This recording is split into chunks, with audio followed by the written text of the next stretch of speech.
Good morning, good afternoon, good evening, and good afternoon. Welcome back to a bit of Pillars of Eternity.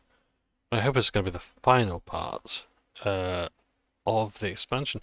Travel directly to the Foundry in Dinger's Battery. Yeah, so we are in the White March Part 2, and yeah, I've fully calmed down now, I think. I've gone for a nice little stroll this morning. Always does good for the soul. Oh, hello. What was that? Sorry. Visit every map, excluding those in the White March. So why am I getting that achievement now? Explorer. Visit every map, excluding those in the White March. How strange. Okay, we've also travelled directly to the White Forge. I can do that, as requested. Nice.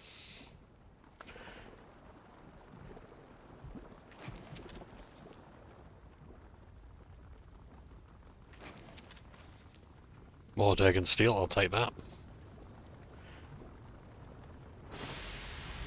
Okay, incredible heat ripples upward from the White Forge and laps against your skin. The fragment of Abaddon's hammer grows warm in your hands as if in recognition. It's only a fraction of the size of the original. There's metal enough to create a hammer fit for a purpose of your size to wield. In this forge, the fragment can be sharpened new. Alright, so I'm just going to quickly save the game. So yeah. Yeah, so pretty sure it's done me nice today. Very chilly out. But yeah, I saw some cacked duds in the road earlier. So cacked means pooed. So cack is poo. If you're cack-handed, you're left-handed. Because right-handed people, dirty bastards, wipe their arses, their poo off with their left hand. With dry toilet paper. However, they're wrong, because left-handed people are superior. So they too was a cack-handed, because left-handed people rightfully wipe their bottoms, their lovely left-handed bottoms, with their right hand. So cacked duds. So duds are pantaloons, trousers, or even undergarments of the crochal region. So some cacked duds, some pooed pants were in the road today. And I pondered this, and I probably looked a bit strange, because I stood there looking at them, and I thought, how on earth have they got there? These pooed in pants. This isn't some weird analogy for the game or anything like that, it's just a story today. And I thought, that means that someone must have removed their trousers, removed their pantaloons, full of cack, placed them in the road, then pulled up their trouserdairs, and carried on their business. Because there was a full loaf in there. A full solid loaf. Yeah. I mean, it'd be run over since, because it was in the middle of a road. So cars on the left-hand and right-hand side could have run it over. I didn't really look at the tracks to see which way they were going in the turd. But that's interesting. That's very interesting. I missed that on my commute home yesterday, and saw it this morning. So it might have been fresh. Oh, it might not have been there at the time. Recreate Abaddon's hammer. You call to mind every moment you have witnessed of the great hammer. The images coalesce and take shape in your mind's eye. You know every curve, every engraving. Even as a shapeless lump of metal, you can see the fragment for what it is meant to become. The fragment is slow to heat, even as the white forge, and quick to cool as you work it against the anvil. Sweat drizzles down your body and puddles at your feet. Your arm grows sore with each swing of the forge hammer until you can barely lift it. Minutes turn to hours. I like that. I like these moments as well, because again, the purple prose lends itself really well when the rest of the game doesn't do that. When you have a lot of text like this, it's really evocative text. It isn't always necessary in the day-to-day talks. As Abaddon's hammer begins to take shape, the ring of your own hammer against it takes on a familiar tone, one that you have heard in your dreams. With each strike, an image flashes in your mind. It is hazy at first, but it gains detail as the hammer begins to resemble the original.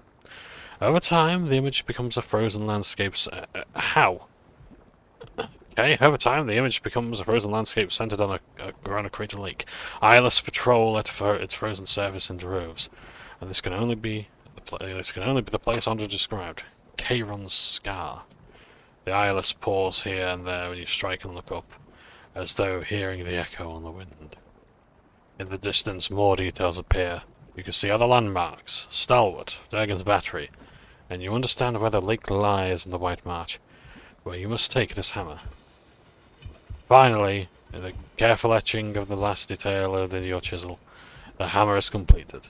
No sooner do you make the final mark than you feel a pure radiant energy pulsing from within like a mechanical heartbeat. There is an indescribable beauty to the shape and weighting of the design. It feels as if this is the realization of the metal's purpose. You take up the hammer and its power rushes over you in waves, and it shakes your body so hard you nearly drop to your knees. The tremor passes, but the surge of power remains. The hair on your arm stands on end, in your hands as a faithful recreation of a divine instrument.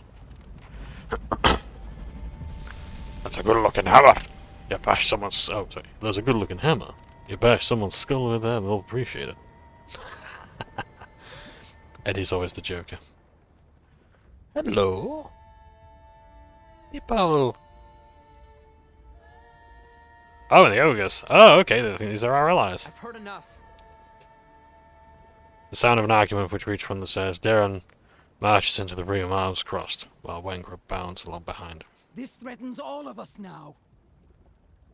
Numbers after Darren and Wenger, flanked by two stout ogres. She's right. We've got to fight together. Hey, Derek! Nice! His shoulders are rigid and his arms are clasped in front of him. This is brilliant. This is what I've been waiting for. I love it when a plan comes together. I love moments like this, and this is actually a really good entrance. But I'm going to say this is one of my favourite moments in a game where all your allies, everyone you've worked with, is here in the moment now. Mass Effect did this brilliantly, Dragon Age did this brilliantly, this moment is brilliant. Just seeing these characters arguing, but then my allies are working together, but ultimately working together, ultimately willing to talk, is brilliant. No matter their differences, they are here now, and I love it. Wenger sees you and points enthusiastically. See, Darian? He'll tell you. We can stop him. Just having a quick drink.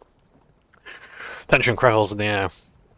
Darian whirls and cuts Wenger off with a chopping motion. If he's seen them, he knows better. What's going on here? Something killed a whole crew of hunters out in the wood. Tore them apart like dolls, insects. Despite his steady posture, his eyes flicker and flicker like flies, and his upper lip shines with sweat. Something like the creatures that attacked my fort, perhaps? Berrigan mutters something to her escort, and they snort in I agitation. told ya. All we gotta do is get him in range of these cannons, and then we blast him. I love Wenger. I think she's like the Tiny Tina of this expansion. We don't even know what they are. Shuts his eyes and breathes loudly through his nose. I do. Everyone turns to you. But what matters, or what they are, isn't important. What matters is they'll destroy us all and more if they aren't stopped. That's the one that most aligns with my disposition, so I'm going to go with that one. What they are isn't important. What matters is they'll destroy us all and more if they aren't stopped. At last, some sense. Will you listen to him, if not to me? The destruction my dreams warned me of. Yes, because Matron Berrigan had a vision as well.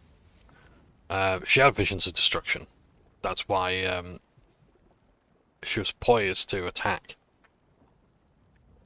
And your greed and recklessness have brought them on us all. Oh dear. She rolls her shoulders back and bares the teeth of the two villagers. Rage hangs around her like a musk. Darian and Wenger each take a step back and square off against the ogres. You burning our village didn't help matters none. Wenger's feral grimace exposes needle-sharp teeth. It wasn't my clan that attacked you. That's true. No difference. One ogre stinks as bad as the next.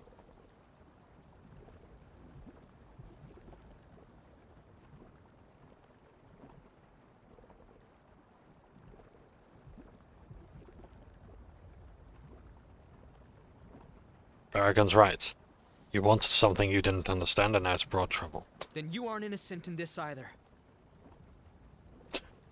I could shrug and just, but I'll say perhaps not. Darian and Wenger stare at you in mingled surprise and respect.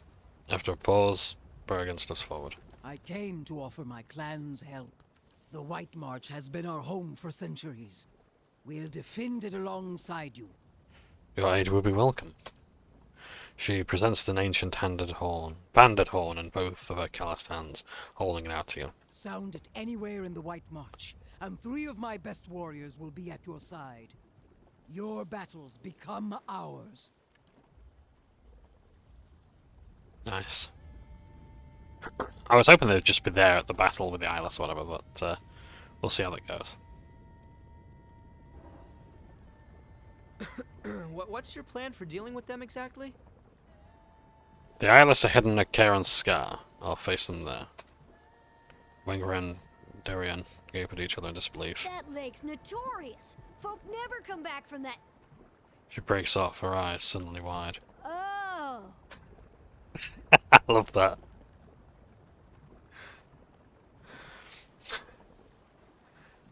Those were not chocolate chips. Those were Eyeless. Oh. You'll need all the help you can get. I have fewer men to offer than I would like, but the iron flail stands ready. Our siege weapons are at your disposal. The same ones you threw at the battery's wall? Oh, fuck off, Darian. Seriously, we're still going with this? Sorry. I get it, he's meant to be the foil. These Eyeless will come for us all if they aren't stopped here and now. Like, what? Yeah, I don't know, I get a foil, but like, all Darian's character's basically done through this entire expansion is... Oh, well, not, I don't think him as such. But like, a lot of these characters are like, let's do nothing. It's like, okay, you're gonna get destroyed. If it was like, no, we need to defend ourselves rather than the wider empire or whatever, that's great.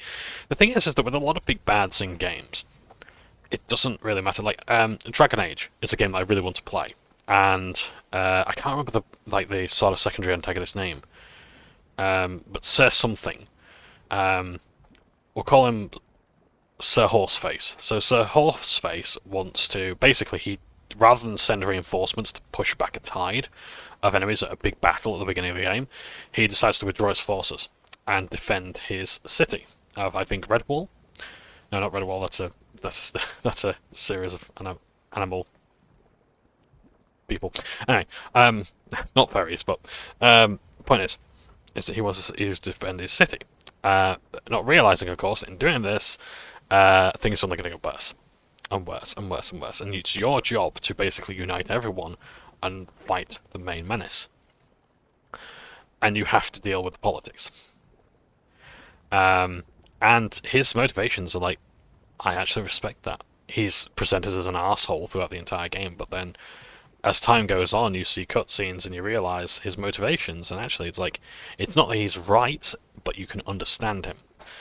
Characters like Darian here, though, are just like, we're going to do nothing, and it doesn't matter, like, or if, like, okay, we need to do something, but I'm going to argue with every single person. I'm gonna do this, I'm going to allow our allies, but I want to stomp and crush my heel into them. Why? Because I'm the foil. So, yeah. Let's see what he says now. Forget it. You're not bringing your army into our See what I mean? We've talked about this. He is here. If you want to do this, just fucking lunge at him right now. In fact, if you died, it wouldn't be a problem. Nothing of value would be lost. I am the hero of Stalwart, alright? I gave you this forge that we're standing in right now. You will allow these people in. If it weren't for me, you wouldn't have this forge. If it weren't for me, this guy wouldn't be stood here right now talking to us and negotiating. Tell him.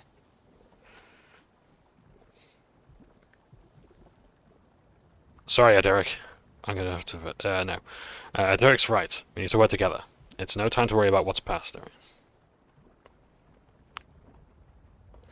Guess you're right. Won't be anything left of Stalwart if we don't stop these monsters anyway. Thank God for that.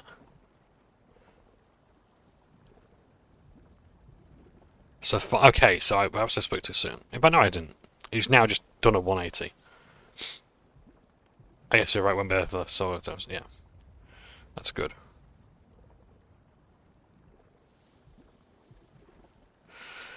We'll assemble at Kieran's Scar and await your orders. Be ready, my friend. It'll be a great battle.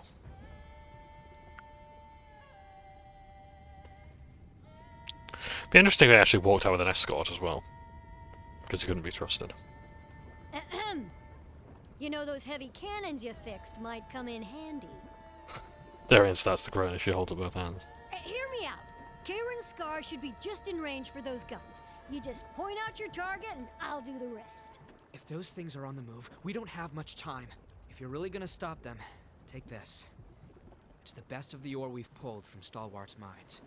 It's not much, but it's good enough to make the old Pargrunen smiths proud. I'm sorry about what I said before. Just don't take it out on the rest of the village. Why would I do that? You're the one who's done that. I'm defending that. Like, if I didn't care about Stalwart, I wouldn't have accepted allies. I call upon the Dragons. Battle on at the Kieran's Scar. You can call for the Red Siren's aid by using Burning Pitch Trebuchet ability in Kieran's Scar. And the Burning Pitch Trebuchet. You may call upon the cannons of Durgan's battery using Heavy Cannon Blast. What is it? So are these water abilities, or...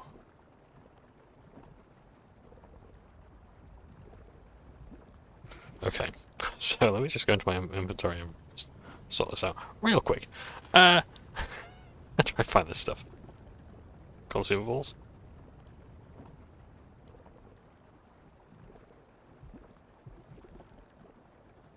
Someone's an animat.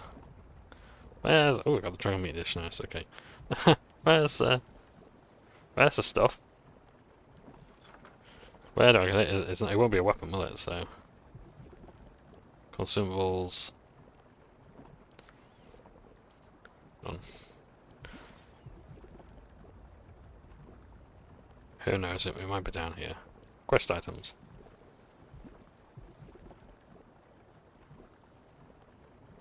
It'll be fine. I'm sure everything will be a-okay. But let's do this. Let's see how this goes. It might just be present at the battle. You know, like at the beginning of like Yenwood Fields, where it was like that sort of text adventure stuff. Yeah. And if you don't like that, you're not going to like Pillars of Eternity 2 Deadfire, because it's a major thing there. It's, yeah. White Forge. Let's refine these ingots.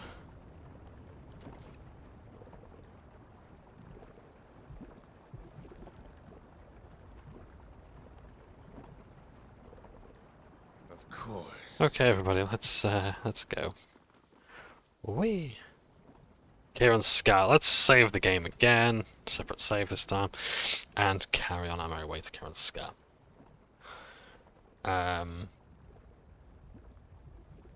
Yeah, hopefully I can do the side quest stuff beforehand, but otherwise, yeah.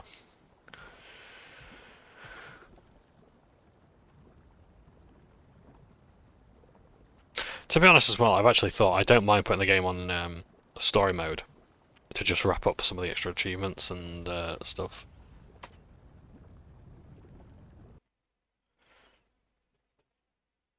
Oh, it just looked nice.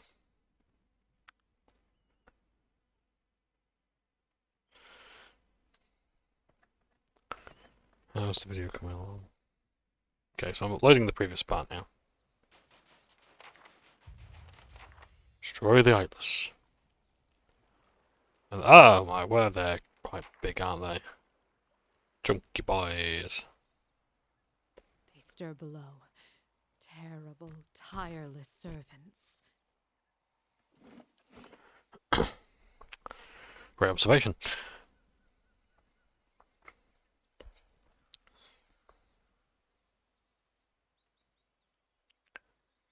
So we got enough chemical supplies. So I don't think it is going to be a battle, so I think we do need the cannons. Oh, goody. Let's, where's my cannons? What is it? Oh, yeah, there's a bloke here.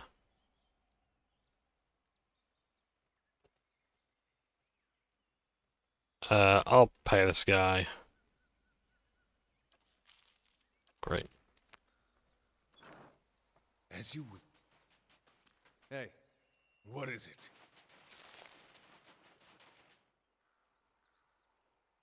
So where's my stuff? Ah, there it is, okay.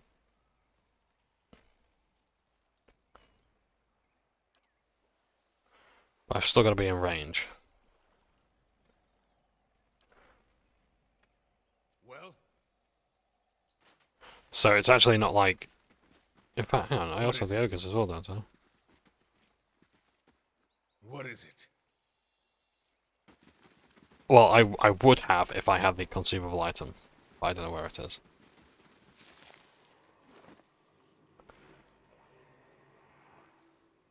See, it'd be really good if there was a search bar. Seriously, like when you have an endless inventory, a search bar is going to be really fucking useful. Because now I have to go through consumable items.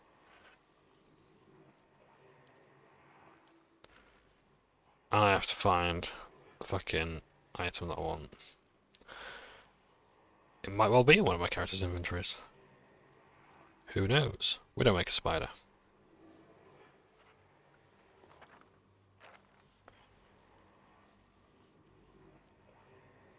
It might well be in my character's inventory. Let's have a look.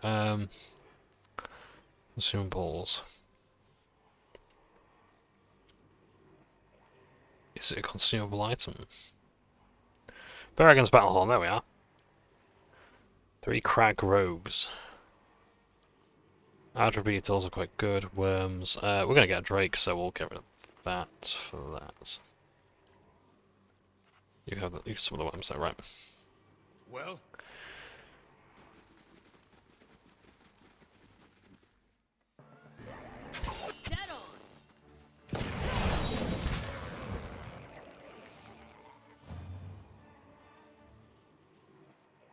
Stop and go.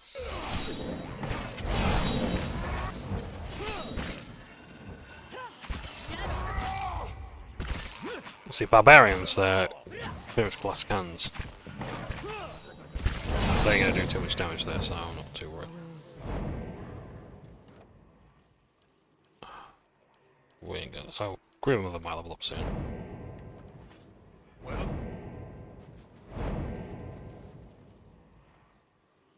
Let's have a look. The creator worries you and your 3 companions. It feels wrong, tainted. The lure of riches is stronger. A giant rock in the center of the lake might contain gold, gems, and more. It took a week of back-breaking labor, but the boat is finished. It may not be entirely watertight, but it'll be enough to get you across the lake and back. You set off from shore, the icy wind filling the sail. Zedon grins at you. Expressed the most doubt that the boat would float. A moment later he's gone, barely managing to scream as a gigantic tentacle yanks him from the boat and under the water. More tentacles emerge from the water. The air is filled with the sound of cracking and splintering wood as the boat gets pulled apart. You dive into the water without a second thought and you begin swimming madly for the shore, hoping your friends are doing the same. You have your furs weigh you down, but by some miracle you make it to land.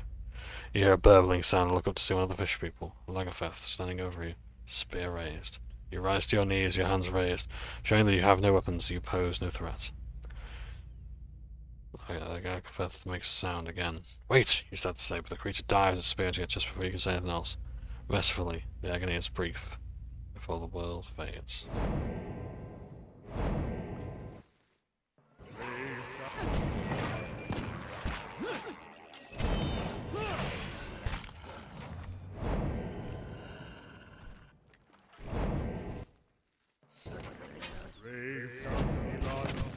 Who knows, maybe these things are actually trying to stop the Eyeless or whatever.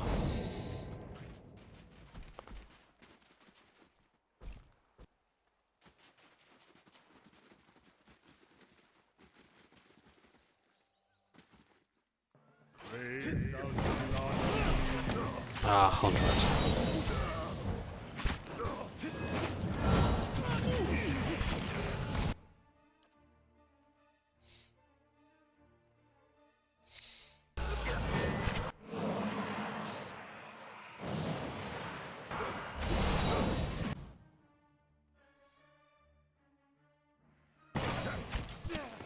What is it?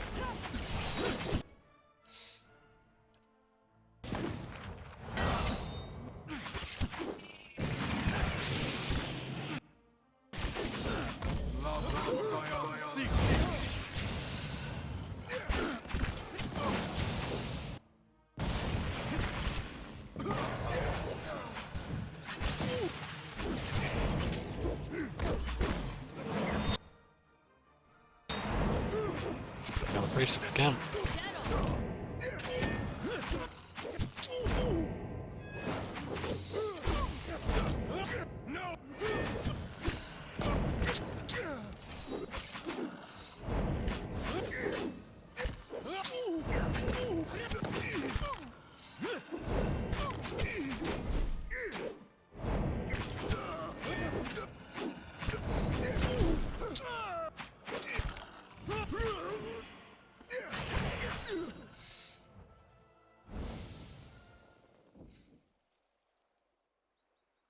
Hey.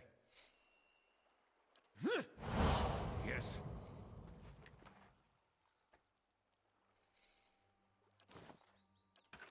As you wish.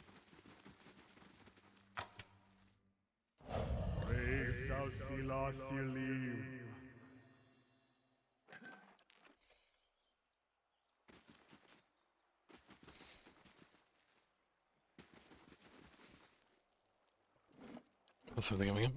Let's carry on.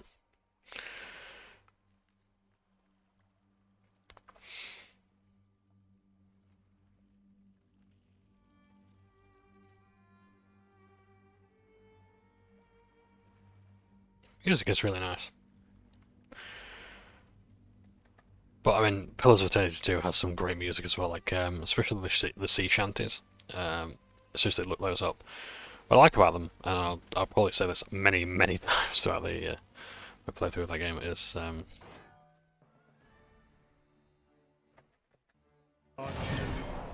is yeah, like the developers sang them. So the devs sang the sea shanties.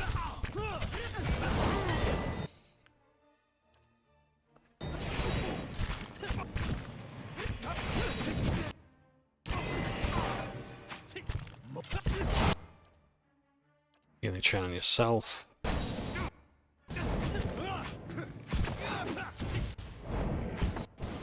I'm down. That's great. Counter's down, of course he is.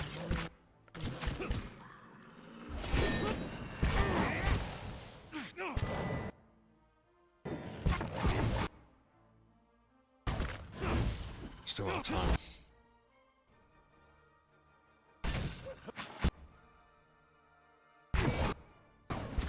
Hey. I think this fight is a loss. As soon as the DPS goes down, that's it.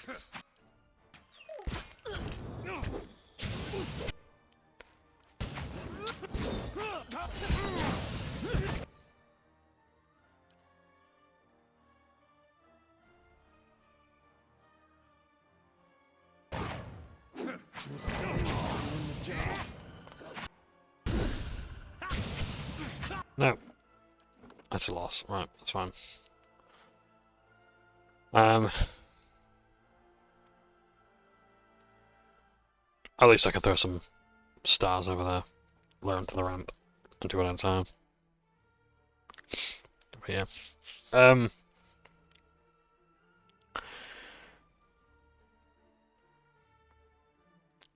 But like the devs sang the sea shanties to add a bit more authenticity. Yeah. But I think like when they actually did the soundtrack, they hired a team. But in the game, which I prefer in the in-game versions, because they just, again, it just sounds way more authentic when you put them there. But they're all sort of based on existing ones. What is it? Kana. What What is it? I used to wound binding on you. I used to get wound binding. No, bring him down here.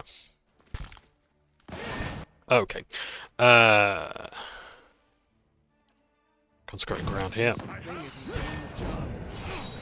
And then...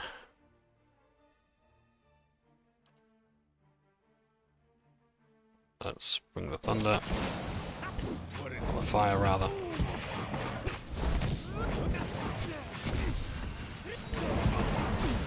Stay out the fire, please.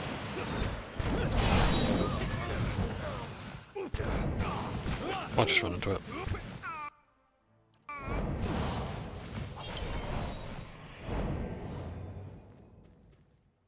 There we go. So whatever left of them should be easier to take on now.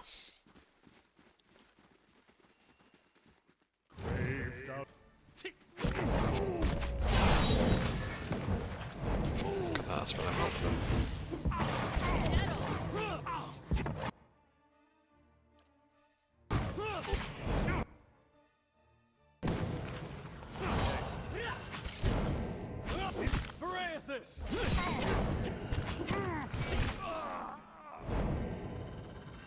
It's interesting how in Spec Ops line, the more down the rabbit hole your character goes,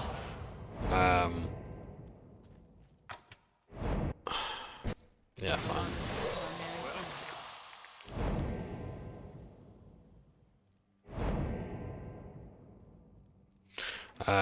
Like the less professional and,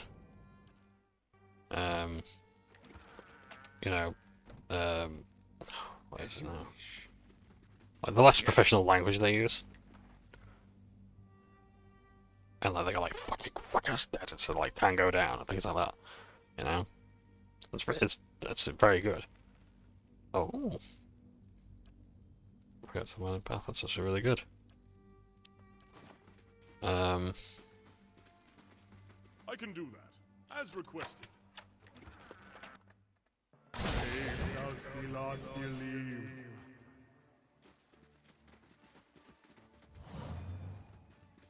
Well?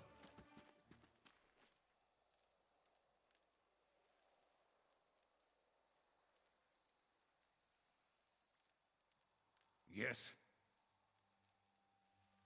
But the point with that statement was like, you know, Ida keeps saying Phraathus when he himself says like, or basically will say. In fact, no, we haven't got to that point yet, I don't think. Yeah. No, the gods are a sham, basically, so... Actually... So what I've been saying about, like, knowing what the gods are, don't quite know that yet, as such.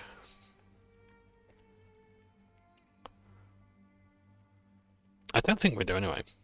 I'm trying to remember. It was a few weeks back when I did that, so... Yeah. Everyone covering the gods. Like, I know that's, like, a thing that we learn later on, but... I know that's in the point of the return, which, okay, fine, makes sense.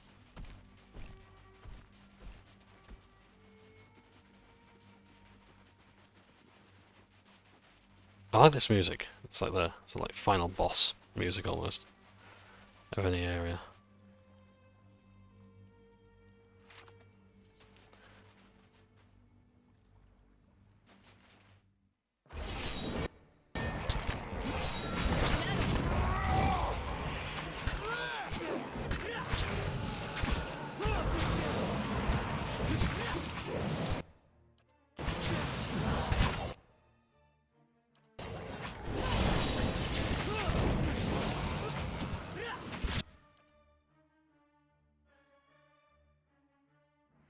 Let's have some healing back, shall we?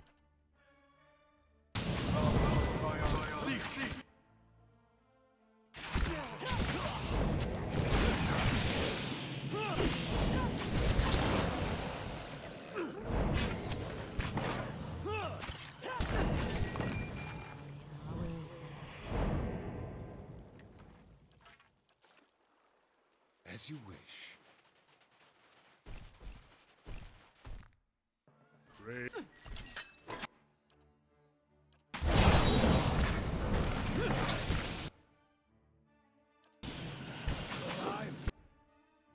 Yeah, I think that's Death Beam. Yeah. You know how it was a Death Beam? I was just on there. Hey. That's my fault for not getting on the fire. I mean, I'm not. I said that as if I was trying to dispute it, so you know. Great.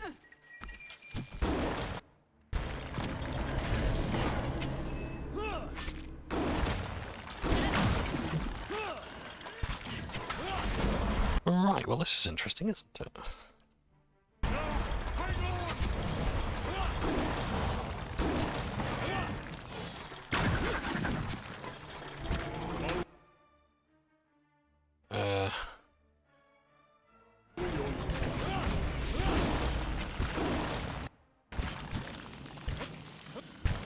Oh, I see. Okay, so it doesn't matter if you move away, the IV remains in you. That fight's a loss. Yeah. I think I'll load way too many in. I mean, I can use the per rest abilities, I suppose, so there is that. But yeah, that I-beam's just deadly. It's like, I don't know what to do to mitigate it. You know, it's like, it just locks onto you.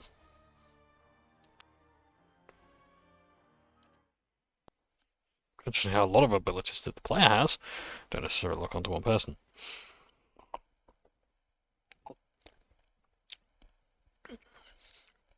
And that's a long duration as well. To have my endurance completely cut down. This isn't my. This is my earliest save, is it? No. Ah, this is camp. That's why now. I thought this was right back at the beginning. No, for God's sakes. Sorry, it's crashed.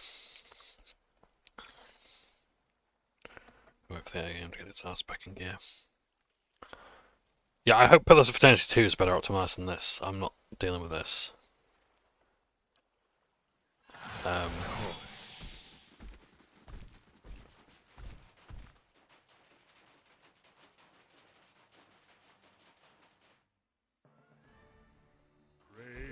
You're going to me? That's good.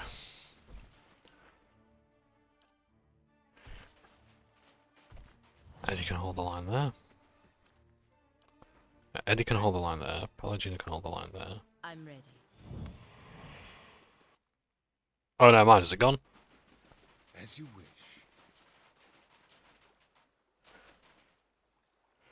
Well?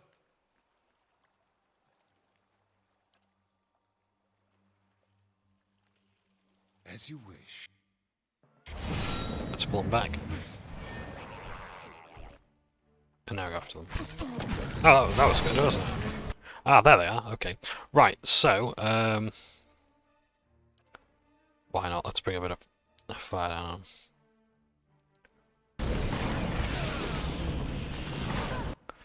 And...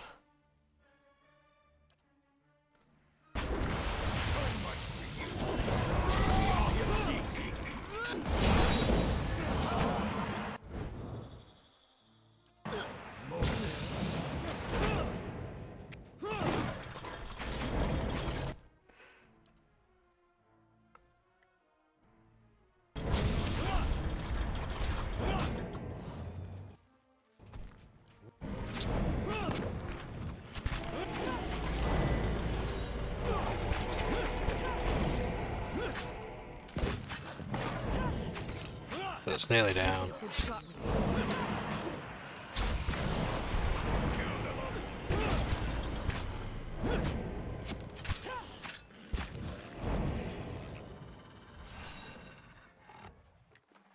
I don't mind taking all of these things on, I will say that. I don't mind taking them all on, but I mind is pulling too many at once. So yeah. One of the sort of problems with Dragon Age is that, like, the game practically operates on like a room-by-room basis, so if you pull one enemy, you're going to pull them all. You have to deal with all of them at once. Yeah. But the whole idea of like door tanking and things like that, like doorways are your friend, that still applies.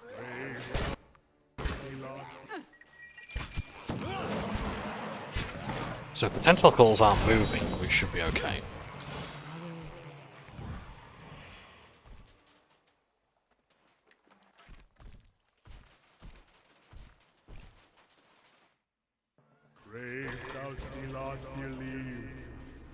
You'll pull it towards us, away from the tentacles.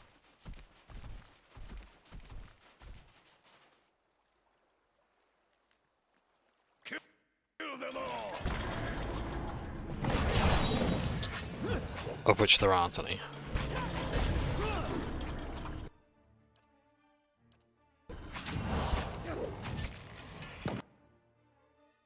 Does this do any damage to... No, okay. How long does it last as well? 30 seconds.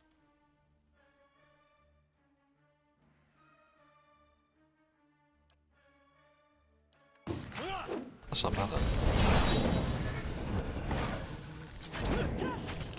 It's gonna heal itself. Let's try to. It keeps getting interrupted, I love that.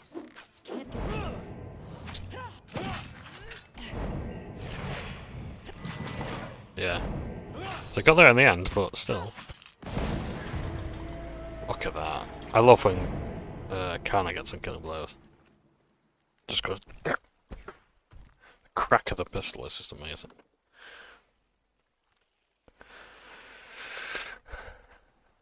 So I don't know, that might be something I do in Pillars 2. Maybe have like a gun cipher or something. I could spend an age looking at that. I don't know. I'm not sure. I don't know if I want to do Pillars of Eternity this week, or if I want to do it after I get back from holiday, which will be in like 2 weeks' time. Because I do want to take the time to really do it well. I don't know. I'll see. I might do this. I might start part 1 this afternoon, let people see how they feel about it, and then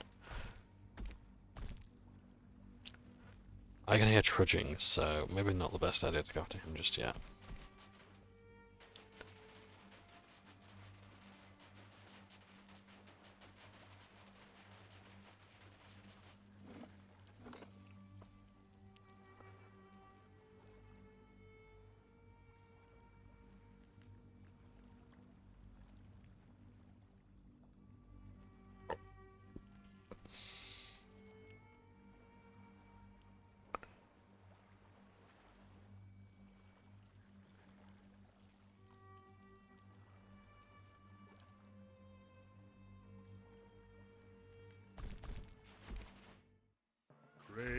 Okay, bring it away from the others. Go for it.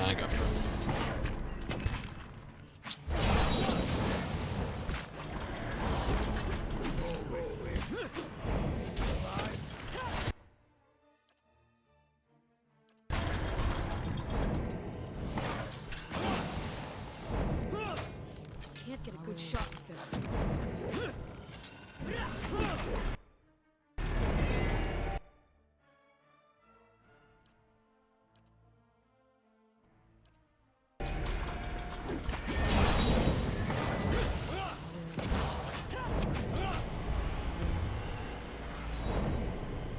Yes.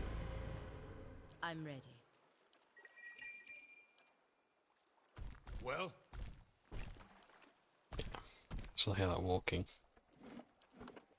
God, I wasn't going to take 2 on at once. I think I'll use my pair rest abilities then.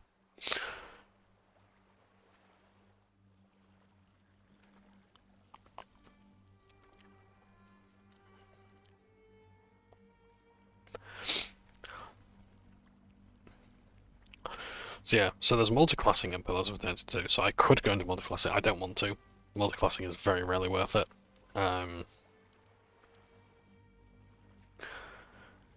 I've always sort of been of the opinion, like, generally, a chain is only as strong as its weakest link, and there's some classes like in D&D that just don't do that very well. The whole idea of multi-classing. Some classes kind of only... What the fuck happened there? Oh right, I want to see the combat logs here. So Palagina killed it. She destroyed Eyeless Stonepiercer. Let's bring this up, shall we? Let's move me out of the way. So this thing happens. So I strike misses 3, 6, 11. Okay, 13, 3, 12, 26 piercing damage. Sorry, slashing damage with a critical hit. Okay, She activates destroy vessels. She interrupts it, slashing damage, destroy vessels. Destroyed. Where the fuck did that come from? ready. Destroy vessels? That would have been good to know. Deep faith.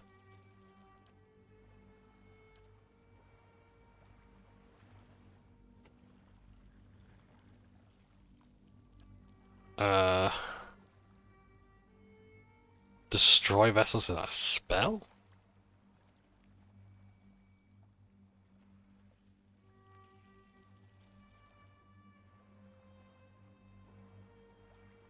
I genuinely don't know whether I can imagine that's an ability paladins have, to be honest, but you know, it's funny, in D&D, I call two spells that were introduced, like Vortex Warp and, like, yeah, Vortex Warp is pretty much like I solve problem.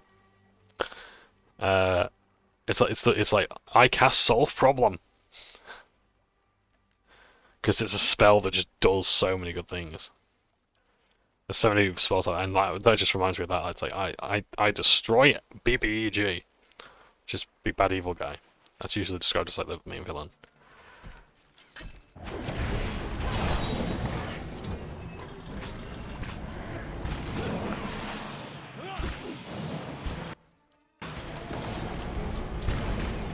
Heals down. Whoa, Eddie. What is it?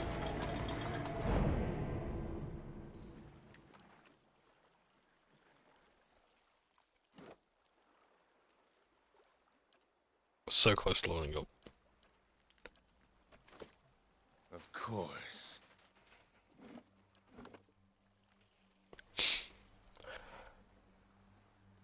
So yeah.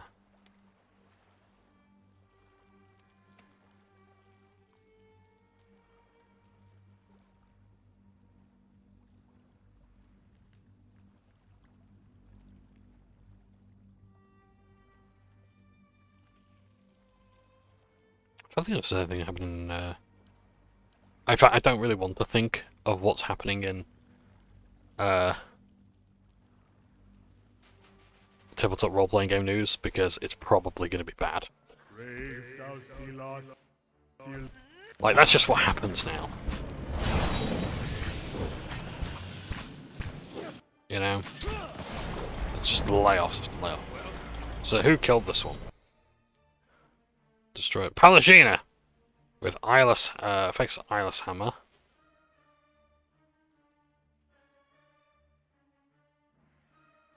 Activates. Is that part of a weapon or something? Like, is that actually part of the Soulbound? Oh yeah, I think it is actually. Destroy vessels. 25% chance to cast it on. Okay, yeah, that's what it is. That's actually like the most useful weapon in the game right now. Right this minute. I just love it. It's great. So if you're having trouble with this expansion, there you go. There you go. I kind of call vessels and not like constructs. I suppose in a way vessels maybe... I don't know if vessels are more catch-all term or constructors. Because vessel is like the idea is like it holds a soul. As you wish.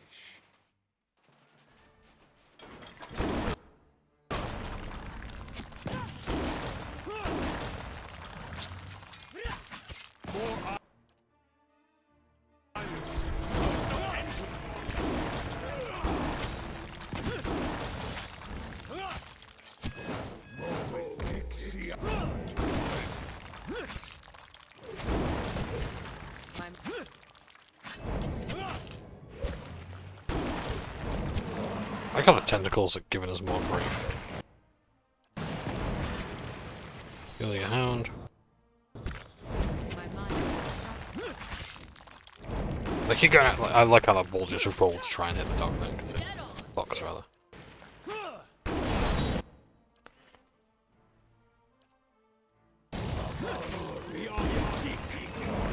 Maybe these tentacles will actually end up in the bestiary. Like, do we actually get any lore as to if they're a larger creature?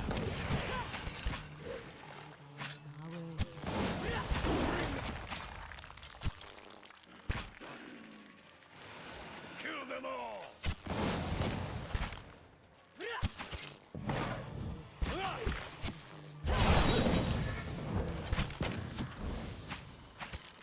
Weird how some fights just go the way they do. Like, sometimes, like, I'll load a save. Vico, what's at the other end of that disgusting thing?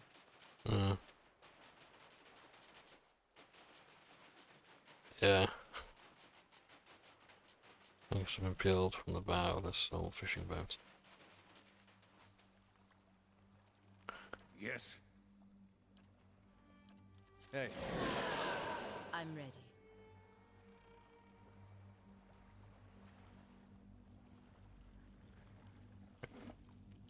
Yeah, those wound binding abilities are a godsend. They do well to keep you from death. Yeah, what's the total again? I've forgotten. Oh yeah, tabletop news. No, I can't think of much. Oh, that's another thing as well. I don't know if I mentioned this before.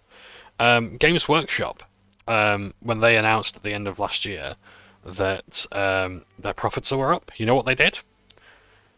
You know how many people they laid off? None. You know what they did?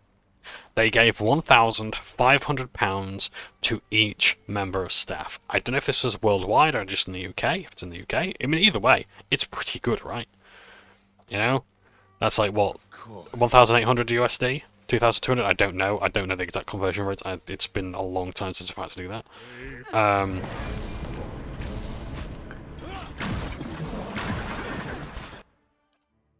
Yeah, now it's time to bring down the Holy Fire. Oh, no.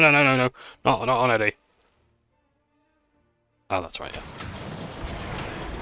yeah. Yep. Heal yourself, please, Eddie. And knock someone down.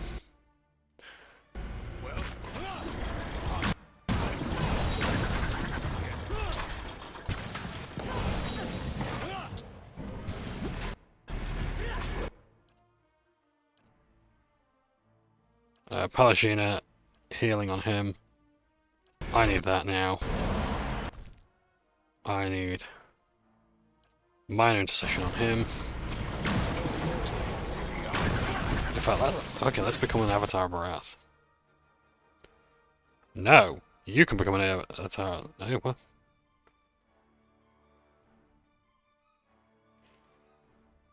Oh, that's Resurrection, sorry, minor Avatar. I gotta become a minor Avatar of Wrath. And I just glow blue. So much for that then. I just glow blue. Kill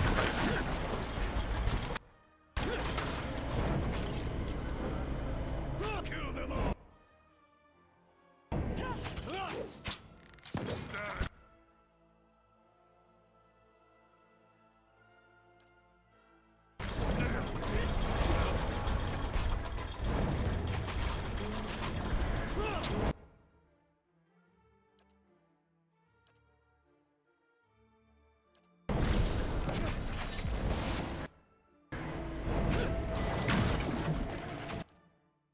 Use God's Pledge again.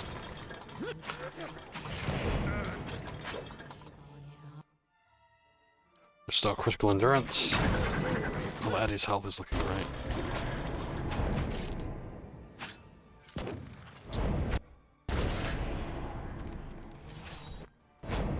Oh, Jane, any chance you want to destroy these things?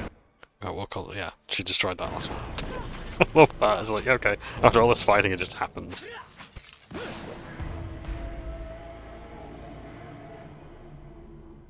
Didn't we already fight these things? what is it? Your thoughts must flow deeply indeed. As you wish.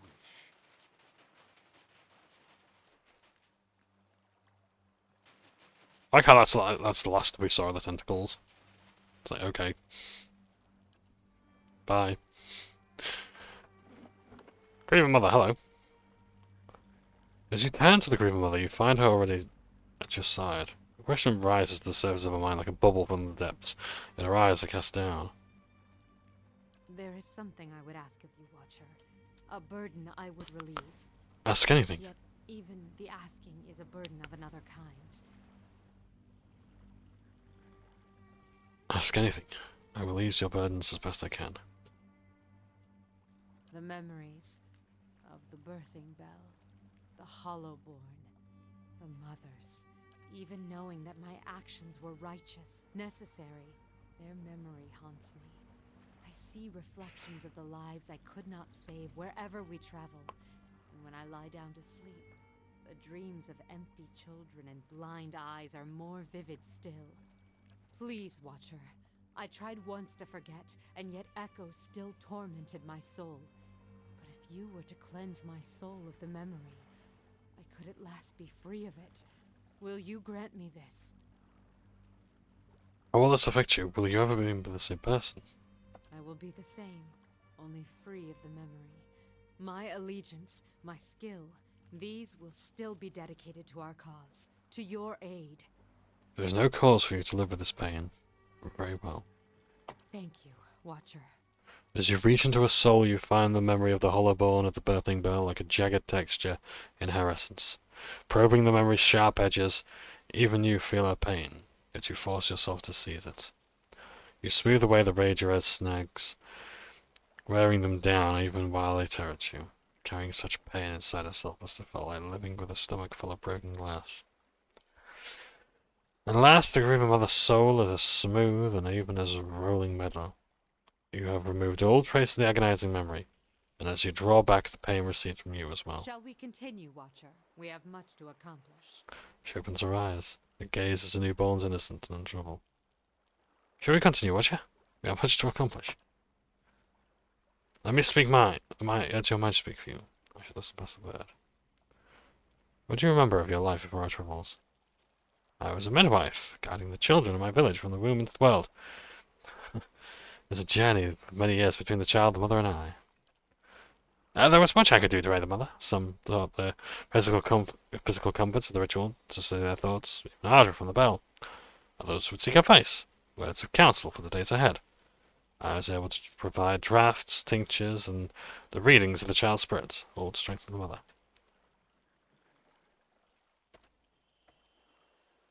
There you go. So the grieving mother no longer grieves. I think it's a shame as well that her name hasn't changed from grieving mother to actually something else. You know, who is she now? She's no longer just racked with torment. She's no longer just a grieving mother. She is her own person. Her grief no longer defines her. But then maybe that's always going to be a mystery. Who knows?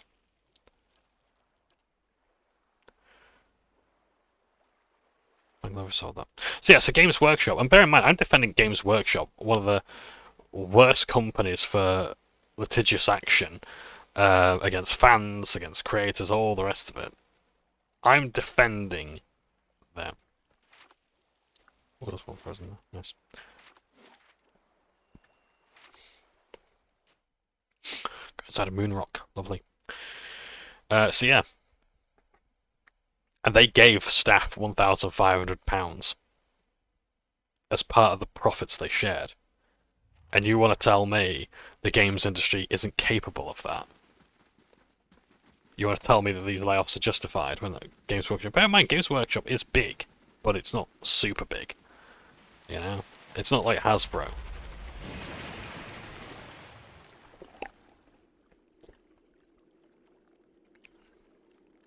Hair of Ondra, okay.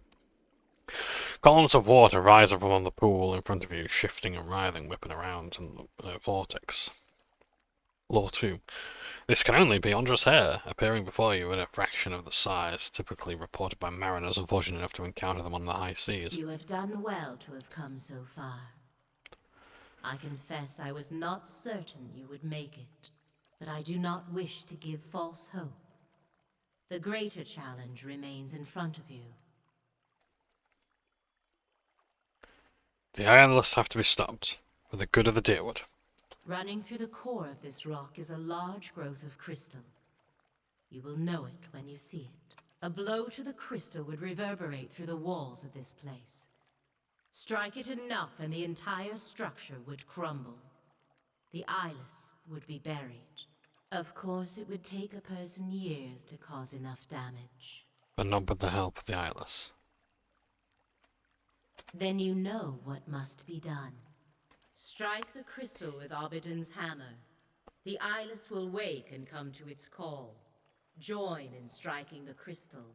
They will cluster together and bury themselves. I have realized it is best that they should be ended, for within each of them is a small piece of Obidon himself. Upon their deaths, those fragments and the memories they contain will be safely dispersed. If you listen carefully, you can hear the lapping of water. I like that. I like that a lot. Really aids the mood. I had not considered the dangers of allowing them to persist, until a watcher appeared at my abbey. What are we waiting for then? Hold on. You want me to wake up more of them? What aren't you telling me? A single strike upon the crystal will not be enough. The Eyeless respond only as long as the hammer rings. You will need to remain until their work is complete, wielding the hammer until the walls come crumbling down. But that would mean... Oh. You know, some of the passionate dialogue is exactly how I feel. You might have mentioned that sooner!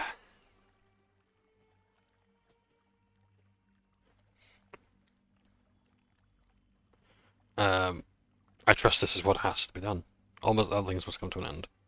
It is a difficult thing to accept that one's dying day has already been marked. It is good that you have no illusions about your own. I will say this. It's good for who? The developers. Fuck you. There's a lot of things like this that happen in games where it's like, oh yeah, by the way, your character has to die, and it's the last thing you like. For some reason as well, like in a lot of games, I'm not going to spoil them because just by mentioning them, it spoils something. But in a game like this, it's like I could have done with knowing this sooner, so that I have the time to weigh up my life versus the world. I could have, why should I be able to turn back and say no? We'll actually fight them with siege weapons. Yeah. We'll fight them with siege weapons. We'll fight them with this and the other. Why do I have to give my life to do this? Or can I send a companion? Like in Fallout 3, I'd played that and say, oh yeah, by the way, you have to give your life to save, to purify the water, to destroy the Enclave, etc., etc. And then you can buy a DLC, which basically undoes that. Undoes your heroic sacrifice. Even though it's a sacrifice that's kind of thrust upon you because the game gives you no choice. I suppose it does give you some idea of... Well, I suppose Fallout 3 did give you some sort of advance warning, but even then... yeah, I don't know. I don't like it very much. It's always at the very end, where it's like, oh yeah, by the way, sorry hero, you've got to die.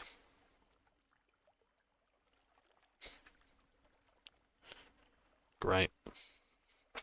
The Eyeless cannot be reasoned with or fled from. One day not far from now, they would kill you and level the Deerwood. You're not given the option to blow them up with artillery, though. You have seen what they will do. This is the way you can stop them. I mean, from what I've seen, they ain't that tough. I mean, don't get me wrong, 2-on-1, 2 against my party, deadly.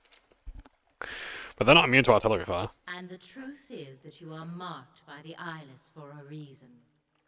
It would be better for all if the things you have seen were forgotten. A tidy ending for the Sea Queen. But we'll write our own, right? I like that. You know what, Kana? I fully agree. That's exactly what I was thinking. Crushing's a bad way to go. Maybe we should just hang ourselves. A great sacrifice for a greater good. I like how they set an echo as well. The watery columns drop all at once back into the pool, sending up a small splash. The pool settles, and looking down into it, you only see the face of you and your companions, alone and condemned.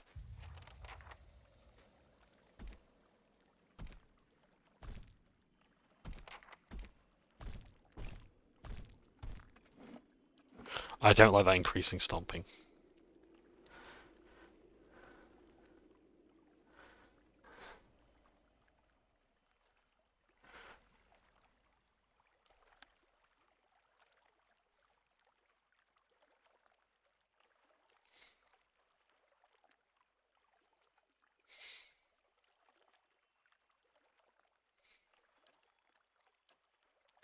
Let's go.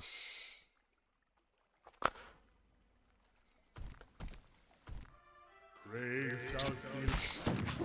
I was about to go, alright boys, let's do this, Leroy Jenkins, but... yeah.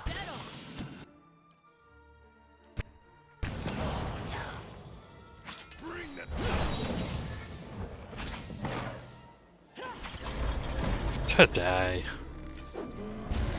Come on, Palagina, just destroy it.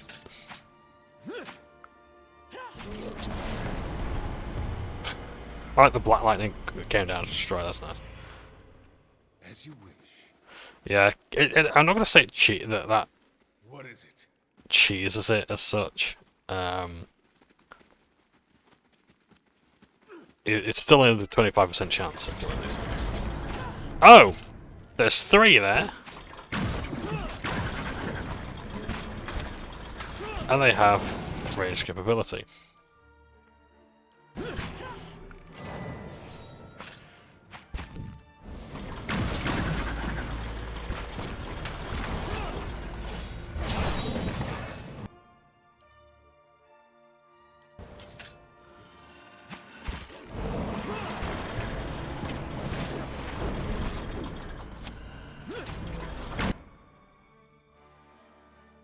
Healing turn on yourself. I've been slacking healing, I do apologise, but let you know. You can have a critical endurance restore if you stay alive enough.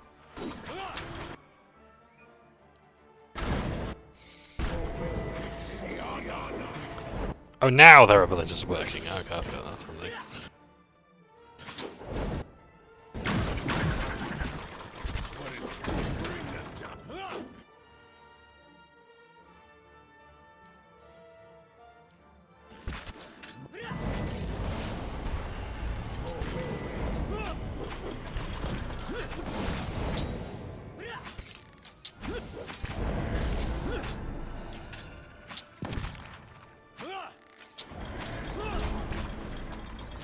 Can't get a good shot.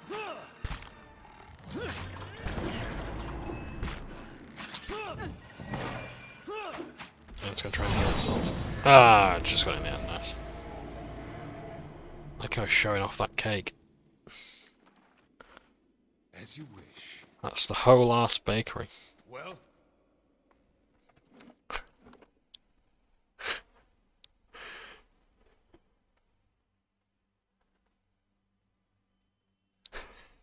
I'm just thinking about like that clip of someone saying like, "What are you doing with all that ass on a Thursday afternoon?"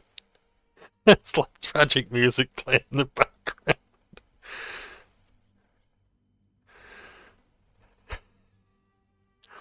Yeah. As you wish. Yeah.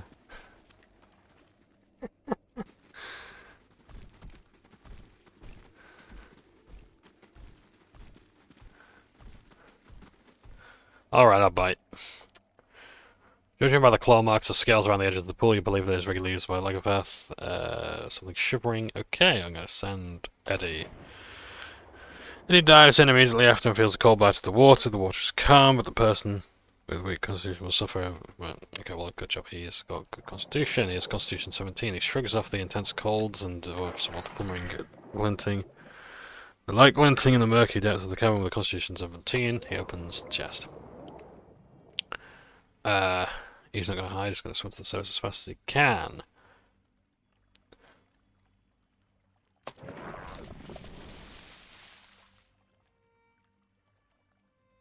Horribly mangled. And they are up from the pool. That's okay, because they're really ordinary level.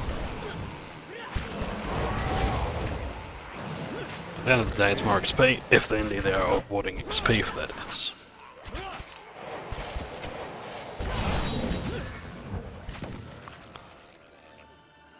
Pray Okay, so apparently got some greaves. What have you got for me, Eddie?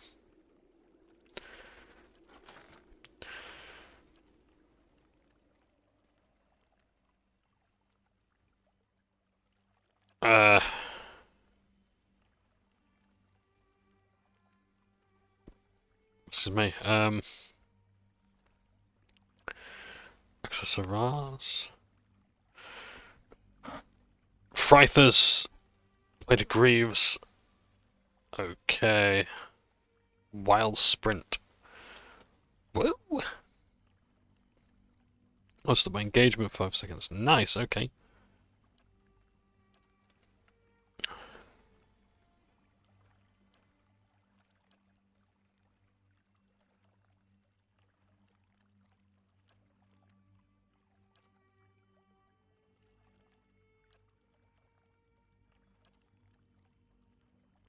It's a speed.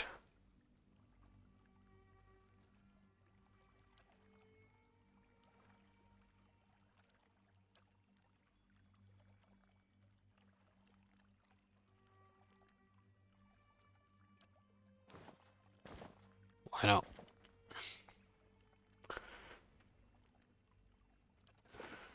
Well? I see it. Not too bad on a ranged character because it's reducing damage taken, and you know you can use the wild sprint ability as well. Not that you particularly need it if you're a ranged character, because you should really be out of the way of melee attackers. Melee attackers should be blocking attacks. As you wish. Oh, look at that, they're frozen. Oh.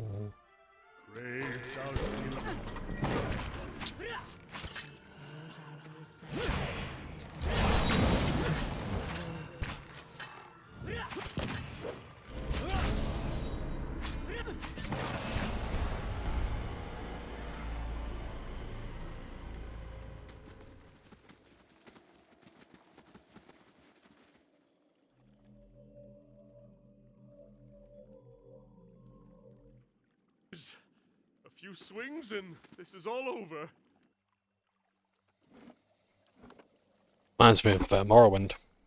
I would love to play Morrowind one day. I don't particularly get it myself. Like, towards like the latter quarter of the game, I was like sort of like beginning of like really seeing through the prophecy. I was like, okay, as soon as I gotta get into the Ashlands, I'm like, right, I know what I've got to do, but I don't understand why I've got to do it.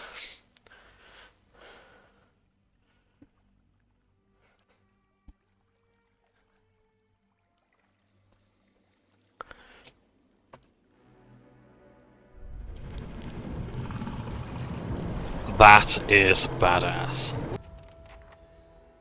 I could go for well, look like that. Tentacles and all.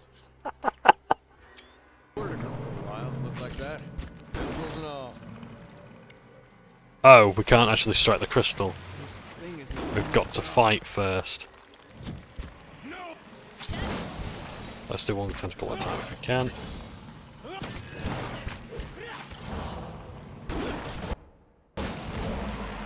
Because this is the closest thing to range capability this thing has, so we might as well do that. While everyone's nicely clustered together.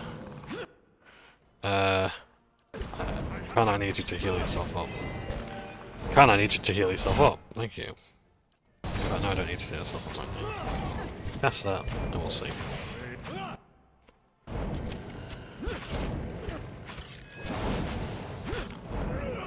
So while it's stunned, take this one out. Oh, we can spit acid, that's just handy.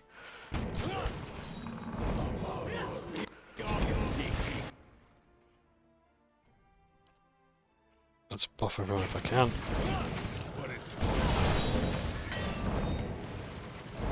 Yeah, fine, let's just take on a Kraken, I guess.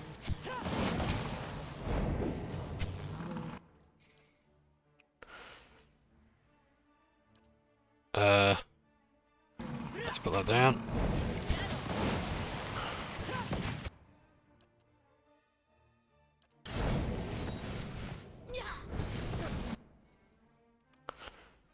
I'm gonna become the Avatar, my god.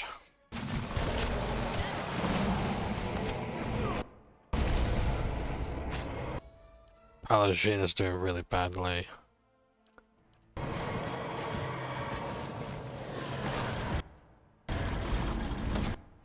Okay, I need to revive Palagina.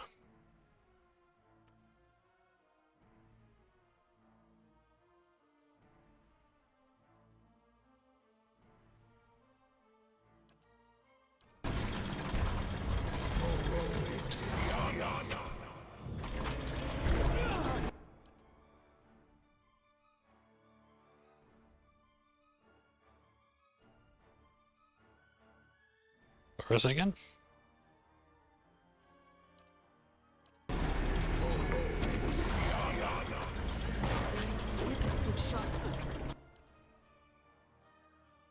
Right, my spell's failing for some reason. Is there something that's preventing her from getting up? Is she dead? No, she's not dead. Eddie, improve your stuff. Restore your endurance and restore your health. Stun, take this one out.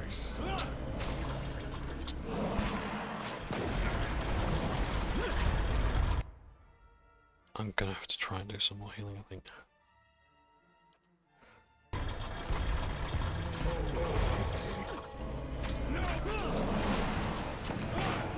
Palagina's not here to actually just destroy these things, so it's gonna go a little slower. That's what I have. Swing. Yep. Do some burn damage for all the good I think it'll do. You have Gorn's Pledge, use it. You have a Potion of Minor Endurance, use it. Or Mage Endurance, whatever it is.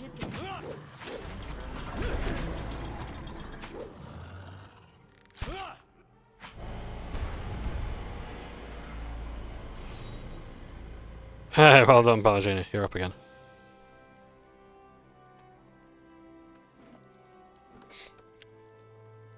Save the game. Let's see what happens now. Yeah, that Kraken fight wasn't too bad. Yeah. I like as well that, like, its tentacles are its main attacks. It's only got a teeny tiny mouth. I'm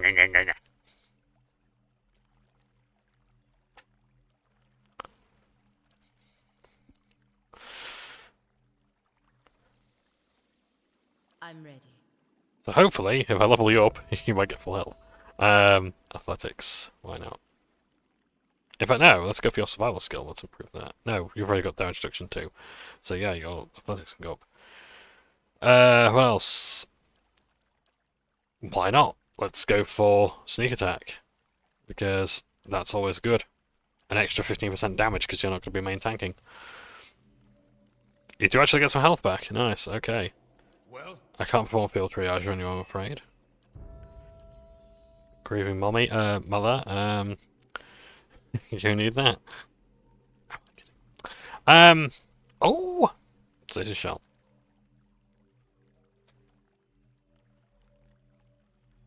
The Cypher is able to isolate a single enemy from the world, leaving them able to act, but also unable to be affected by outside parties.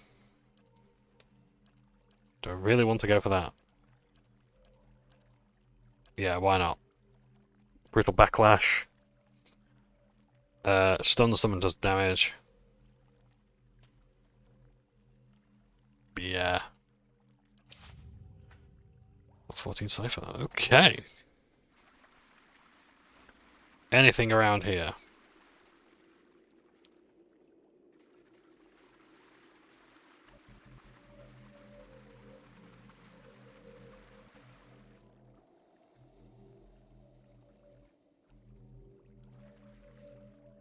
Let's do this.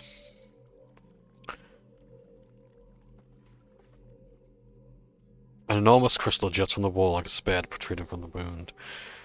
An army of reflections stares back at you from the crystal's perfect facets. It echoes the sound of your footsteps in soft, ringing hums. Someone will have to take up Abaddon's hammer and strike the crystal. And Andra warned that whoever does will be buried in this place of the Eyeless. Who do I choose? Draw lots. I imagine that's like draw short straws. I'll do myself. The gods really have it in for you. I wish they knew you like I did. As long as I live, Masuk will sing your name alongside Persok's. Everyone will know what you've done for us. I'll tell everyone I know. Not even the Sea Queen herself could stop me. Your sacrifice will save many lives. You taken the diving helmet and took it away. Just in case. You have the hammer, swing of the crystal. Oh yeah, I got the diving helmet.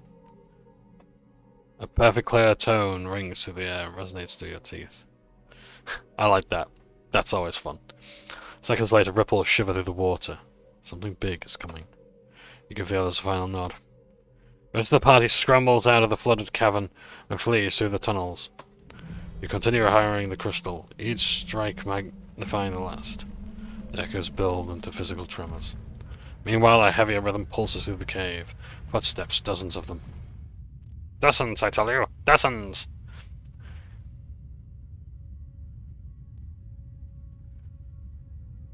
The others round a corner, only to see a line of Eyeless advancing.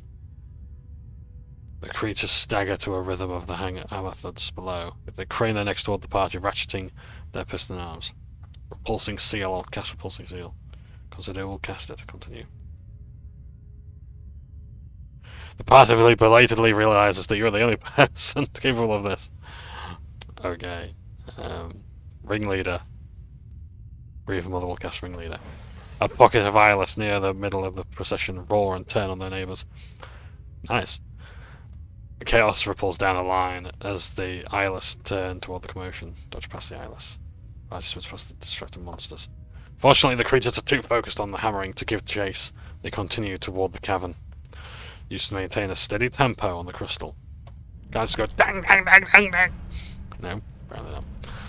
Eyeless gather in the cavern, where they batter the walls in time with the hammer's rhythmic blows. The ground shakes. Falling rocks and shattering crystals splash to the ground. The party flees through dark, rumbling corridors. While spellbound Eyeless shamble along, but they're too entranced by the swelling of cadence to take more than an idle sweep of the party. The tunnel narrows, light filters ahead. The exit must be around the bend. But it's clogged with rubble. Meanwhile, the ground drops several feet at once and the tunnel begins rolling on its axis. The distant sounds of rushing water echo through the echoes through the cavern. Lever the rubble with a pry bar. There must be a weak spot. It will take a practice die to find it. It will clear the way. Who's got... I'm gonna say... Kana.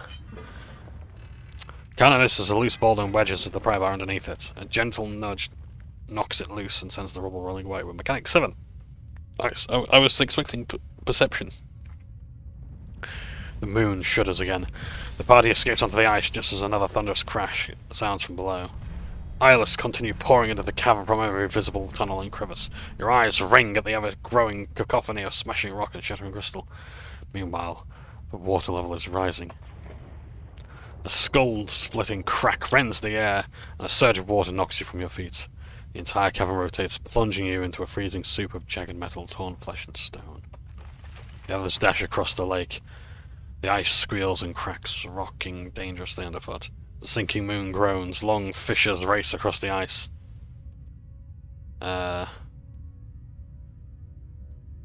Blessed was Wendrich, quickest of his tribe, so I can chant that to the party. The hobbits are going to Isengard! The hobbits are going to Isengard! He's just playing the lute and he's just... God, and it's just speeding.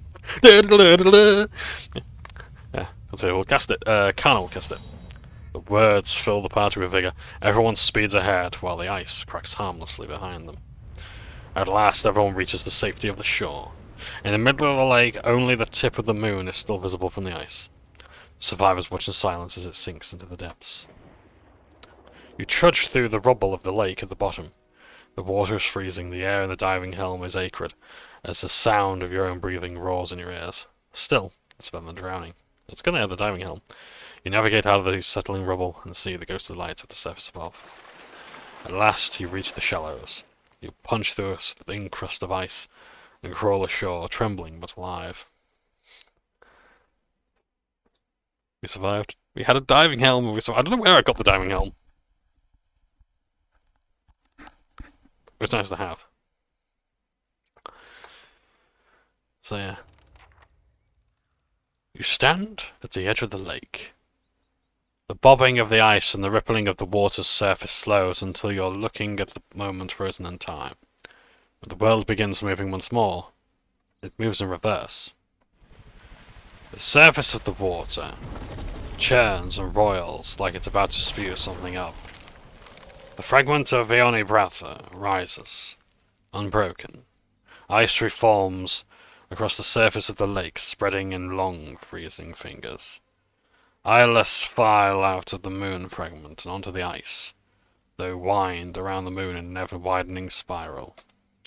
They stop at the head, as the head of their line reaches you. They speak in a single voice that resonates with grinding metal and hissing steam. We shatter and sink, discarded like worn tools. Why have you consigned us to oblivion? Are you serious? I'm gonna say 4. You have killed many innocent people. You would have killed many innocent people. We do not cherish violence, but we will fight to defend the legacies of this world. The Eyeless stand tall, ratcheting their arms back. In one hand a hammer, in the other a mace. We protect the greatest works of civilization, lest it collapse beneath its own weight. And why did you storm Durgan's battery 200 years ago? Their protest is as sharp as squealing metal. We would sooner sacrifice our own bodies than dislodge a single stone from such a place. Why do you torment us with baseless accusations? I'm gonna put it on Andra. Andra changed you from a preserver to a destroyer. The Eyeless is still, but you hear their gears where their collective spirit ponders this. Then we were betrayed. No, you were adapted to serve a new purpose. The creature sneezes to you, smashes its clubbed fist into the ice, roaring in protest. And what if we adapted your flimsy hands with iron claws? Your brittle bones with mighty steel? Another Eyeless brandishes a sickle as tall as you. A part of ourselves was cut away, and we were made to betray something we cherish. You feel their bitter agony like the hammer strike. The legacy of the Ingwithans, you mean? The bedrock of civilization. Suddenly, they attack the ice beneath them, slicing and shattering it with mighty swings from their iron arms. And where the ice breaks, ancient towers rise, blotting out the blue sky and white peaks. Andra wanted Ingwithan's civilization forgotten. Better for her tides to ebb and her seas to dry up than to cover a single stone the Ingwithans laid. The ice shakes with the fury of the Eyeless. Each culture builds on the bones of the last. Yet many only look up at where they would go, never down at the foundations that bear them. Like a mason who builds a listing tower. The remaining ice sheet cracks and groans. What peril do they inflict on their progeny? And what dishonor on their forebears? You hear the strain of crumbling stone in the voice of the Eyeless. I've had with the Lore College. Now I have divine counsel in my favor, and I can hardly present it as evidence. How frustrating. You think it unwise to forget the past. It is unwise to douse a lamp in darkness, to cut the legs from a table. This forgetting is suicide, heresy. Every advance in the crafts and institutions of Kith was forged by skill and sacrifice. You feel his words and the anger behind them in your bones. A people cut off from their history will wither, and they deserve no less. Then what do you suggest? To pull the blinders from the eyes of gods and Kith. That is why we must return to ourself and restore Abidan.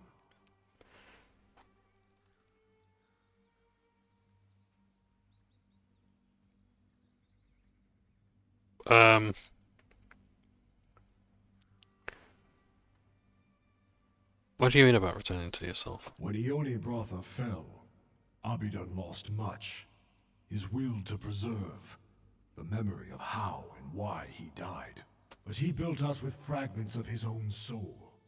In returning, we can restore what was taken from him. Second. I need to change the part. Oh, hang on. I need to do some editing as well. Not part 32, part 23. Thank you for the like on that one as well. 9 views already. Not bad. I know it doesn't seem like a lot, but it's like, well, for me, it is. I don't get how some of these videos just get 70 odd views or whatever. 93. I don't know, please, but why not watch them in order? Yeah. Anyway, how long have I been playing? An hour and 31 minutes. Okay, yeah, I'll be able to actually finish everything today. What do you mean about returning to yourselves? When Ione Brotha fell, Abidon lost much. His will to preserve, the memory of how and why he died. But he built us with fragments of his own soul. In returning, we can restore what was taken from him. Perhaps Abaddon was meant to forget his past. Some knowledge is too dangerous for this world.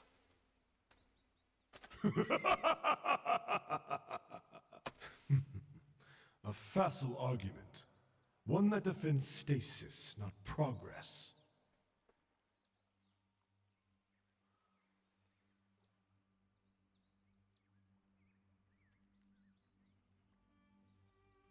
Amanti's made no. Andra said Abaddon's memory would threaten the peace between the gods. Just as fire clears dead wood from a forest, struggle makes way for new developments. Flame rolls across the ice. As it dies away, clumps of ice melt. The towers rise higher. Conflict is part of progress. Peace and ignorance is not worth keeping. Kith shouldn't have anything as powerful as the White Forge. The ability to bind souls to metal, you mean? You helped the Crucible Knights pursue a similar power in the Forge Knights. The shriek of metal joints and the clanking of steel limbs that goes across the ice. That's true, I did. Do not condemn knowledge when it becomes inconvenient for you. I like that. I like that the game is willing to actually point out your hypocrisies. Yeah.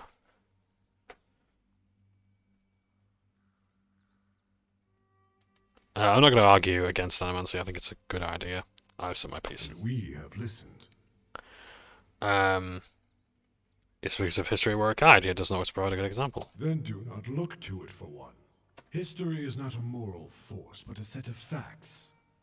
These facts show Kith where they have come from, and how to move forward. That's actually a good point. The Parkruna were obsessed with the past. They died in the keep.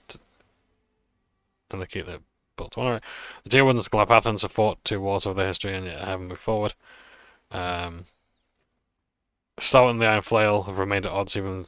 Yeah, let's go with that one. The problem is not that they remember too much of their history, but rather too little. The ice underfoot becomes suddenly clear. Between your boots you see an ocean separating Adir and the Eastern Reach. Great Serens and Deer Woodens alike began as pioneers from Adir. They all came seeking opportunity. Boats as small as ants crawl across the glassy blue. Were they to look farther back, they would see their common origins and desires. The ice stalls and thickens once more. I agree with this, to be honest. I'm actually like more in favour of these guys. Not just to piss off Andra, but yeah. But the experience of history is subjective. People remember what feels immediate and personal. Just remember your own betrayal. A painful truth. They pause, recalling their suffering. You feel it already upon them like heat. Maybe so. But we would not cast history aside over one such example. The Deer Woodens and Glampathans have fought 2 wars over their history, and they haven't moved forward. But the memory of those wars has likely saved them from another now, when it would shatter a barren Deerwood. I'm going to tell you what this reminds me of. In Doctor Who, one of the most important episodes, one of the best episodes, is called The Genesis of the Daleks.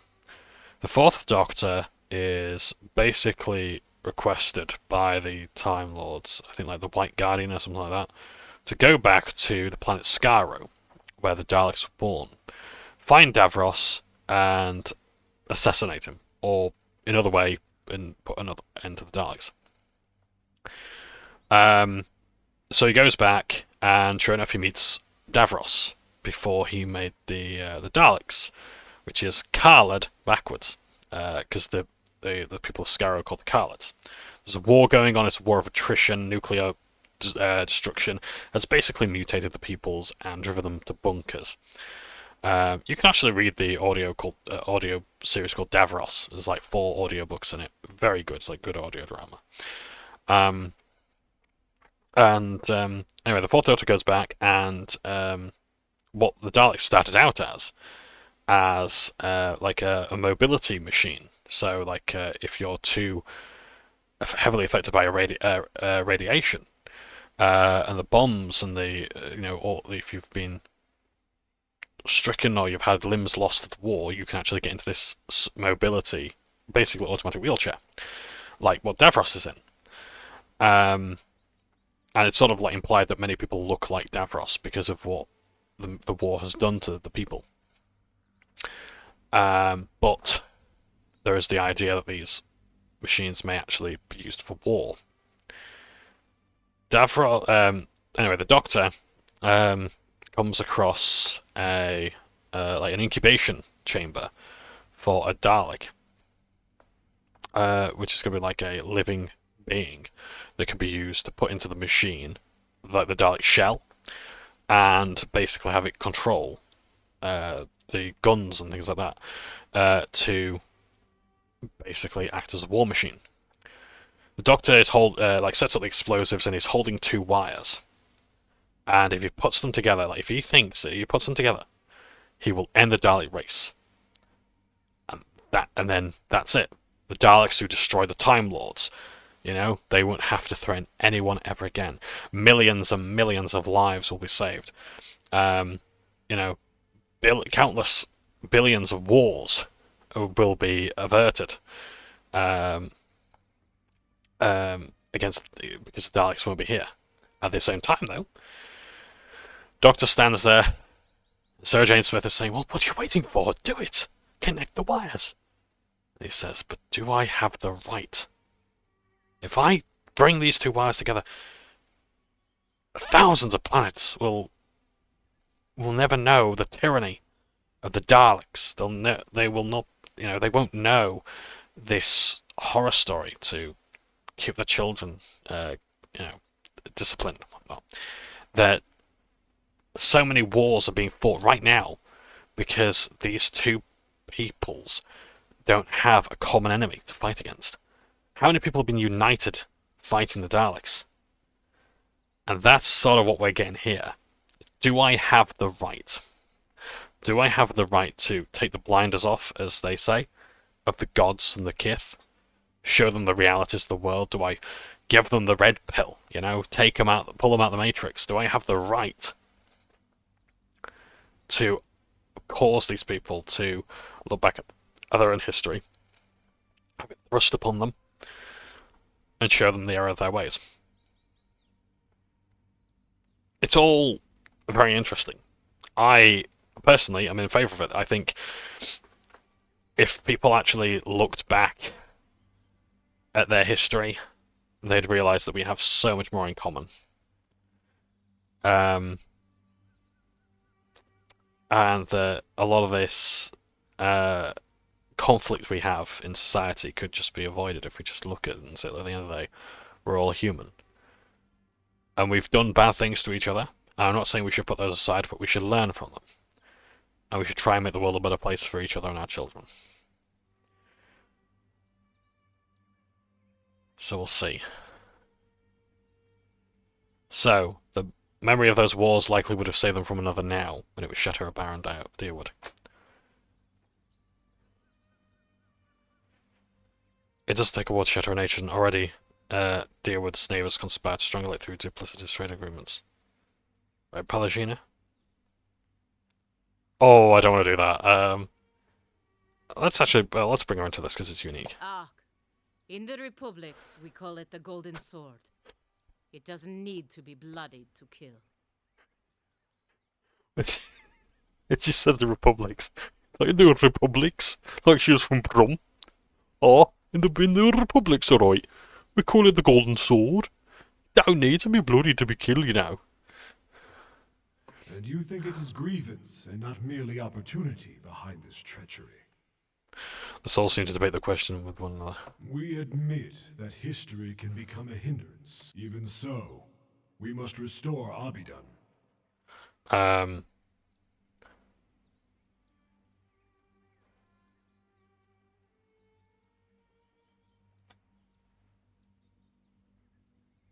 Let's hear this one. Memory remains a burden even with the events. It's pain with no purpose. Burdens strengthen the bearer, and they warn against repeated mistakes. Why would you discard them so hastily? I am awakened. I'm tormented by many questions from a past life. Rare opportunity, for you have the chance to answer them, to do things left undone.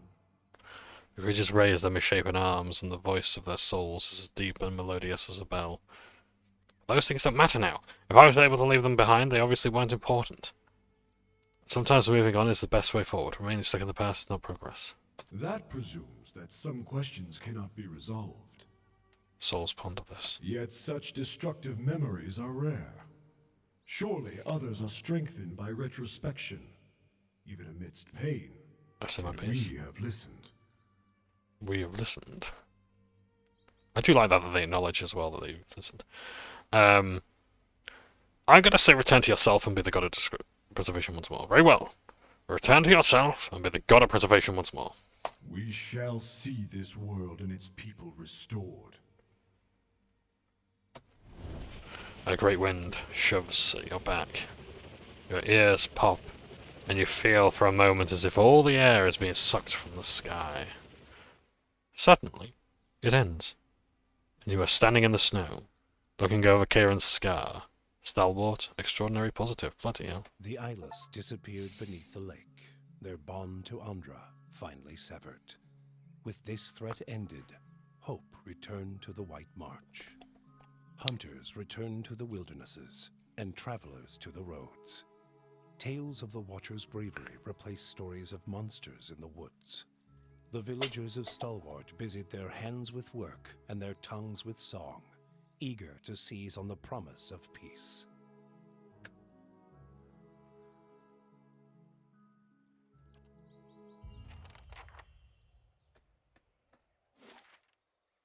And there we go. You can go down there, we can see that the ice has melted. Yes. Oh, what's happened here? So Ivan's not. Okay, so what have we got here? So, Ivan's Cradle, uses 5. Skeins Magic Line. Okie dokie. So, I get to use it 5 times, and beneficial effects are suspended for 20 seconds. Okay, that's good. Sorry if you want to read that. Review report. If you want to read that now, you can do. But yeah, some of these are really these good quests. Yeah. What is it? Let's go down, let's have a look. Oh, we didn't go down this way. Bugger. Why not?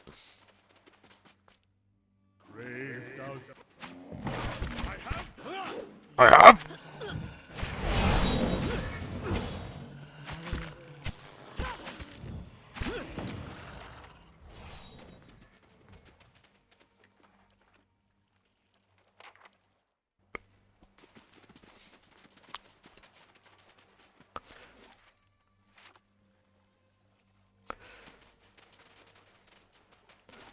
But yeah, just nothing left of it now.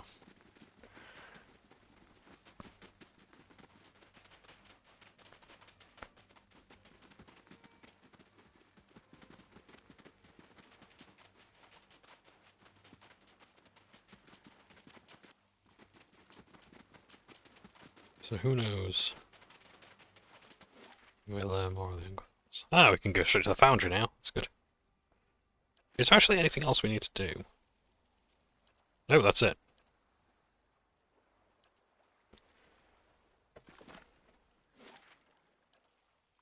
Starwater Village.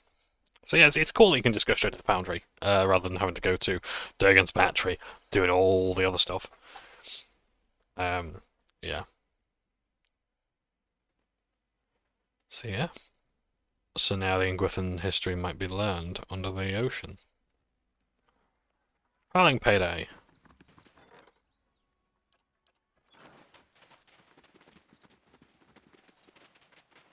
So that's it, really. That's done. We've doubled our manpower at the White Forge. Most folk here are excited, but anxious. There's already news of raid Sarens gathering at the border. Only a matter of time before someone takes a swing at us.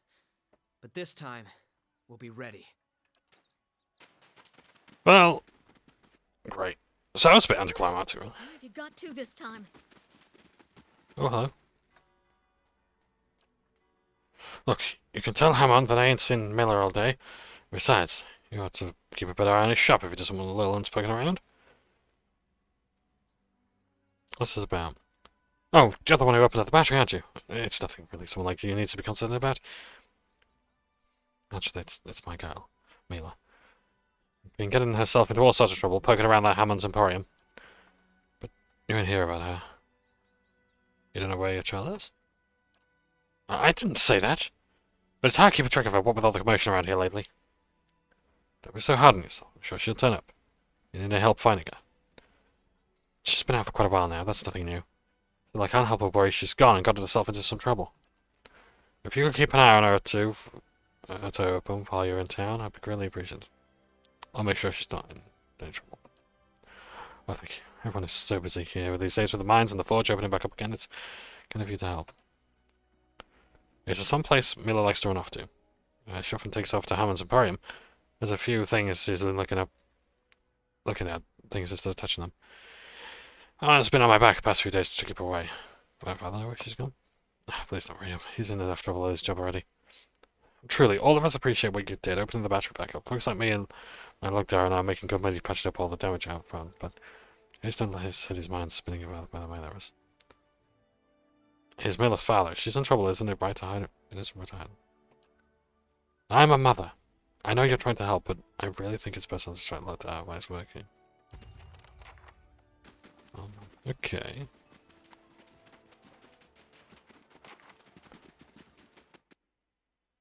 Seems... yeah, something ain't right there. She's very adamant that her father doesn't know. Hammond. There's a little girl, Mila, that comes around here. I heard she's been causing trouble for you. She's out of control! Though I suppose I can hardly blame her, what with the way her own mother's screaming at her. He leans across the counter and speaks to you in a conspiratorial whisper. I mean, where do you think that little rascal learns that kind of behaviour, The only person I've ever seen her give it a proper talking to is that wild woman who loiters in the hut just south of here. Aska, that's her name. I didn't know what it was about, but the girl's eyes were this big. But I suppose someone's got to do it. Tell the girl's mother I was speaking with Mayor Tarfus if I got her picking around my shop again, so I guess it worked. Okay. Well, let's ask her. So we'll tidy up some quests around here and then we'll call it quits. I don't think there's much else to do, to be honest. I think I might actually just finish this part. This might well be the end of the game. Does Aska live here? Because I know you're saying to the south. So I'm guessing here.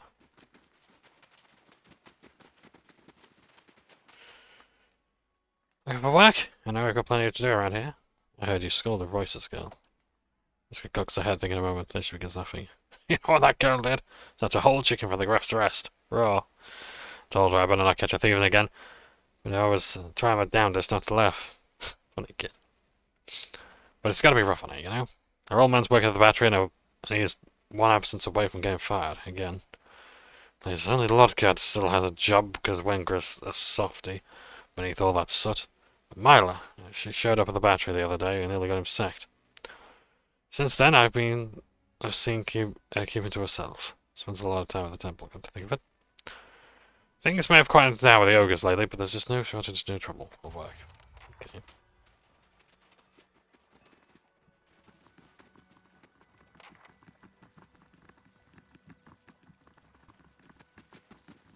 This is going to be fantastic. Just wait till they hear about this back home. So yeah. See, I think this will be the final part. I think I'm going to try and wrap everything up. So if I can get the main quest done, get the Ardra stuff done, Ardra Dragon fight done. Come on, stupid sword. Okay, now you're just pissing me off. He slams her forge hammer down on the unfinished blade of the loud clang. Straighten out, damn you. Temper Masker. Sorry, what am I doing there still? I do apologise, I've been in the way all this time. I hope I haven't covered up any of the dialogue options. If I have, I'm really sorry. Sorry, mister, I just slipped out. What's wrong with the sword? Where to begin? For one, I can't manage to shape the metal no matter how hard I try. Master Ingram says envision a sword, so I'm envisioning really, really hard. I think I'm ending up with a club. Maybe a mace if I'm lucky, but no, it's a sword. If my work doesn't improve soon, they'll kick me out of the temple. I'll be a priest unless if you're not a proper smith. Unless you help me. Go on. I stuck a peek at Master Ingram's law books and came across a ritual that can help enchant a forge hammer to boost smithing skills. That's exactly the kind of edge I need. I've already completed the first two parts of the ritual, crafting the hammer. Unfortunately, the next two parts require travel to the Deerwood, and there's no way Master Ingram will let me leave anytime soon. Isn't crafting using a magical forge hammer unethical? I'm not trying to show anyone up, I just want to appear competent. You know, buy myself time until I'm actually competent. I better get back to it before Master Ingram gets annoyed with me. Why did you decide to become an acolyte of Abaddon? It's a family tradition, one I managed to keep going. Barely. Looking for Mela. Sorry, haven't seen her. Go to Master Ingram, he knows better than me. I'll complete the forge hammer for you. That's great! That hammer actually turned out alright. First place you need to go to the Shrine of Abaddon at the Crucible Keep. That's in the best fire district in Defiance Bay. I've never been there myself, just place the hammer at the shrine and you should get blessed, or something. After that, you need to go to the Shrine of Magaran and Migrant's Fork. It's not far from Defiance Bay, to the north of the city, I think. Do the same with the hammer on the shrine, and head back here. Yes. Ingram. Ah, the kindler of the White Forge. We owe you a great debt for the industry and faith you've restored here. Welcome to the Temple of Abaddon. I heard Royce's girl, Myla, sometimes comes here. She usually just sits there by the forge and draws with some of the charcoal nubs. Poor girl's lonely. The only other children in town are a few years old, and the others would have been her age, were all hollow-born. Shakes his head. What do you do here? I lead this temple and guide the acolytes in matters both spiritual and mundane. Worshippers of other gods pray and meditate. We Aberdonians venerate our god through the act of smithing. Our doors are always open and our forge always alight. How may I help? This used to be a temple to Wanderer. Back when this was a dying, forgotten place. The clerics who tended it left, as is customary of their goddess. The throngs who have since come to Stattleward sought a more practical deity. Very well. Yeah, this drawing.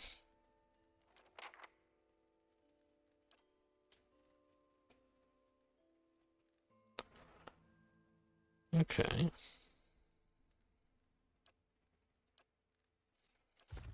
I can do that. As requested. As you wish.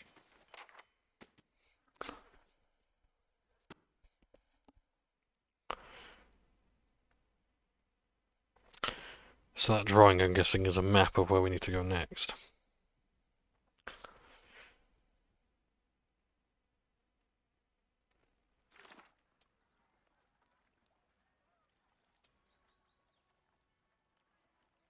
Well, Myla.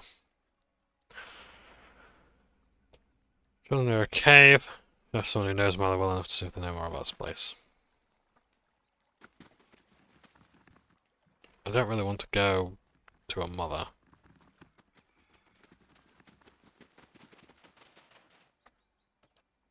Mountains, the cave. A lot of those in these parts. Those lines there could be standing stones like the ones in Whitestone Hollow. No offense, but you got some work to do on your perspective. To Whitestone Hollow.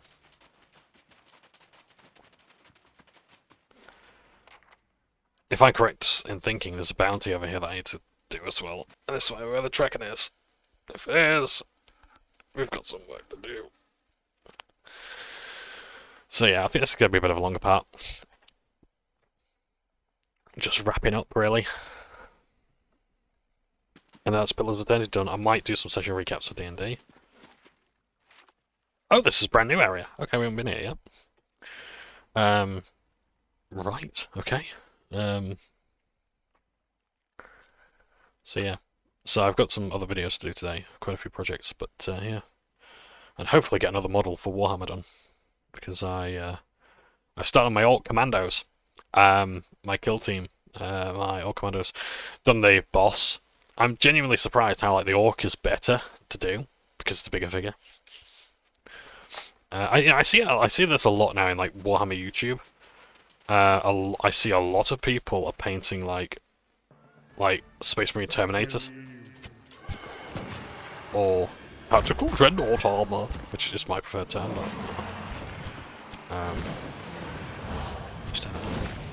But, yeah, seeing a lot of that.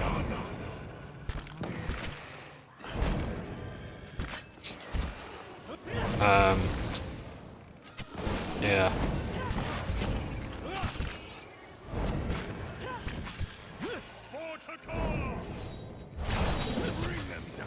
Did you just say for Tatar? Tartare? Tartar sauce? I mean, don't get me wrong, I'd shoot someone for tartare sauce.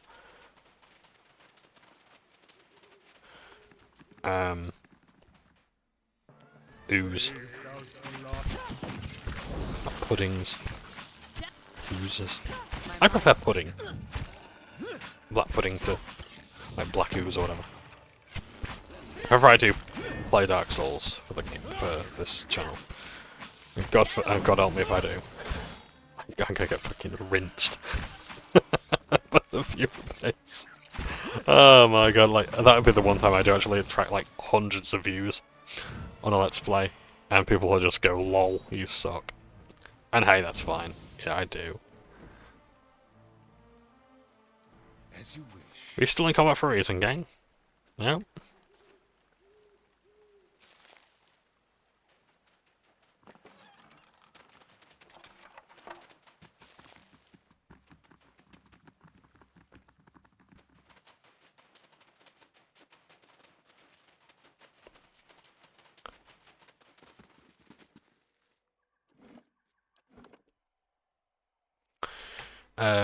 But yeah, I see like a lot of people are painting like Terminators, and it's like, I get it.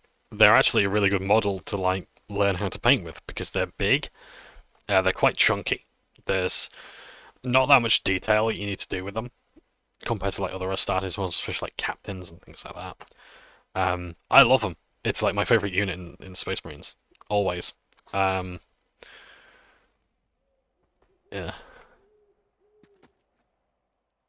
It's bad days coming, I'm telling you. Who's that? Oh, begging your pardon, Lord. The villagers shuffled too, you see. Need help? Don't think anybody could help Hattie now. Might not be too late. Look, we saw someone suspicious going inside Hattie's house. They already torched their barn. Suspicious people? Not just looters. I mean, they were armored up to the like they were for battle. They're mean looking.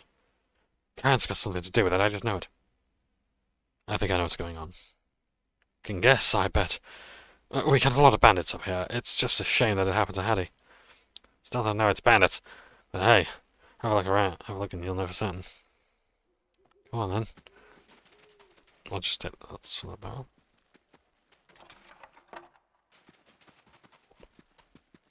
You must gather your party before venturing forth. So yeah, but I'm noticing a lot of people are like, they're showing off painting techniques and skills like Grim Dark, Slap Chop, all the rest of it. Dear, oh, hello, this is something different. Bleak Oath.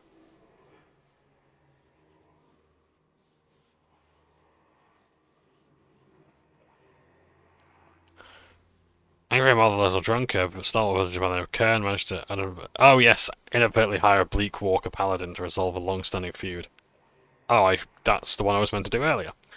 Wait, wasn't I supposed to see the movie hints, so that's where they've gone.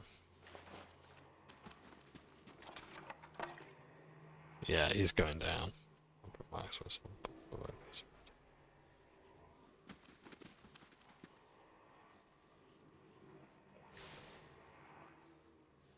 Durgan copper bracelets. Okay, not in the self-proclaim. Yet. Read his soul. You hear a low groan, pained, and turn your head to see. Still pain in your head and your vision swims. A harsh grip on your arm bears you upright on your knees. Here you go. We don't have anything worth stealing! Alwina's voice cuts through your sluggish thoughts. You look up at the barman man seated at the table, his stomach knotting with dread. No, you don't. He reaches almost idly for a ledger. You notice before he does the way that Alina tenses up. You're not sure why until he opens the book and the letter falls out. Family? He smiles as he picks up the letter. No. Alwina tries to run forward only to get caught in the arm of the man behind her. Looks like Esker's doing well at the mill. Sweet of him to write. Deadfire's a long way from here. Enough, Severston! All right, all right. He does the letter on the table, cruel amusement swiftly replaced with irritation. Kill him. You barely have time to register the words. The sword through your back drives the air from your lungs and the strength of all your limbs all at once. Alwina's scream seems so faint. You have to get to her. You have to warn Esker somehow. But your legs won't listen. You can't breathe.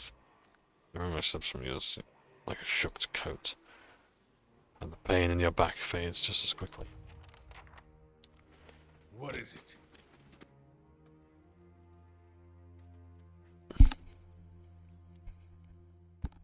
So I wonder if that was actually time sensitive. Would have been nice to meet the Bleak Walker Paladin there.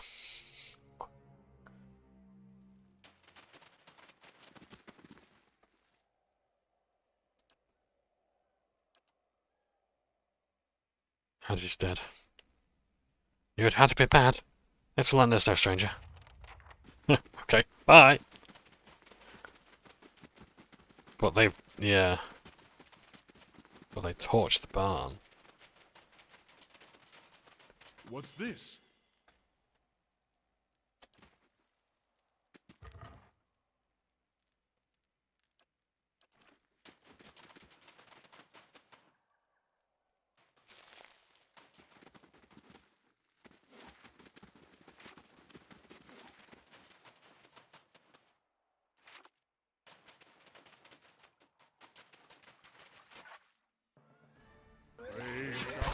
Ah. That doesn't match any other stone in the area. Or formation in the area. That sure is a lot of guys there. As soon as I'm healed up, let's bring some fire down.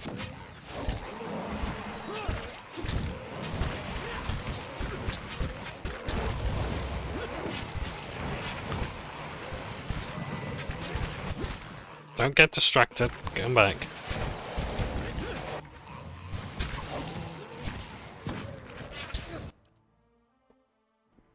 Right. What is it? My mind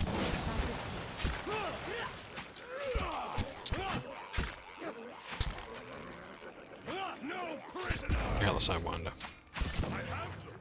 I remember these things were kicking my ass before. But yeah. Yeah, it's like I see like a lot of people on like Reddit saying like, you know, I wanna like be honest, how much would you pay for me to paint this model? And things like that, or how much would you pay for someone to paint your models in this style? You know, like asking if they can get into commissions and things like that. I'm not gonna lie, it's like my dad and I were actually talking about this on the bus one day, and just recently. And I'm like, yeah, your style's good, but I wouldn't pay for it. And that's just a sad reality, you know, it's like, it's not meant to be any slight against your work, it's like, obviously the work you do is very good, and you work very hard, but And like, yeah, in an ideal world, you would be paid for the work that you do, but it ain't happening, you know.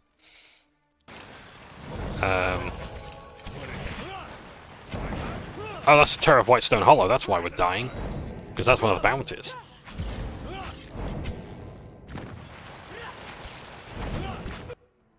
Can't I kill that? Yeah. Let's seriously hear that gunshot.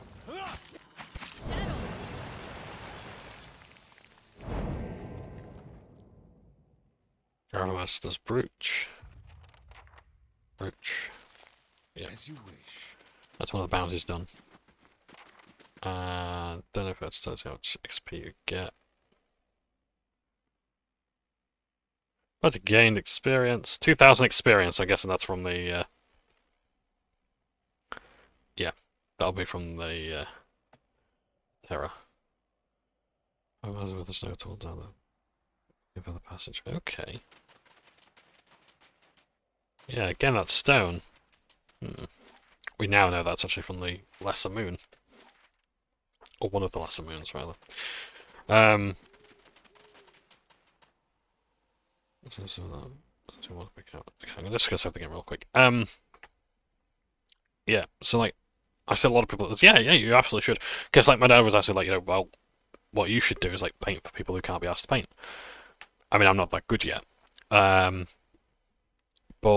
I said to him, well, I'd love to, but who wants to pay £300 for me to paint a model? And he just immediately said, how much? Like, you know, and like, you know, he's fully into Barnsley, into Yorkshire when he says how much, because that's a very Yorkshire thing. Like, no matter the price, you always it's the law. I don't make the rules, but the law says you have to go how much when you're told the price of anything. Yeah.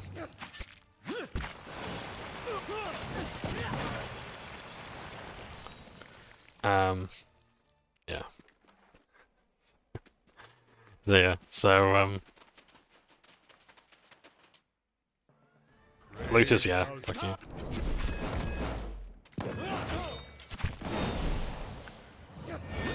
Get cooked. No prisoners.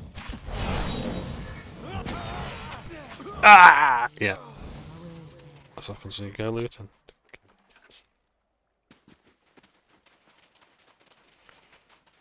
Still. So what was that? Still don't see where we had to hurt the dogs. Oh.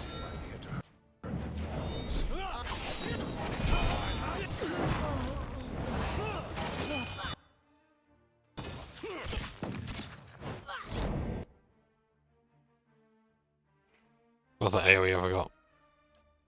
Possibly, that's always good.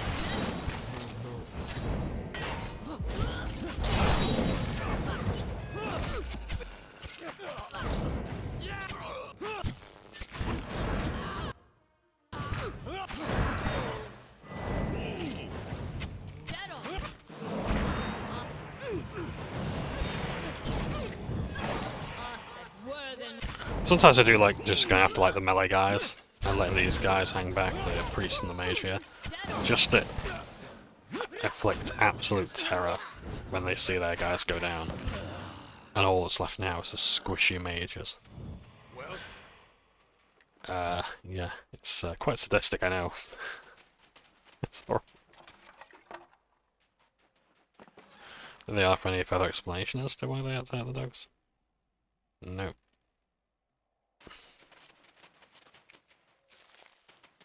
Almost that too quickly. Yes. Let's camp up.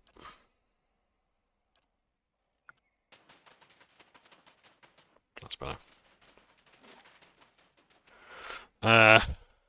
So there's the cave over there. And this is a bit here, so we'll go here. Yeah. I was saying to Dad, like, yeah, you could spend, like, because bear in mind, like, well, when he said how much, I said, well, you think about it, it's like minimum wage per hour. So that for me is like, I think in this country it's about £10. I think it goes up in April, which is good. But you know, after quite a considerable hike, I think by about 50p per hour, which isn't bad. But yeah, minimum wage is going up again, So I hope my wages as well. So yeah, so minimum wage goes up in April. So you pay. So now let's say it's £10 an hour of work, okay? Plus your paints. And bear in mind, Citadel paints are nearly £5 a pot. Your brushes, your glues, all the rest of it. Your drill, if you're scraping off any mold lines, your mold line remover, your hobby knife, and not to mention as well your expertise. How many years of experience are you paying for? You're not just paying for me to paint. You're paying for me to do that. If I had to charge family, if I was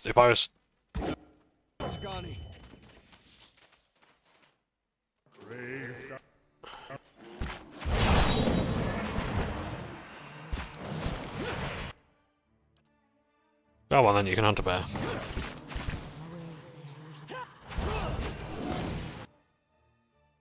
Never mind, they're all dead. Is that a per encounter? Yeah, that's pretty good actually.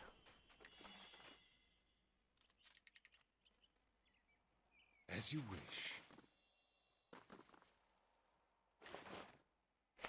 Ryona's breastplates. Okay, soulbound. 3 intellects, litany against minor afflictions. 4 damage resistance. It's for monks, paladins, and chanters. Recovery speed is minus 40, but lots of resistance, especially to freeze.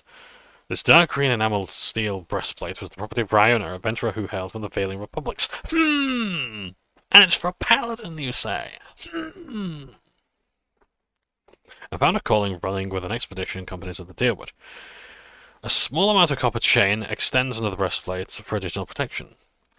Ryona ended her career early after giving up her expedition group to do a dragon in the White March in exchange for her own life. Oh. I kind of want to wear that actually, just to walk up to the dragon with that. I'm guessing that's a horse, or remains of horses.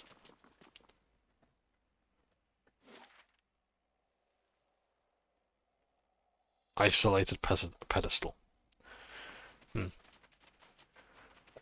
Let's have a look actually. Have I got any Rundle's Finery? I do like Rundle's Finery. I mean, it just looks so fucking snazzy, doesn't it? Look at that. I'd wear that around the house. In fact, you know what? If I ever actually find a tailor, I want him to make that. Let me just screenshot that. Rundle's Finery. It looks gorge. Where's my armor?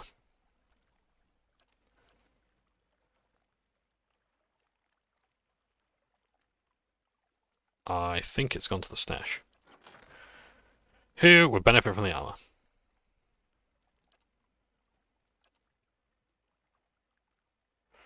Well, it's obviously got to be here. Ah, okay, Palagina, if I put Palagina, where might I find it?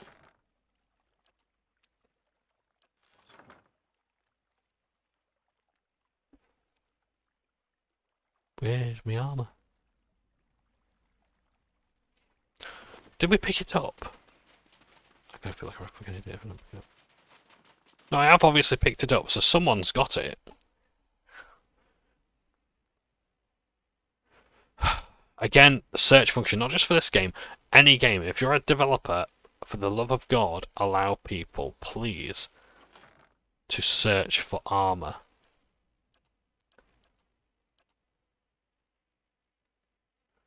Oh, hello, Executioner's HUD. Where was this from? 20% endurance per kill, 20 endurance per kill, melee accuracy, intimidating presence, frightened. Palashina can't wear it because she's godlike. You've got that on. In fact, what's the state of this? Okay, so that's actually going to level up soon. Great. That's goes Chorus, Might, and Retaliation. It's not bad. That might be better. No, it's not great, because you've already got the thing anyway. Seriously, where the fuck is this cuirass? Right, okay, it was equipped by a chanter.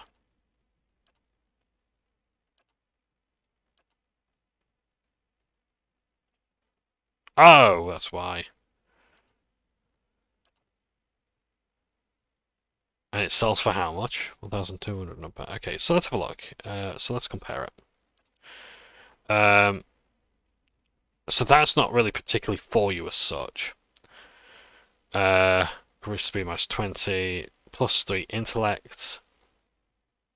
Let's see against mana afflictions. Once per rest, it gives you one person immunity to those for 20 seconds.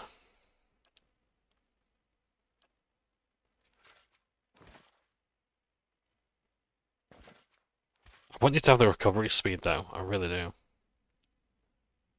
I don't even know if I want you to have armor though. I think you'd be better in clothes.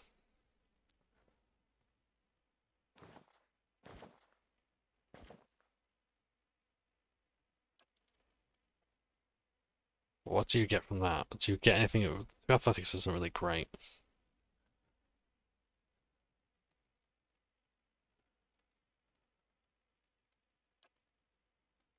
Okay, Pelagina, what are you wearing? Hand and key. It's good, it's really good.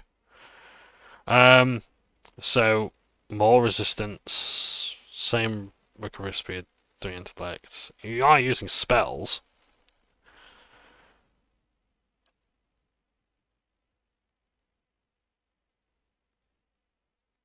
It's really good. It's really good.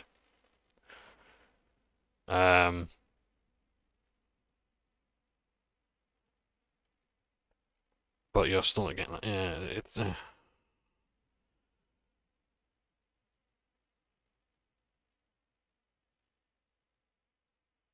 Yeah, I'm gonna give you that. And it looks so good as well. Look at that.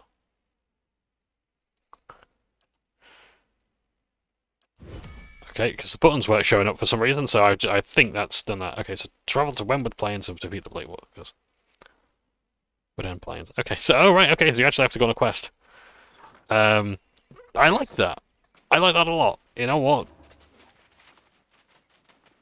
Okay, something's attacking.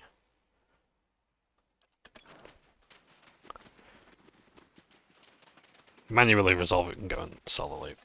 That's fine. I like that. I like that a lot. It's something that I haven't seen for a long time in single-player RPG. In fact, I don't think really ever seen it in single-player RPGs, but I liked in MMORPGs, where you want some gear, you want to craft it, you go out to these locations, you get the parts, and you make it. It harkens back to old D&D as well. You want to make a magic item, okay, so you've got to get these parts from these monsters in these locations, and then you've got to spend so many days and resources and make it. I like that. It works so much better in Westmarch's campaigns, where it's like a sandbox game, rather than like, okay, it's a story. There is an overarching story that you've got to be part of.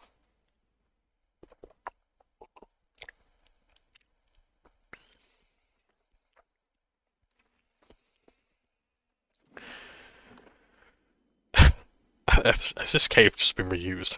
I mean, I don't mind. I don't mind. I'm not against reusing assets at all. If it saves money, it saves time that the developers can use elsewhere, I'm totally okay with it. Have you seen how much World of Warcraft reuses? When was the last time an original skeleton was added?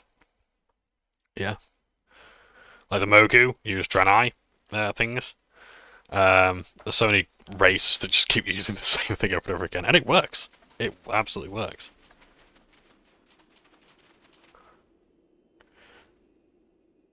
And the fox and the farmer did run and leap, run and leap. Oh, what he did to those poor little sheep. Despite the girl singing, the wicks around her are strangely calm. They scratch their claws in the dirt, bloodshot eyes half closed, while the girl sings and hums a song. Suddenly she looks up and notices you. She looks around the cave as if hoping that you're here for someone else. I'm Mila. These are my friends. She waves an arm towards the wicks, and then regards you with some concern. Did you come to play with us? So these are children who have had animal souls put into them in the early days of animancy. Your mother's looking for you. Mother flinches. Her face scrunches into a defiant little frown. Oh, so she might actually be a Wiked herself, or Wicked. I'm going to just say white. Like the ghouls or whatever. Wicked. No, I'm going to stick with Wicked. Or Witch, whatever. Big Ten! Milo's high-pitched voice cries out at the nearest hissing white. Be nice! She turns her attention back to you. I don't want to go back. She yells at me. I just want to play here with my friends. She makes a little mound of dirty snow. You like sweets? How about a Rauatai cookie? I'll use that. A real Rauatai cookie. I've heard of those. Milo's eyes are wide with wonder. Of course you have. They're the very best cookies in the world. Can I really have one? What the hell? I mean, it's so childish and petulant, but option 4, smile as you drop the cookie on the ground and slowly grind it into the ice with your boots. No, bad children don't get cookies. No, go to your mother. What?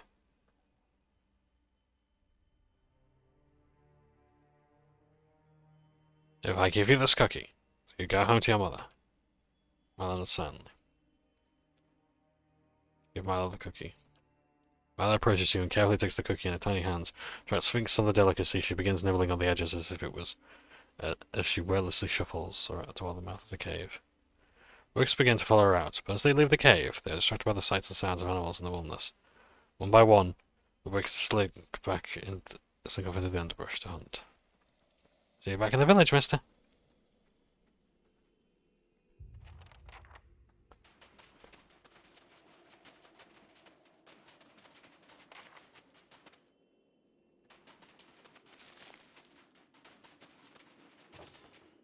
Fine dagger, okay.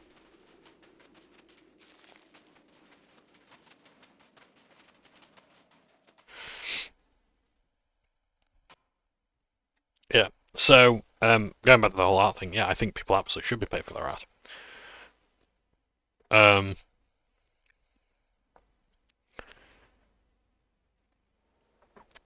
But it's a lot of money, and like this is the thing, like in the real world, a lot of artists are not getting paid for their work. And it sucks. It really fucking sucks that they put in so much work and they're not getting paid.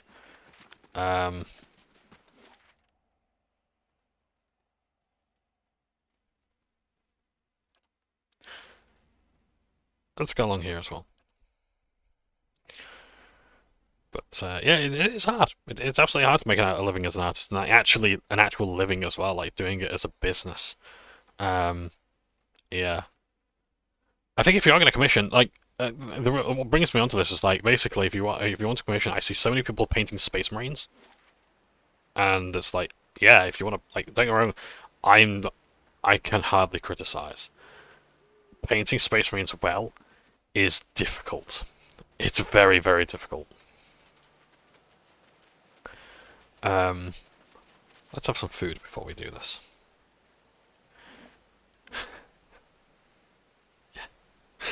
Let's see if this works. Let's try and take on the dragon, and if not, there's a bounty that we can take on that'll cheer us up, because we've actually managed to do a lot of damage to it before, so there's a good chance that we can do it again. And there's that bridge up there to help us. In all seriousness, though, yeah, if you are looking to commission, first of all, don't ask Reddit. Ask your local community. Like, if you've got a friendly local gaming store, go there, paint your models, and let people see you painting your models. And they can give advice and things like that. And they'll probably talk to you and say, hey, look, you know, I see you painting a lot. I really can't be arsed. Would you paint my models? And then you offer them a fee. Yeah, if I were painting for family, I'd probably charge for, like, the cost, like, of paint. So it'd be things like, you know, yeah, like, just pay me for the paint and the brushes or whatever, and I'll do it. I wouldn't charge them any more than that. Because, yeah, don't go wrong, like, and it's like, well, do you charge your family? It's like, I mean, it's usually, like, a case of, like, because I don't know how other families do it, but, like, when, in the case of my family, it's like, if we do something for one another, and it's, like, really labor-intensive, or, like, we're asking for, like, a business thing, Like for example, my one of my uncles does like MOTs, like the yearly legally required MOT, and we can get a good price because you know, we're family. But we'll say, okay, right, you know, we'll cut the price down because he's at the end of the day still got to make a living. That's fine. I'll give you the dragon meat dish. How appropriate.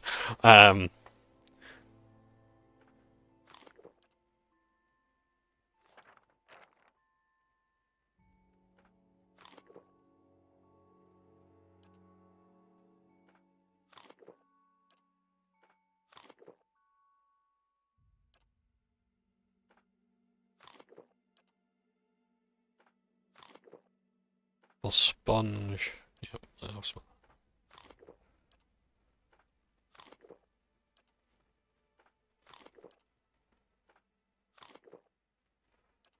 all the drugs.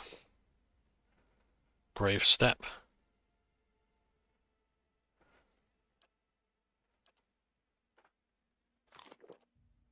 Let's give that to the rangers as well, because you get less health.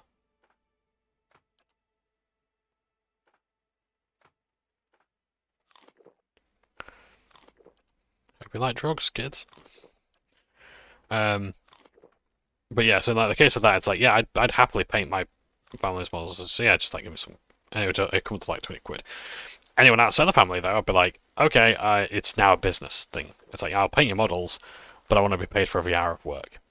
And if I spend like an hour on a model or whatever, then yeah, you know, I might just do that. Yeah. But other people, no, it's like, you know, you absolutely have the right to say, you know, I want more than minimum wage. I want the paints and the glues and all the stuff covered. You know, if I'm going to make your model battle ready, I'm not just going to paint it, I'm going to properly clean it up. You know?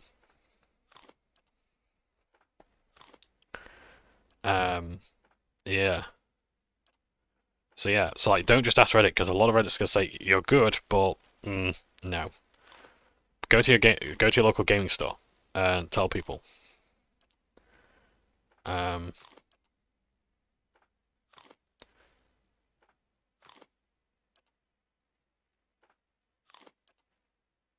Yeah, you're open for business. Because, it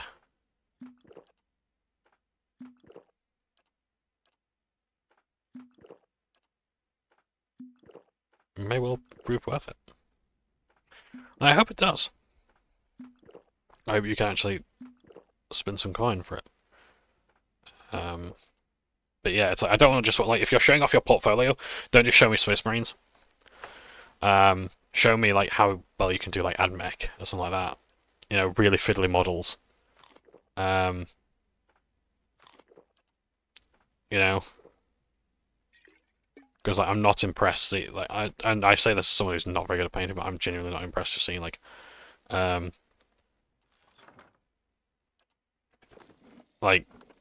what,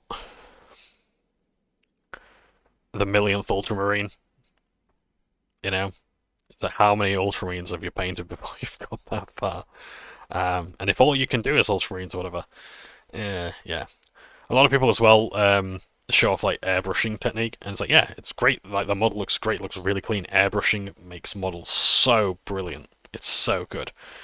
I'm not gonna say it's easy. It does require practice to get that handle of the brush and get it all right and whatnot. But if all you've done is airbrush the model, I want to make sure that it's a very good job at the end of the day. Yeah.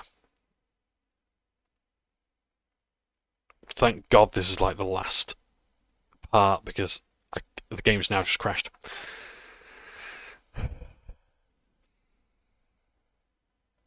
Because it can't handle saving any more files.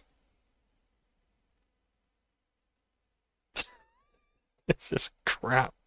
I can't believe this is utter rubbish. It's like as if the game just like heard my opinions on airbrushing and gone, "You what, mate?" Leave. Now. I've no patience for careful. I killed the last wanderer I found in these parts. Was that the rodent snake?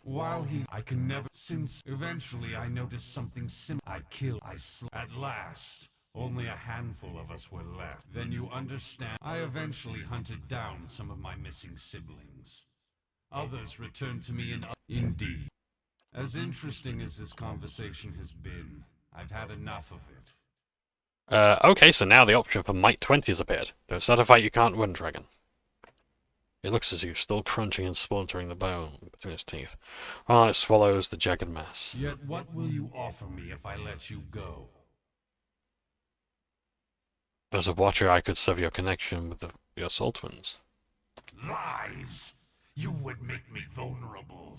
How foolish I was to nearly fall for your tricks. What have you got to lose by trusting me? I don't mind. Okay, that's fine. Well, we'll fuck him up. Alright then. So, that looks good.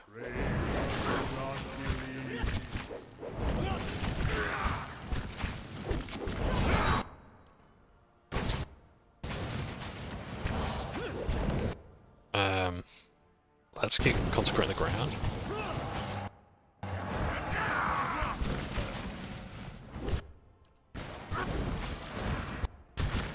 Yeah. I don't think I'm going to bother talking to him in that case then. I think I'm just going to launch fire at him and let him come to me.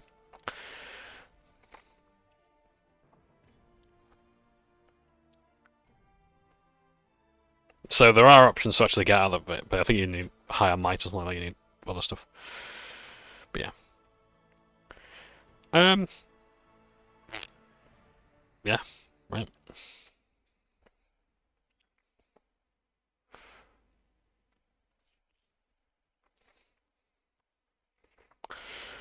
So yeah, I think if I stay back, I can actually focus on like the souls and whatnot, and deal with them, the spirits. Oh, hang on a second. Where's the food effects gone? Yes.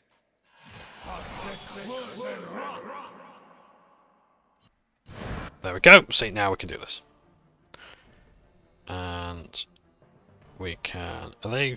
They're spirits, so that's not going to do anything. Consecrate the ground. Let's focus on this. Let's get some healing out.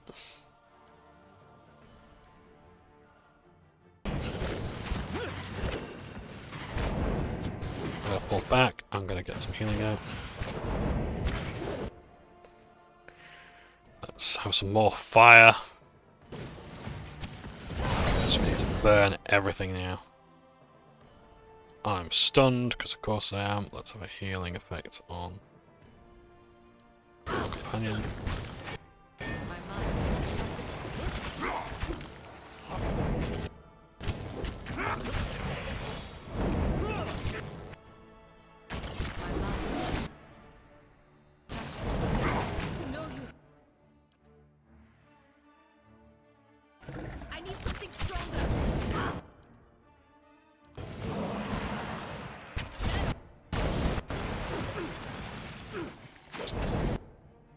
I'm going to revive Pelagina.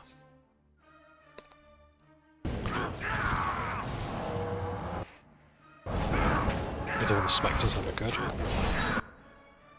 Get yourself up. We'll lay some defense down for everybody.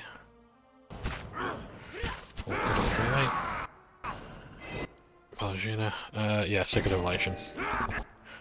But try and run around if you can. There we go. So then you're not hurting anyone else. Critical endurance on Pelagina.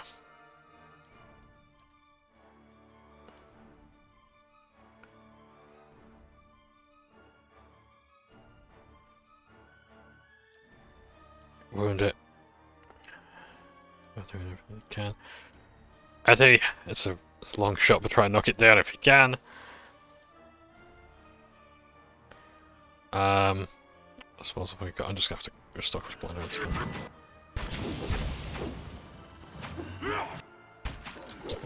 That didn't work, okay.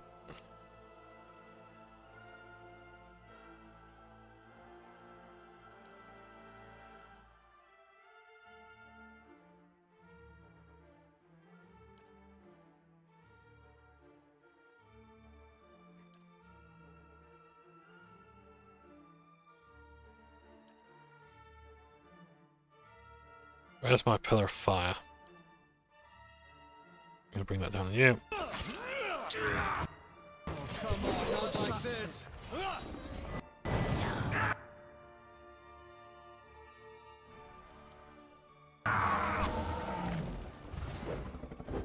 Like, this fight's a loss, but... yeah, okay. We're not gonna defeat the dragon. There's no way in hell. Like, it's got way too many allies, it hits way too hard. The only option out of this is, of course, to tone down the difficulty. Like, seriously, if I can't kill this dragon, I don't think I actually stand a chance against the next one. So... yeah, I'll bring it down to easy mode. I can always bring that story mode if need be, but yeah. As I say, like, we've seen the content. Turning down the difficulty now at this spot is just for me to get the achievements. So yeah.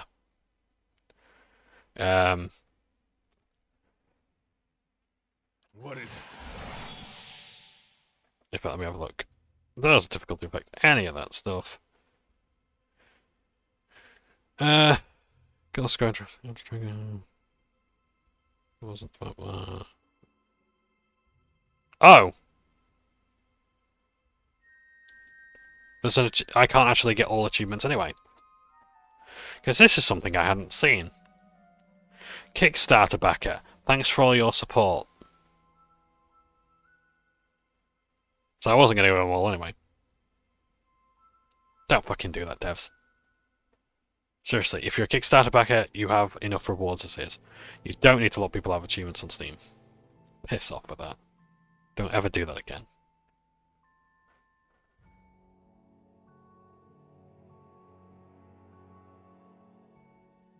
Now then.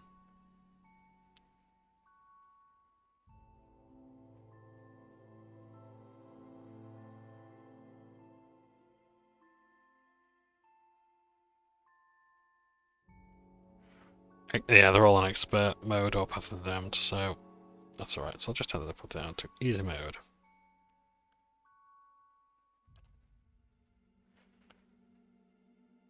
So for what is it? So on any map you haven't visited yet, so that means like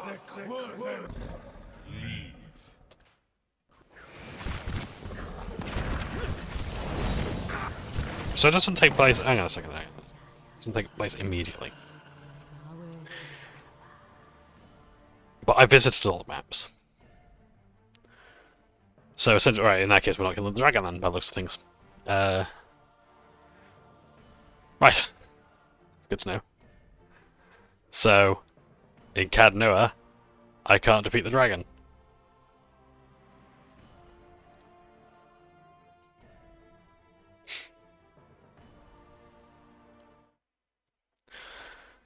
Why am I loading this save? I was meant to load the other one. So I can't defeat the Adra Dragon in Cad Noah without anything short of a cheat engine. Because I don't think I'm ever going to be high enough level or skilled enough to actually beat it. Yeah. Because the difficulty does not apply. Unless you've done the new map. I don't know. Maybe it changes his health. Who knows? I don't know. I don't care. So yeah. So let's just clear up some of these bounties. I'm just going to try and clear up the content I can. I need to talk to Durance and then that's it pretty much. In fact, to be honest, it's basically just the bounties now, because, like, if we can't defeat the Outer Dragon, then the ending doesn't change. I mean, I'll do that, you know. I'll do what I can, and we'll begin the next expansion.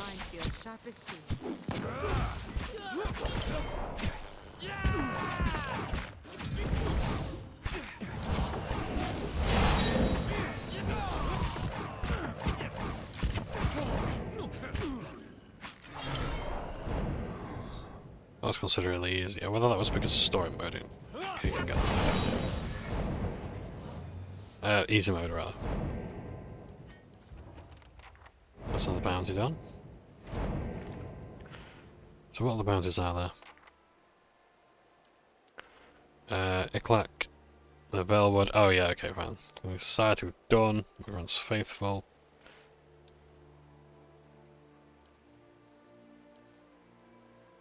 Okay, let's go.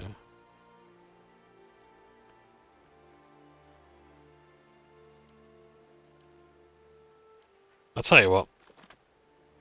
What is it? I'm trying to think of what actually else is there to do that's going to lend itself to the story.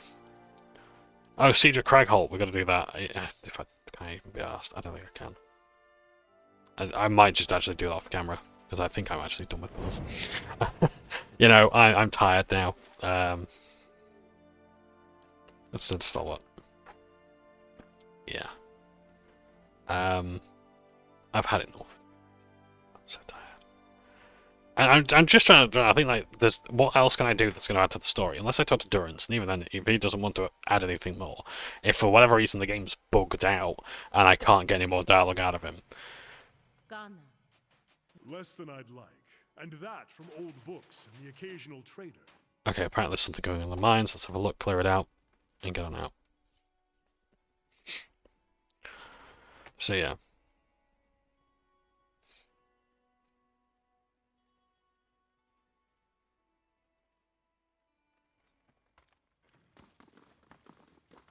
No, please!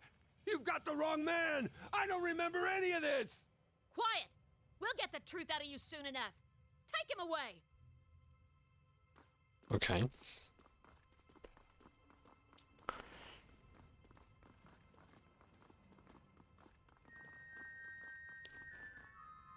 Because there's only so much that I can really do. Like Durrance, I've got to stop him from throwing himself into the fire. But if you don't want to give any more information, then that's that. The bounties don't add anything to the story. All the companion quests are done. Oh, we've got to help out our fox friend, Herodias. That's about it, really. I can't think of anyone else that actually needs any companion stuff doing. But yeah, even then, like, stuff that's actually going to affect my next playthrough. It's really just, I just want the Archer Dragon done. Okay, so I have a name for myself. Okay, local wildlife, tell me about this murder.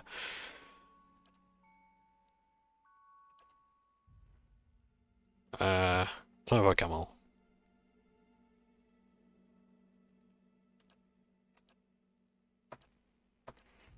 Okay.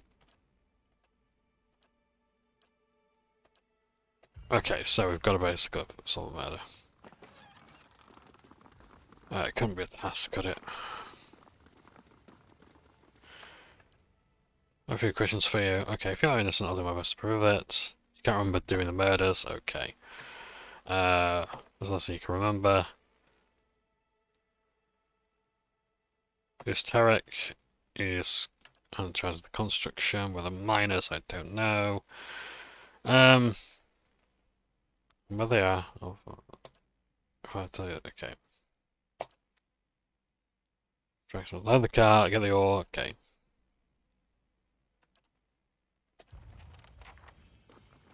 So there's something here. You see Camel? How could I miss it? Looks like he went swimming in Samuth's blood. Blazes. Never would have pegged him for a freak. Zerps. Zerp Blighter.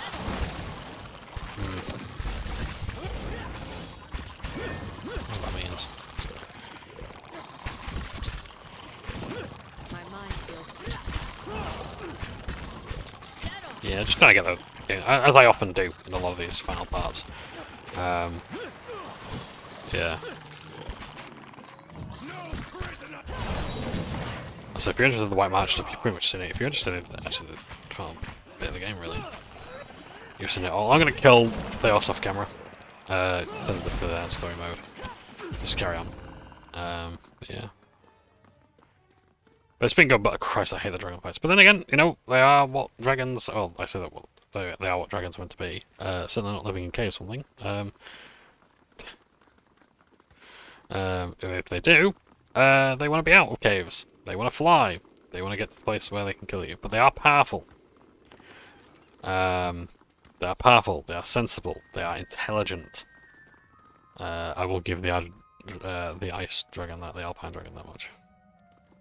But I am not killing them on this difficulty or indeed in this playthrough. That's going to wait another time when I do this for achievements and elsewhere.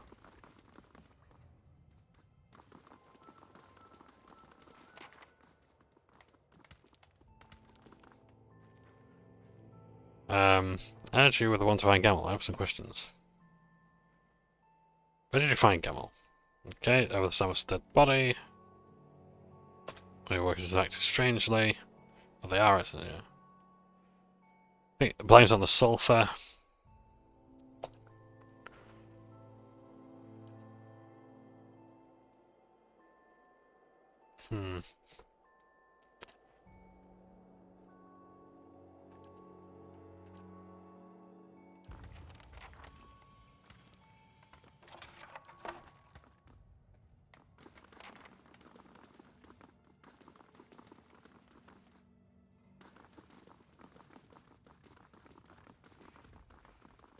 Okay.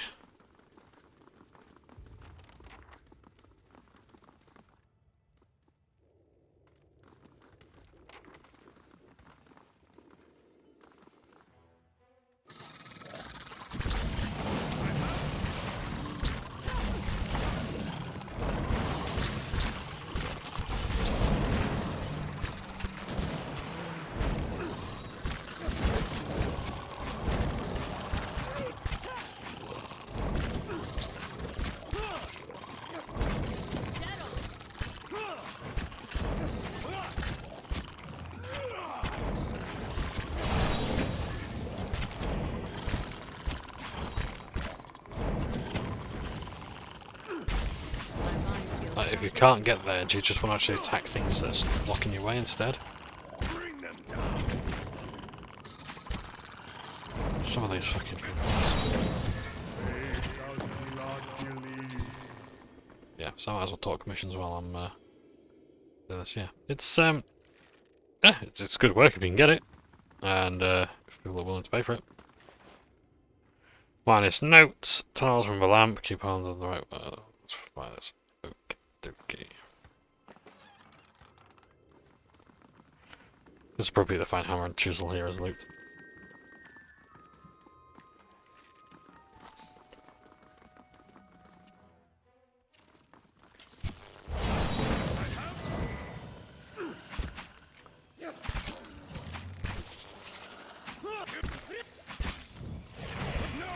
So yeah, yeah, it's good work if you can get it, but the key is getting it, and getting it consistently as well. It's one thing to be like a side hustle or whatnot, but yeah, if you want to actually make a business out of it, it's tough.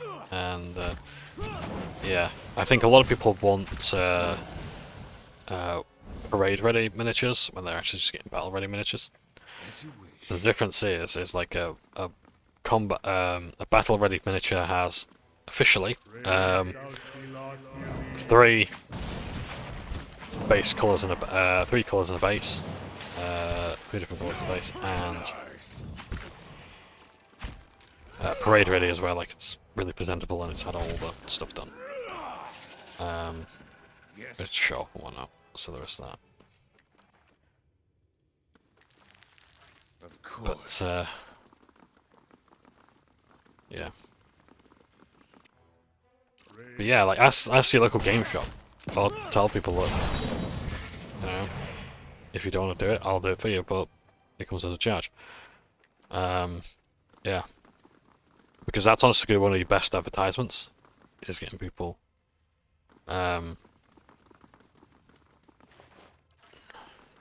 These miners seem a little loopy to you. Contract for sale. Well, constructs using the sulfur mines. The seller appears to be one Galvino. Anyone seems familiar?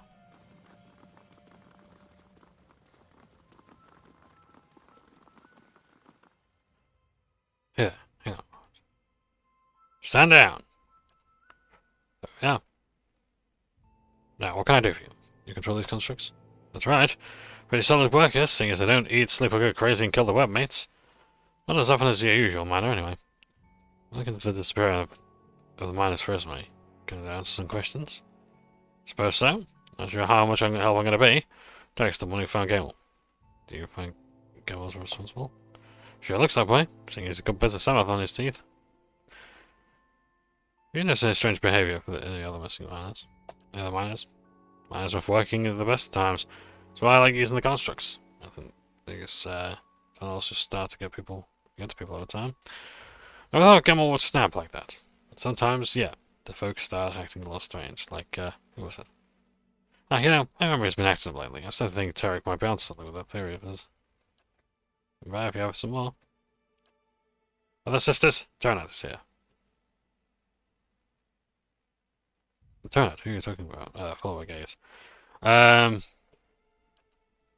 We've been looking for you. We know what you've done.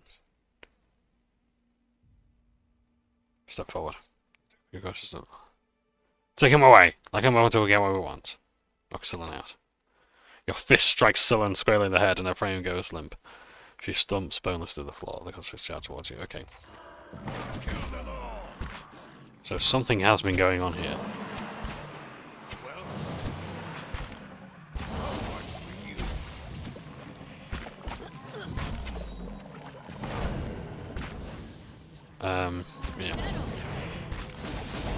Yeah. So yeah, if you are doing commissions, ask your local group, and you know, my opinion is worth jack shit, because one, I'm not that good at paying, two, I ain't paying for your stuff, and I think it would be an insult to you as well. For me to pay what little that I would want to pay for your work. A Palace of Great Silence. I'm not going to read it, just send so. Looking chime. Okay. He is out cold. Okay, it seems to be this vapor. Tunnels. Crossroads. I'll take a path. Oh yes, it's always to follow the right. Map of spiders. So path to the right. Path to the right. Map of spiders. Light a torch. Path to the right. No, that's what this. So after it, second. Dead end. To the path to the right. Path to the right. There's probably a small chest. Take the treasure. Okay, compass is gauge and doing a copper, turn around. I'll take the path to the left this time. I'll take the path to the right. I'll take the path to the right. Path left, path left, path left. Path left. Use a hammer and chisel. Path left again. Path left again. Roots, okay. Path left. Path to the right. Path to the right. Path to the left. Path to the right. Spider webs into your feet. Okay, okay. We made it through. Well done, me. I found some treasure, not bad.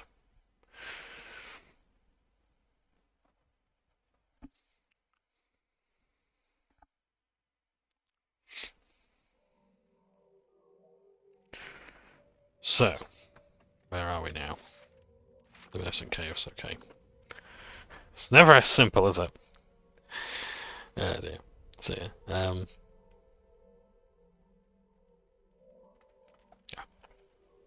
If I do like a analysis on the game, I don't know. I might. It's like it'll be a lot less heated. Like I will have a lot of good stuff to say about it, because it is a good game. It pisses me off a lot, but what game doesn't? Where is it? So dominated. Oh, it's the Vithrak. Okay. My mind feels sharp as steel.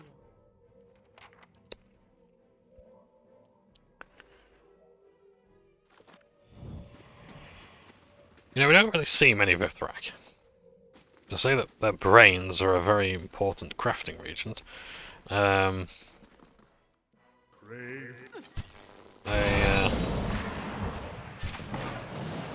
don't appear all that often.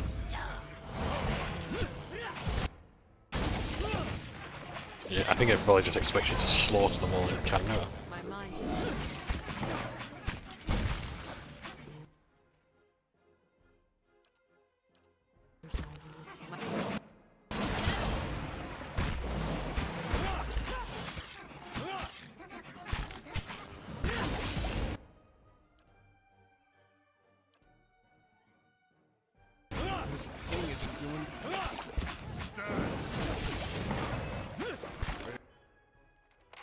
Right, for the Drake's survival, it's in its best interest to go search for this.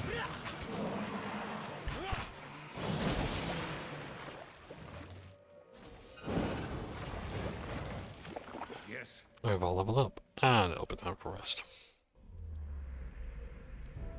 Rodney! I'm going to keep your points for next time, because, well, there probably will be a next time, but okay. Spell Mastery, level 4. Searing yes. Fire damage, okie dokie. Great, that was fun. Eddie. Your survival's already pretty high, so I don't think I need more. Hold that. Defender.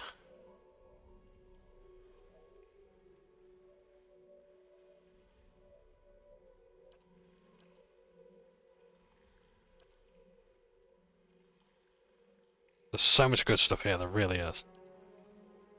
Overbearing Guard. Attacks have increased the overload as prone. Disengagement attack. Triggered immunity. My damage does at least 10% of his or her damage. Oh! Immune to slash damage.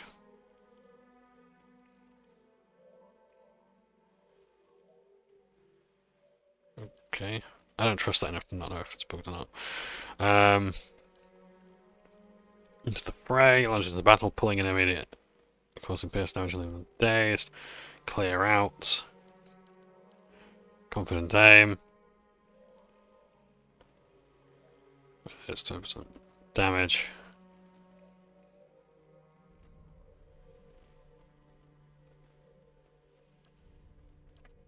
Confident aim.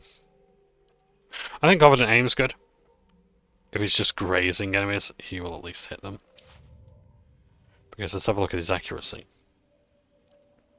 His accuracy is 70%, 8%. Which is actually pretty high.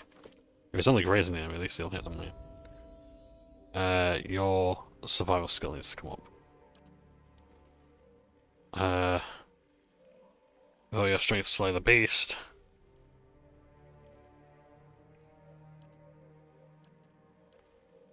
%healing increase. Accuracy against beasts, I'll take it. I think that's a pretty low though. Well? Okie dokie.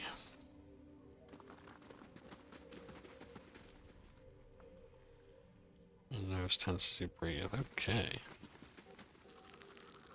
Ugh.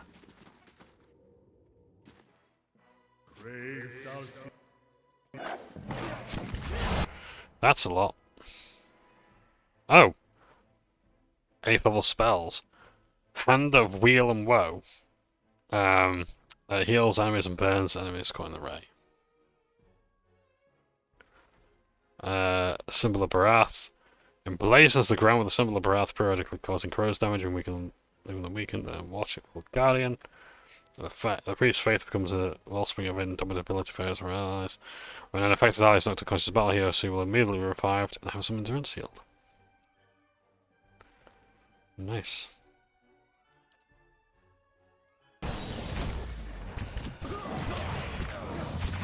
Let's launch some of this out.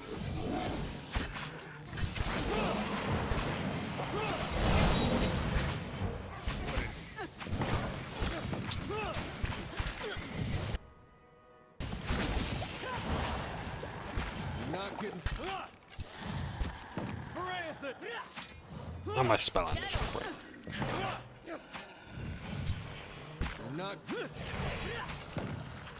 So yeah, so if I do like a analysis, like I'll be talking about the story and as much stuff as I can.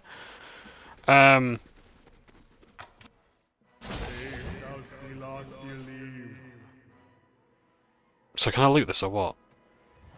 No, you're just gonna take your fucking time.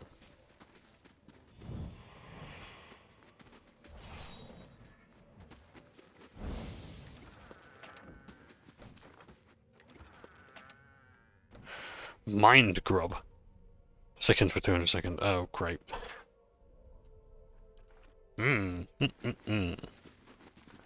Just how Mama used to make them.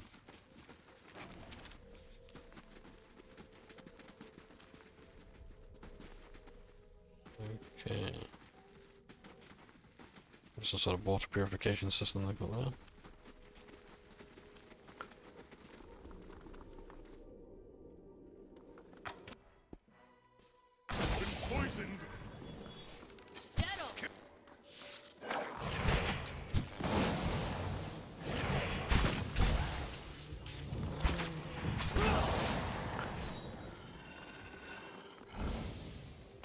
Twin Sting, so deal with 100 damage to friends, so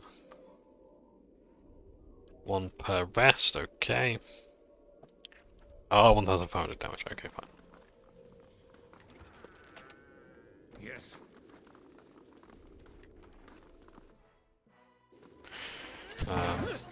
Yeah, so I want to talk about the story pins on it, companions. I want to try and maybe go through each of the companion stories.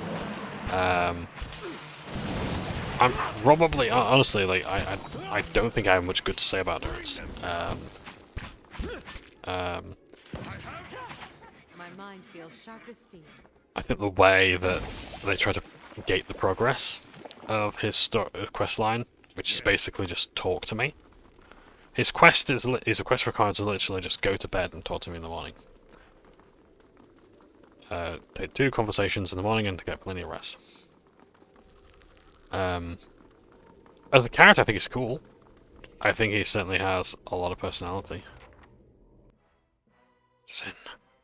We need more. I was stunned.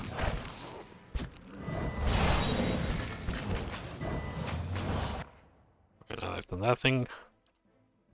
Let's do ours.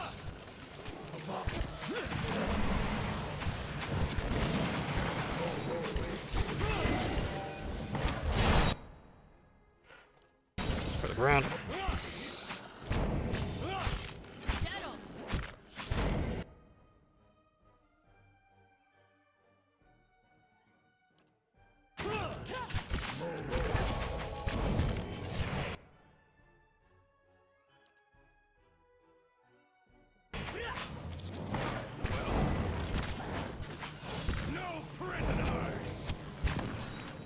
Spectral warbow, that's cool.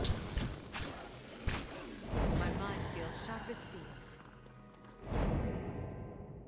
Dragon's Maw shield, all soul ground. Okay, so it gets bash. Which I think it had anyway. Dodge deflection, -4 accuracy, okay fine. Just the hunt. Fear aura, Dragon's Breath. He gets Dragon's Breath now, nice. Superb 12 shield deflection. Hey. So what's he looking like now? 118 deflection. Yes. Any idea how hard that's going to be in a roll? Like, everything else will either just miss or at best graze. If he gets hit, yeah.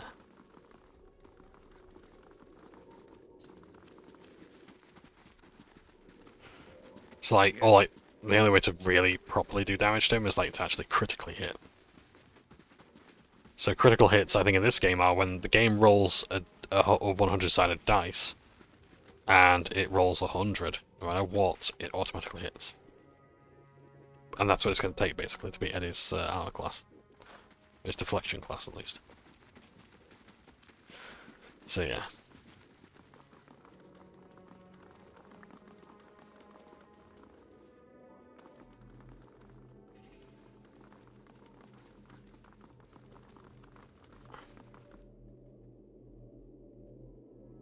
Okie dokie. Just go past them.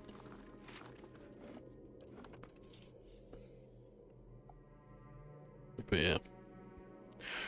I'll talk about each of the companions. Personalities, goals, all that sort of thing. Yeah, if I can. It will be a big thing. It'll be not like a video essay, so it won't be like that well edited. It'll be a talking head video, basically.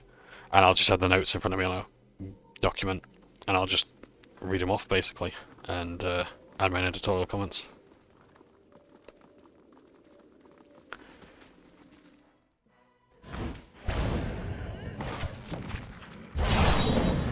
Like, my main criticism, to be honest, with the story is...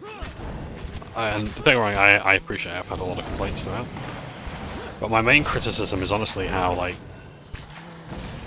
there's no real sense of urgency to go after... One, like, my main problem is that, one, the Watcher stuff is so incredibly absent from the game. You don't need to do any of the Watcher stuff whatsoever, really. And two, Theos Ixarchanon is realised fully too late in the game. His relationship with other characters that you meet, the events, like, it's basically like everything that... Oh, I've died. Properly dead, that's great. Next game.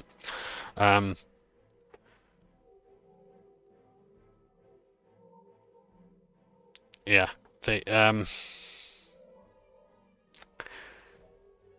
it's a thing of, like, so much of the game is like, everything that's interesting in this game has happened in the past. I mean, that's not how I'd put it in the video, but it's like most of the events that are really interesting and important in the lore don't matter here, or you resolve them right at the very end of the game. The Hollowbone Crisis, I thought I'd resolved the Hollowbone in my first playthrough of this game. I thought I'd resolved the Hollowbone Crisis with the Duke, but no, that's just one part of it. And it's sort of like that. You see this in a lot of Obsidian RPGs as well, where it's like, you think that, like, you've done the big thing.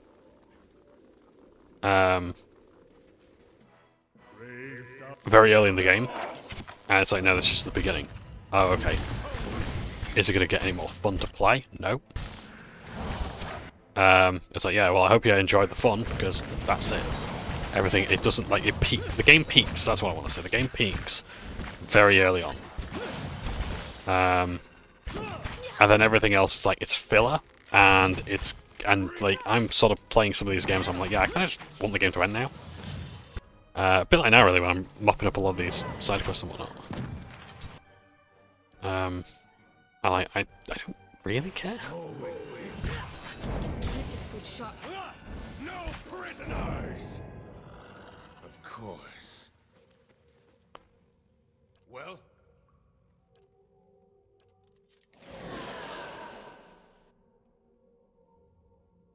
Well? So yeah.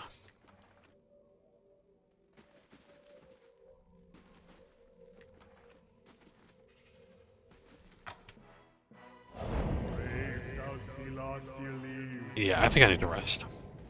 Yes, I'm just gonna kill my traps all the time. I'm gonna do it with some camo supplies as well.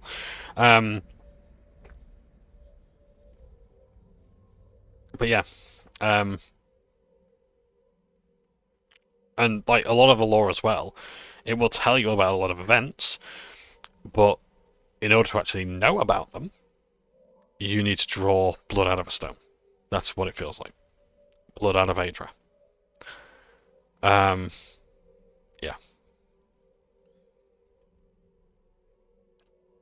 And it's not good. It's not good for that.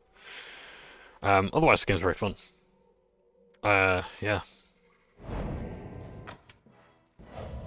And the writing... If I know, the story's good, the writing... I'm not going to say the writing is good, the story is better than the writing. What I mean by that is, like, it's a good story badly written. Or not even badly written, just not as well written as it could be. Because there are stories that are well told. It's like when I read things, you know, when I read things, I read them very badly because of speech impediment. But does that take away from the story? Well, I suppose in a way it does, but it doesn't mean the story is badly written. Yeah? It's my narration of it that's bad. Yeah?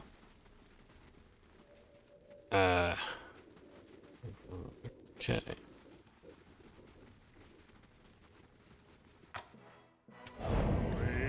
Yes, I'm getting it, the place is trapped.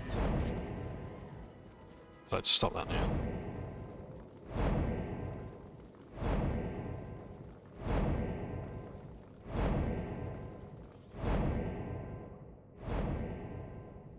What is it?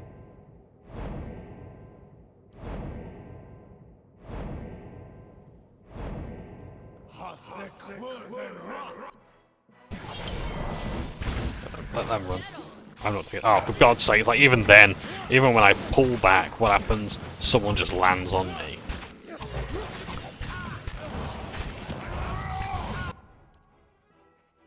Person defense, I don't even know what this is doing anymore.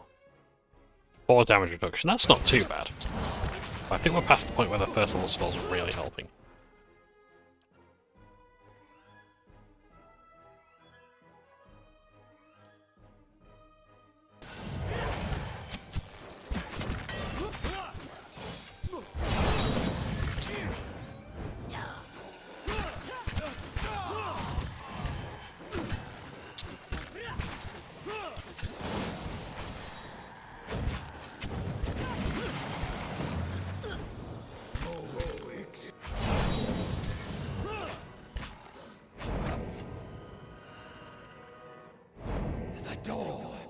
Release me. Yeah. It's like, the story is good, but sometimes it's just like... The game sometimes expects you to know stuff. It's just like, oh yeah, of course, that's obvious. Yeah, it's like, it's basic history. Everyone knows that this happened in Aedia, and this happened in Riyadh Saracen, when this happened and this happened. And so a lot of this story you're not going to get. And I get it, you know, okay, you're a newcomer in these lands. But it's like... Some of this stuff I would have thought... It's like... I'm not like an alien. I haven't come from another planet. I've come from a neighbouring town or whatever, a neighbouring part of the country, basically. You know? It's not. It shouldn't be so hard to believe that news hasn't spread elsewhere. Like I wouldn't know this. And yet, there's a lore skill. And I think the lore skill would have been really good, so it's like, hey, if you want to, early on, you can actually talk to NPCs and actually get things out, or you can use your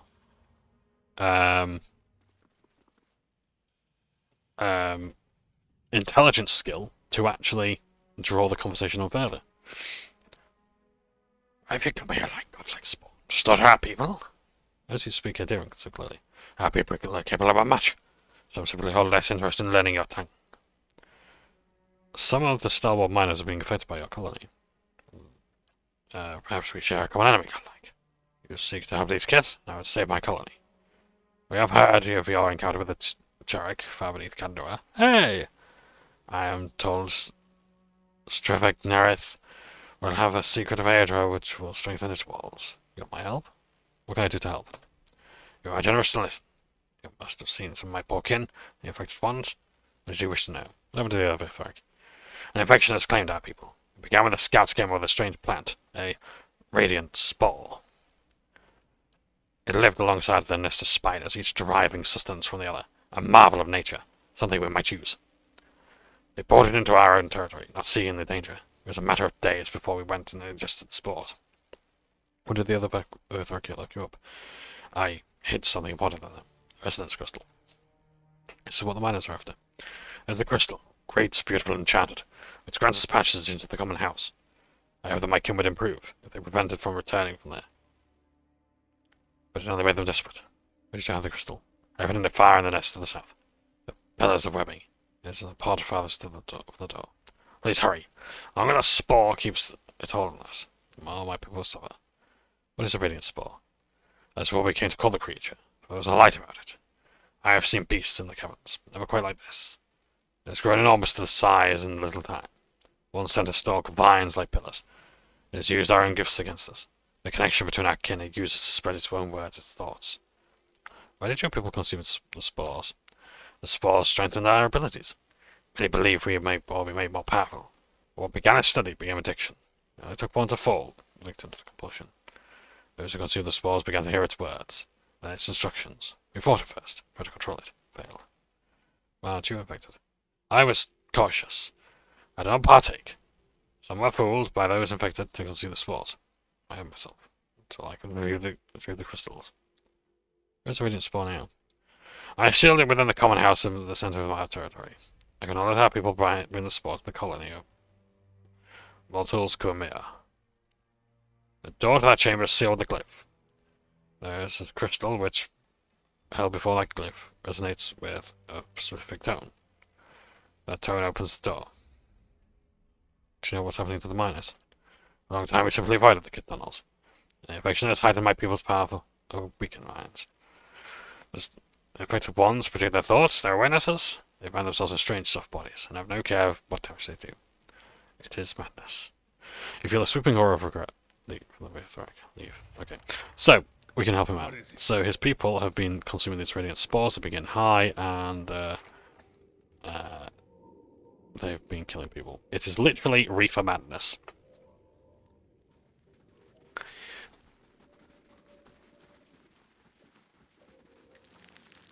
It's a Vithric crystal. We use that to get into here, and then we're all gold. Let's just go this way, though, see if we can go around.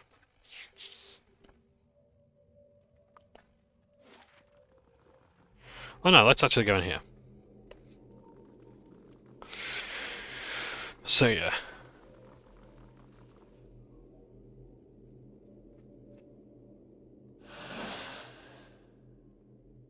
So, yeah, but yeah, my analysis of the game is like, it's good, but it does leave a lot of room for explanations.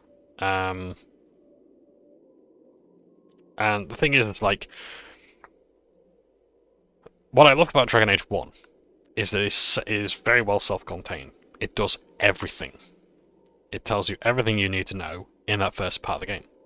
Tyranny, as well, another Obsidian game, does this incredibly well. I thought that when you actually liberated the tower, when you stopped the Overlord's commandment, that was it. That was the game over. I thought, this game lasts 30 hours? I've done it in 2, and it was amazing. I thought the game ended there. I thought, you know, bravo. It was good, because I learned everything I needed to do, and I know apparently there's more game after this. I'm like, what? That was just a prologue? Yeah, it's not even Act 1 yet. Okay.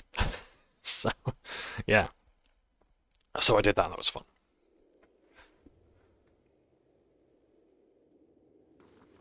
Is that thing looking at us? I've got fire, don't worry.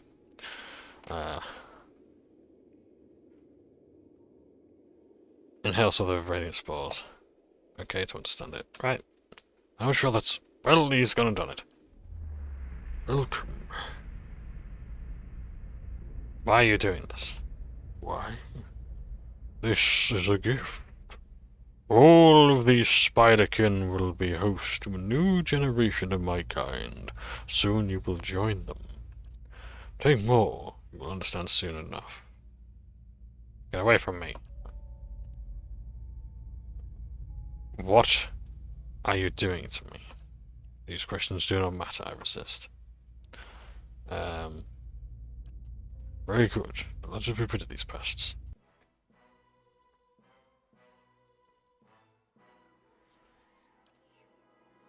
And I'm confused.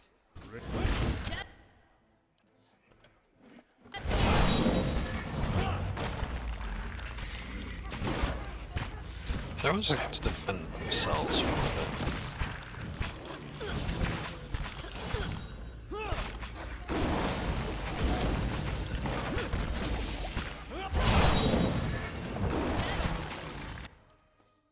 Let's summon that Drake.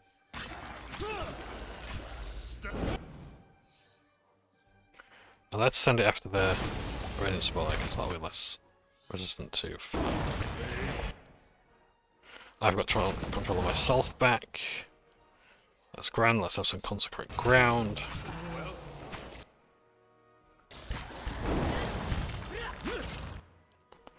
And if needs be, let's have a bit of fire.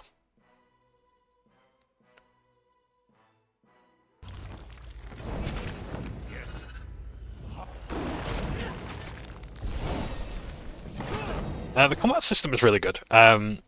It's an interesting take on the. Oh, did I not put the fire down? Sorry. The combat system is good. It's unintuitive, but it is good when you sort of understand it. I think what it requires is an understanding of like tabletop role-playing games to really understand what it is. And I don't just mean like D&D. I mean like other systems outside of D&D. Like what is a D100 system? How does percentile work? Roll under, roll above systems. And when you look at it like that, it really does make sense. And I think it would. This system would actually work really well for a tabletop role-playing game. Silver Flash, okay.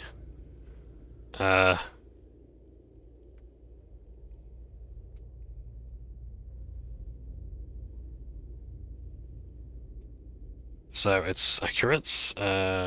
Cast chance Divine Mark. 40-50 burn damage. Okay, it's a blunderbuss. Blind on hit. That's very good. I might have to actually look at that for Kana. Because that might well be useful against a certain Archdragon. We shall see.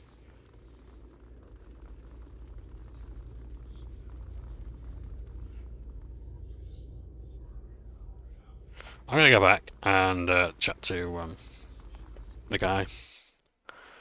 And hopefully these people will be free. With the Spore's influence. Because I do like the Vithrag. I don't know if we encounter them again in the next game. I'd be okay with that, like, actually playing a Vithrag. I like them. They're a really cool race. Oh, there he is. I might have returned. Mortal's Grimere is safe. You've done this great thing, I like. I will tell my people there and you're dead. So much has happened. Let's just have a look around this way, just see if there's anything. I wonder if they might have been actually like the two guys that were up here, maybe.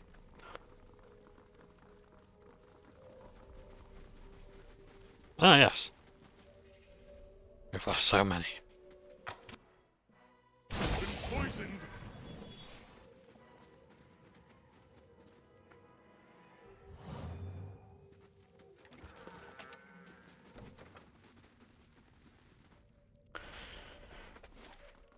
Right, I really need to take a break. So we'll get back to the miners. We'll go through here, probably a shortcut. Hopefully claim this, reveal this guy's innocence. That's another quest done. Survival up again. Arrow sense, deflection against ranged attacks. Driving flight. They bounce one time, present sense. Twinned arrows.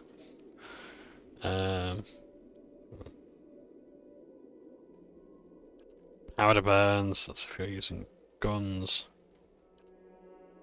Vengeful grief. Here's a partner suffers normal effects of bounded grief. Okay, this is interesting. I didn't realise this. So bounded grief. So bonded grief. But becomes full with range for a short duration. So, while focused they gain additional speed, movement, and damage. Speed movement. That's two separate things there, okay. So I get extra damage, move speed, and attack speed. I'll take that, to be honest. Revive Companion's good as well. But I'll go with, yeah. Stunning shots. Stunning the enemy as a secondary attack. Vengeful Grief. Yeah, I'll go for that Vengeful Grief.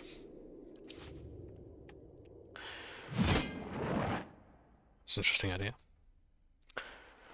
Yeah.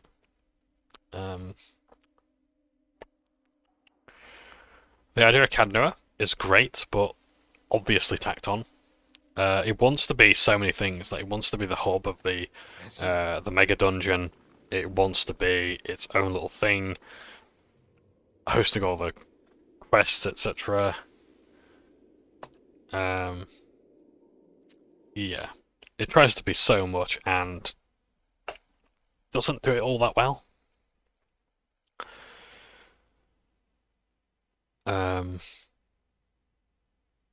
In fact, I'm not gonna be. No, that's unfair. It actually does it pretty well. It is tacked on, but it's still done well. It's just that it can't shed the fact that it's so obviously cobbled together and put onto the game, and yet it still works well. Okay.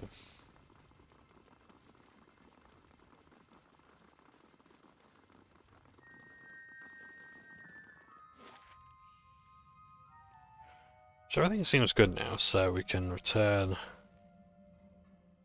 Performance Quarters. Yeah. So Cadnoa is good. There are problems with it, but I'm not too bothered.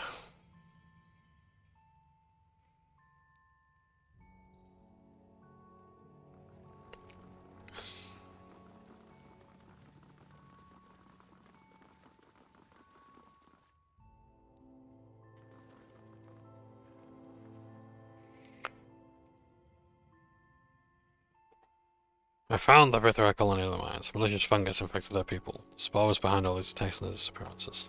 Well, can't say I would have guessed that one. I'm glad you put an end to this mess. So these are the decision on what to do with the camel.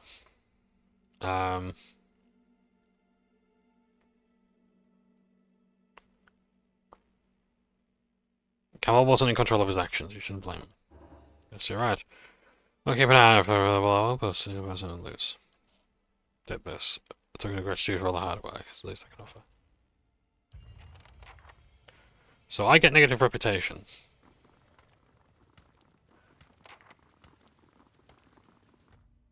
For uncovering the truth. So basically, the people of Stalwart wanted blood. So if I actually said, you know, he deserved to die, I get the higher reputation. But again, what does that change? Yeah? He wasn't in control of his actions. Okay, fine. You know, you still want to blame? But the thing is, the cause of that has gone. He would not have done it under any other circumstances. He didn't put himself. It's not like he was taking drugs or anything like that and got himself in that situation. No. God bless you, my mind is back. And that girl's not leaving my sight for a week. Sure, that speaks to the tone of recitation. I'm sorry for all the trouble I caused. Thank you for bringing me home. I promise not to wander ever again. She gives you a hand full of warm, sweaty coins. No need for that, you keep it. That looks like a rice, who knows. Thank you, mister. The girl spoke of the group's points, not looking at you. But when Royce glances away to exchange pleasantries with someone else, Maya looks at you shyly and whispers, "Thank you for not killing my friends. I found a bobble hat back in the woods. By the roots, they look like dragon tails. I tried putting it on, but it was too heavy. But you can have it if you want. It's still there by the roots." Okay. What is it? I doubt my duties will ever take me there. But Place of Great Silence. Okay, so if you want to read that, you can. Pause the video and you read the text. And let's see that part as well. Invisible immune to engage. Engagement untargetable breaks engagements for 6 seconds.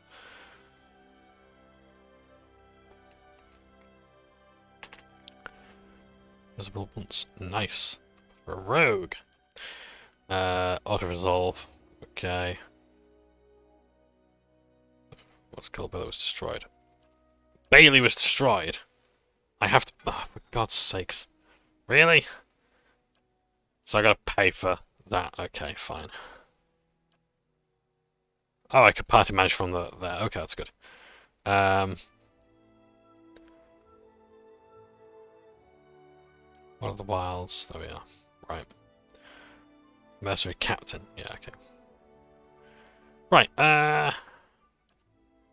let that do, I guess. Right, break, and then I will be back soon to continue the rest of the game, or whatever's left of it. See you in a bit. And I'm back for just a little while, I think, because I don't know what else there is to do.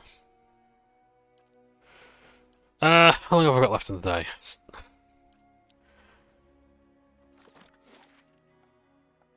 Not much. There's some quests I can wrap up real quick.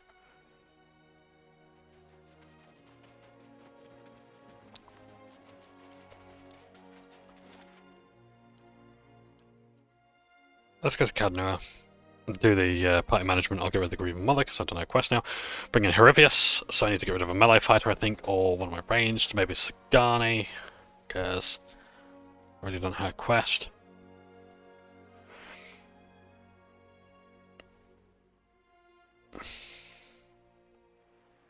This place, beautiful as it But yeah. of children.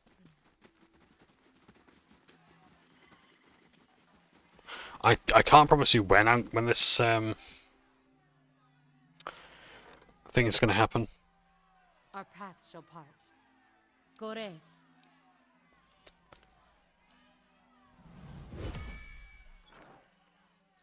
This analysis is going to happen because it's yeah, it'll probably be a big thing. So I want to make sure I write everything down, get all my points together, and yeah, just try and make sure I've got the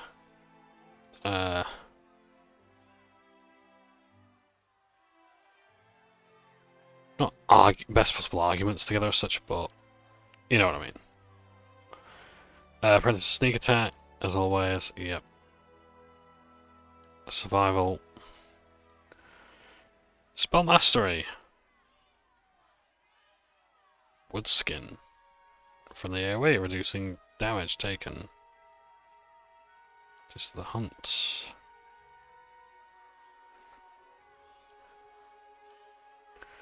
Hold beasts. That might actually be useful.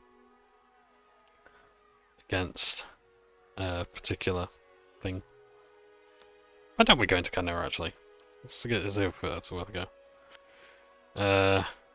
Hold.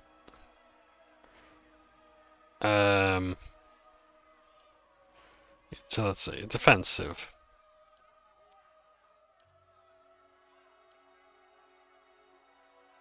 So it's engaging. Spirit deflection. Just the attack.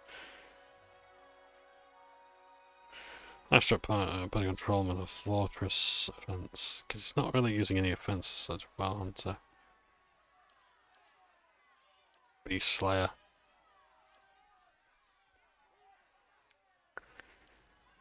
Body control, mental fortress, or yeah, let's go for that.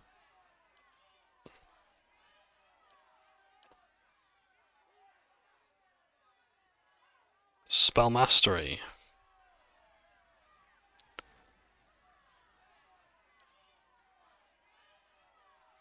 Skin.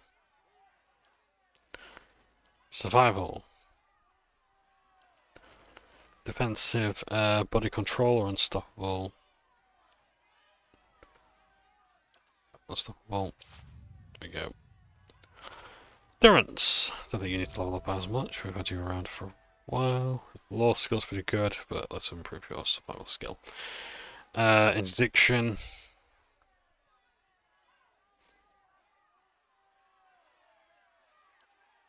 Now print sneak attack. Your lost skills, you know, yeah, your lost skill as it is. So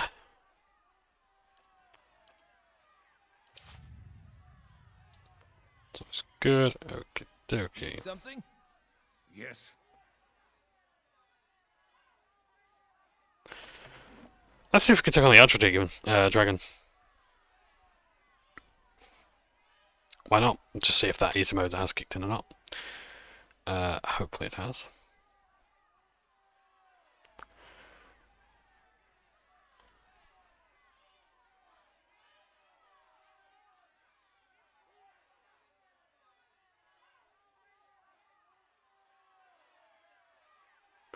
Because I want the I want to try and optimize my ending as I always do.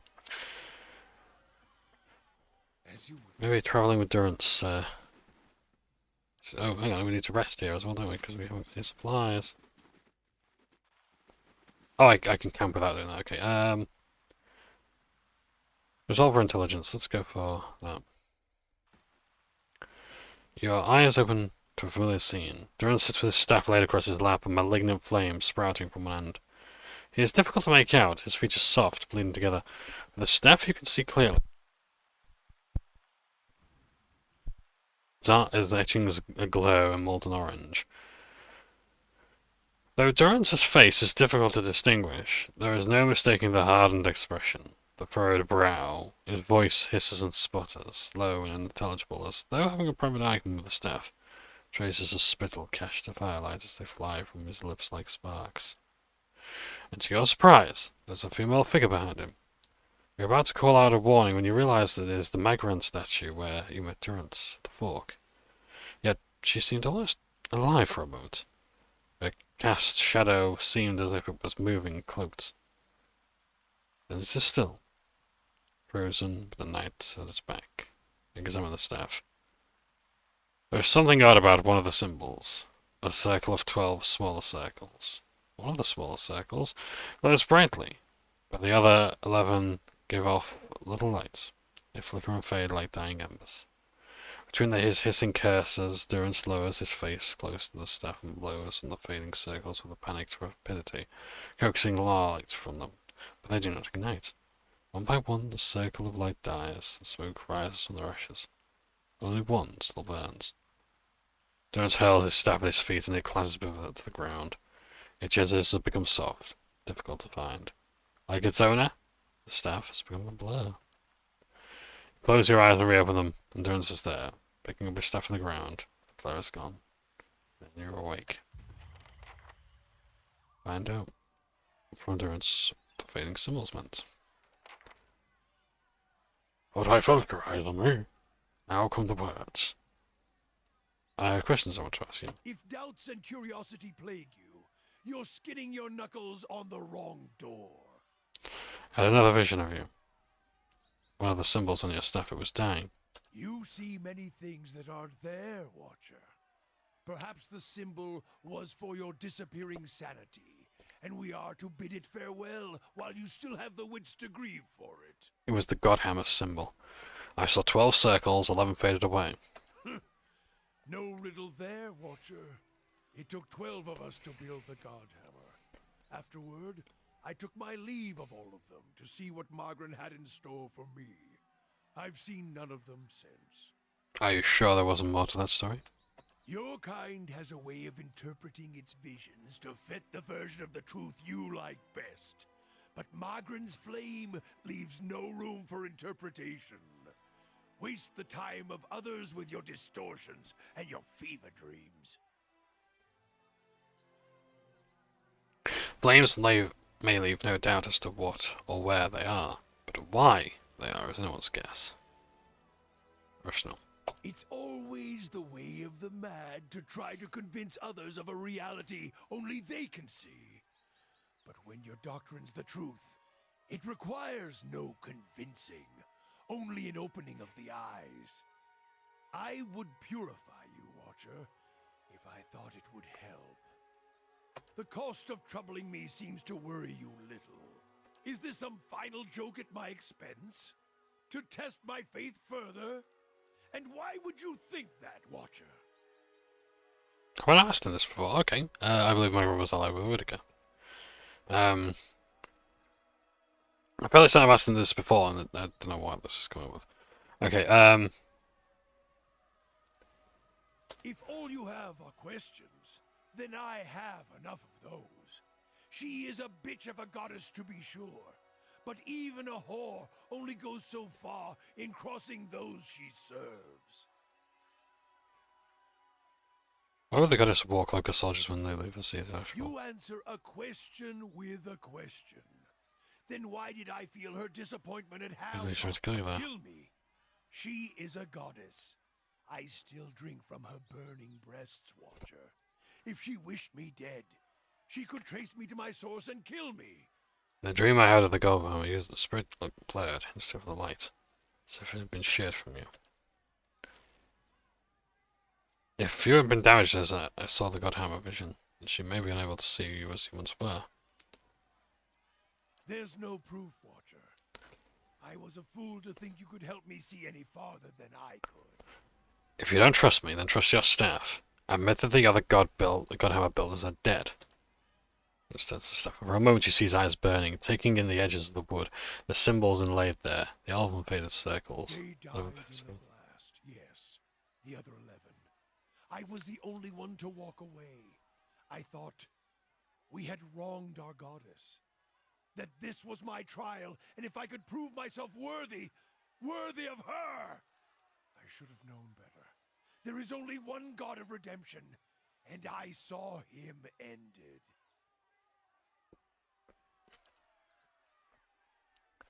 As he studies the staff, you feel a wave of heat, terrible energy rolling forth from it in waves. So much so that it feels as if the god hammer itself is alive in his hands. And past it you hear a cry, like a child being born. And your eyes feel the flash of white, then hundreds of imagined shades of purple and white streaming and circling into the howling of a storm. And beneath it, the grinding of ancient machines of stone, rock, and metal, grinding and turning until all around it you feel as if it's burning, sinking into the shadows of the earth beneath the ground, the only place where a spirit might find refuge.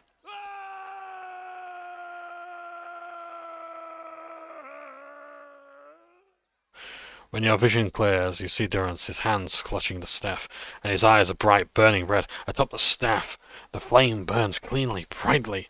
As his gaze burns, he rips his gaze away and howls a bellowing, horrid howl, like a wounded animal. The sweat pours down his brow. Durance, we can make this right. Think I served her. I followed her. Now I shall serve no one. Woodica's lies must be answered. And now it seems I must take fire and war from a goddess's false claim as well. I still take from her strength as I did, for as long as it lasts. For I shall not cast her aside yet, until I have drained her dry and had my fill, just as she intended for me. For I have learned one of the lessons of the faithful. The faithful may wound a goddess greater than any enemy. A purification is coming, and this fire shall consume them both. If doubts and curiosity plague you... So there we are. I was able to get Durance to see that Magran had conspired with Whittaker in creating the Godhammer, and that her refusing to speak with him wasn't because he had wronged her, but rather because she had intended him to die with the other Godhammer engineers, in order to keep secret her direct involvement with the Earth's destruction. Though it appears this alliance between the goddesses was short-lived, it sheds new light on the Saints' War and the epidemic of the hollow-born infants that followed. Durance, for his part, has renounced his goddess and sworn revenge. As a man who's killed one god already, it would seem he might be one of the only people who could actually make good on such a threat. And there we have it. Yes.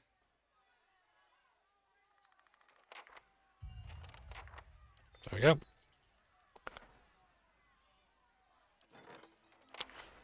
Bye, Durance. Your path, I'll walk mine.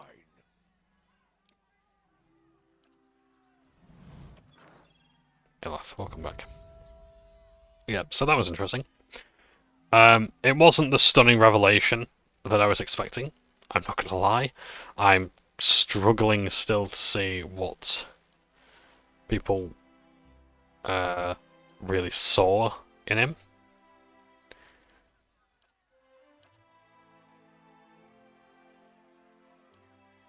Sneak attack again. Well? Yeah. I'm just like, I'm sorry, I don't get it. If I'm too stupid, then I'll accept that. But yeah.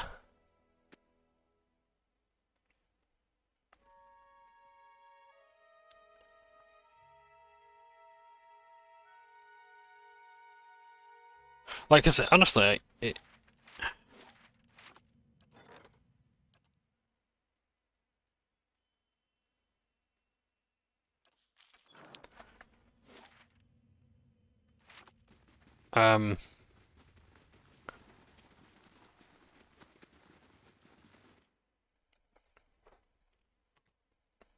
I like, I like Durance well enough, but I hear things like he's one of the best. He's like the best companion in RPGs, and like he's everyone's favorite. And like, I don't quite get why. You know, as I say, I don't mind admitting wholeheartedly that I'm a dum-dum. I like some of his dialogue. I think, you know, his conflicts, you know, the way his actor does an astonishing job. Okay, okay. Yeah, I don't deny that, like, his actor does a fantastic job of like revealing his grief, but it's one of those things where it just seems like, again, it's another companion quest where it's at the very, very end where everything comes together. Like, if the party expected me to have him in my party the entire... If the game expects me to have him in my party the entire time, then I could sort of see, maybe, how he develops more naturally. But in this case, where it's like, I'm already a priest, so I don't need another priest in the party. Yeah,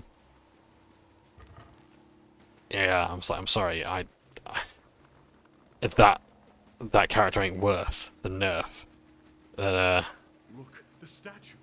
We've reached the very depths at last. you know...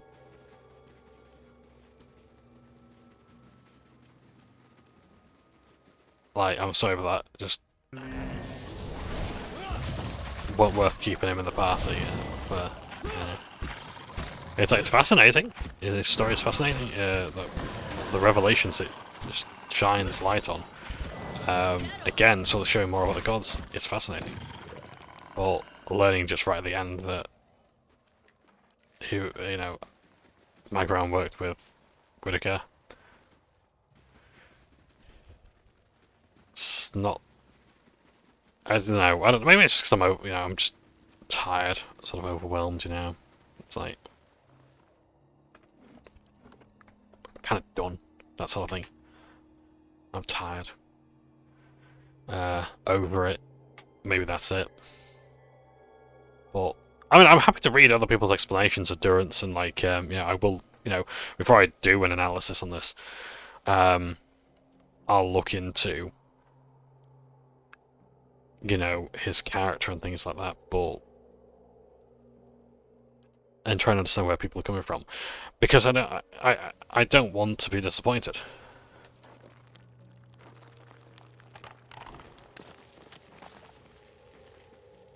It might be as far as I can walk before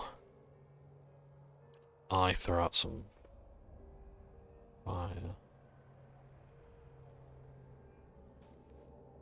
Ah, shit.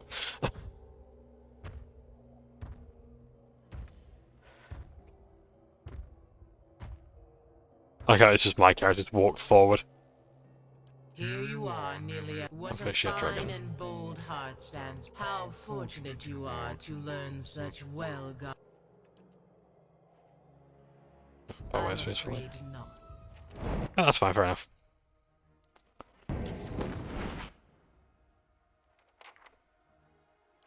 Right, so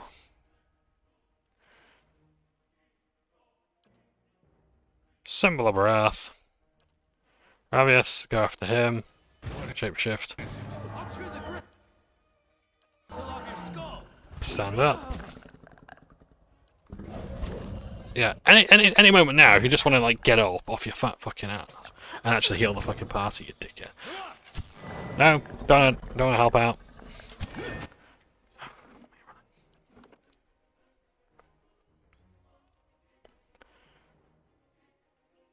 That's a great fucking start, isn't it? I'm actually wondering how I could just lay down the 5 before it arrives, but yeah. Knocked down. Not even once. I don't want this to be how I end this playthrough, I really don't. But yeah.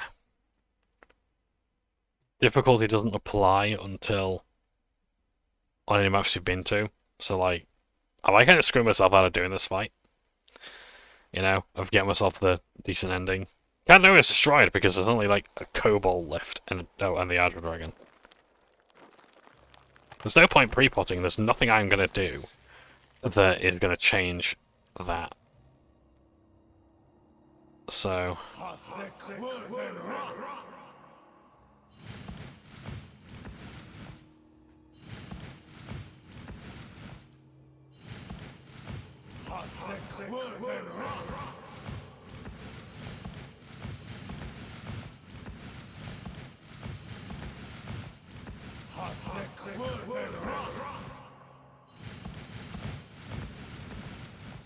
It doesn't actually spawn, does it?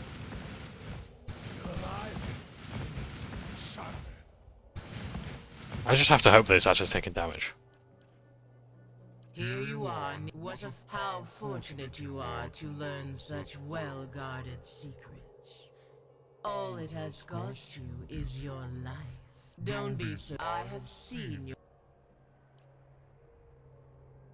I will see your. Okay, I'm just running back. No, and I'm dead.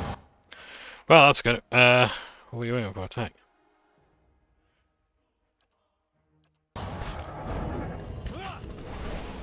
Well, let's see if we can do this on a priest.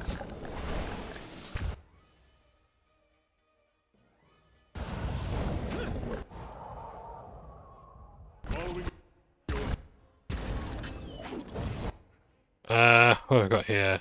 Substantial Phantom here. I might have down, but everyone's dead. This is on normal difficulty. So, let's actually have a look at its defenses here. So, its defenses are 106 deflection, 101 will, 97 reflex, it's immune to fire, it has a damage reduction of 28.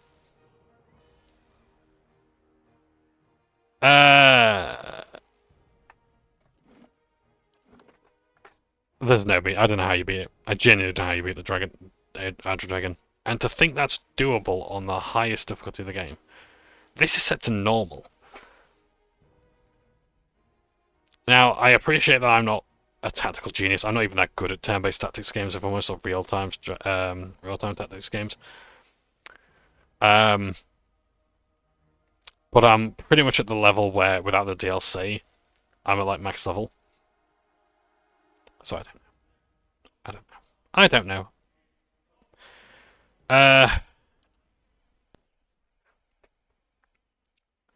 If I haven't already done Endurance Dialogue, I will. That's another quest done. I'll say to whoever, yes, and I'll accept that the fort's dead. It's gone kaput kaboom. Because I do not want to play. I don't want to play this game anymore. I really don't. I'm tired. Last thing the Deerwood needs is another foreign colony. Done the turns, let's just get this quest done. If doubts and curiosity you see... No, your kind has a way of interpreting. It's always the cost of trouble. Is this some final joke at my expense? To test my faith further? And why would you think that, Watch? If all you have, you answer a question. Kill me. She is a god.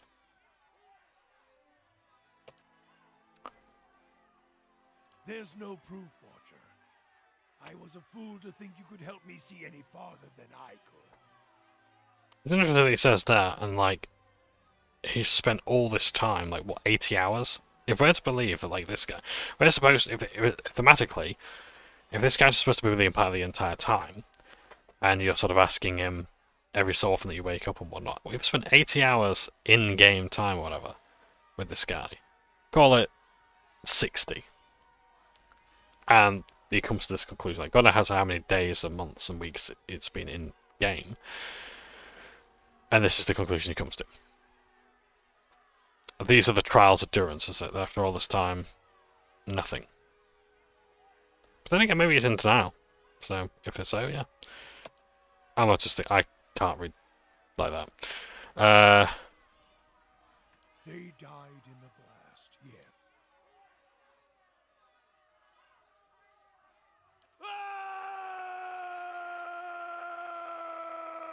To think, for I have learned. Yeah, there we go. Right. Okay, so we're not killing the Arch Dragon. I can't beat it. I admit defeat. I can't do it. Can't do it, gets fucking destroyed. And there's nothing I can do. I can't put the game on story mode. I don't think. Can I? Let's have a look. Of course. Oh, hang on a second. Why is it going over to easy mode again? Normal again. Story time.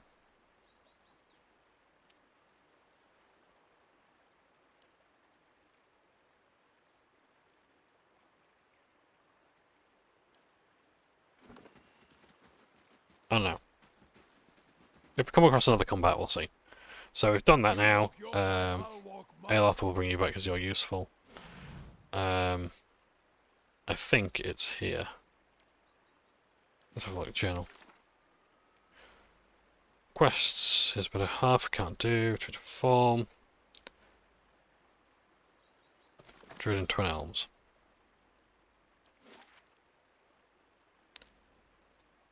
Let's try in that song. Depending on that, Arabius. Yeah. I know, I apologize for my business. Yeah, it's just like this is what I mean about like I don't want longer games. I don't want shorter games. I want games of appropriate length. I don't mind having less quests if it means I don't get burnt out. Because I'm tired. I'm so fucking tired. You know?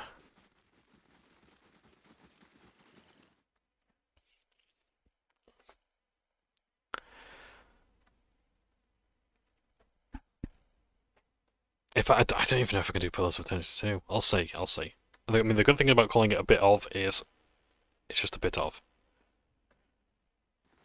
I know the supply. I don't care.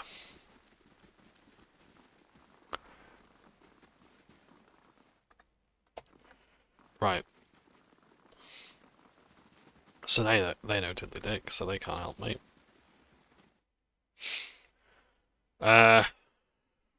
Druid and Twin Elms. Where can I find one? In fact, I'm gonna look it up. Let's get this done. Yeah. Yeah, as I say, I like my shorter games. I really do.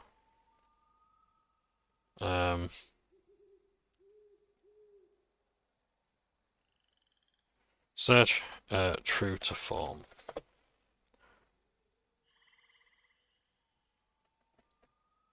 Yeah. Because it's like I don't like I like this game more. And bearing in mind as well, great, okay. POE true to form.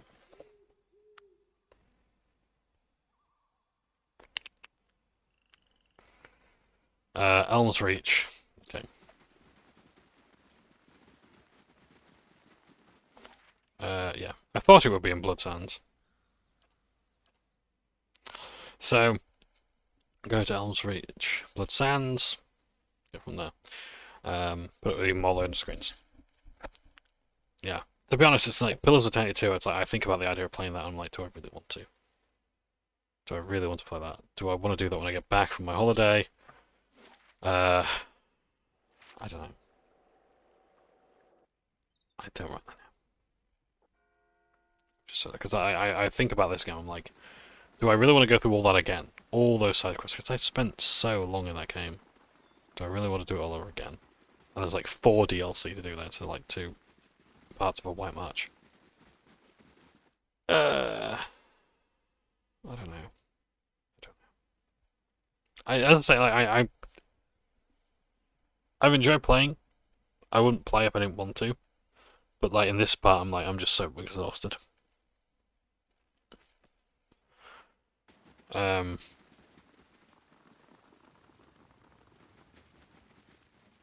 It's just like I've kind of basically with this side quest, I think I'll have done all the companion quests.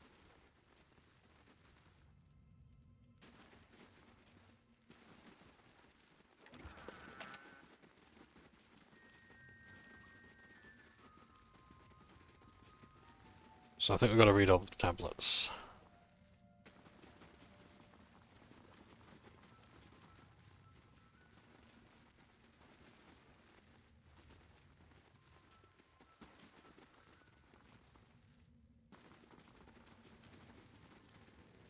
Doesn't help that we've just killed just about everyone here as well. Oh, it's a switch, okay. Opens the door, I remember now, yeah. Yeah. Those are the quests, but I'd say... do I want to do them or not? It's almost like... I don't know if it's like Stockholm Syndrome or something like that. I'm like... I don't want it to end, but at the same time, I sort of do.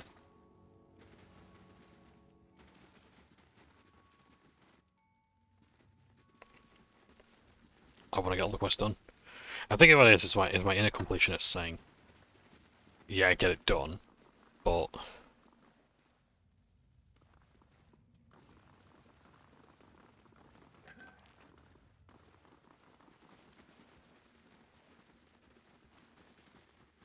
is it worth it to do it?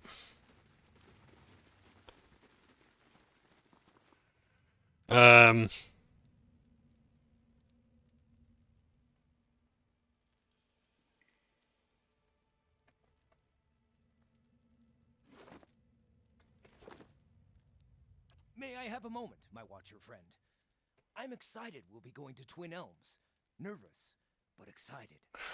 Why are the mixed feelings? It's a matter of trepidation, maybe. I was never a well-accepted member of my own circle, and I'm fairly certain I'll find some way to make an insult or give offense. And for all I know, the Druids of Twin Elms are in contact with the Hawk and Ivy Circle. The Fisher Crane tribe isn't often this far northwest of the bog, but word of my ostracism could have spread. I've spent years coming up with new reasons to put it off. About time I go there and see what WoW wills me to see. Need something? We can speak another time. Lead the way. Well? Okay, so apparently there's 4 tablets we've got to read, but we need to talk. So this is what happens when you don't read the walkthrough properly. So I've got to talk to someone else to trigger this part of the quest. So I've got to go to Golden Grove.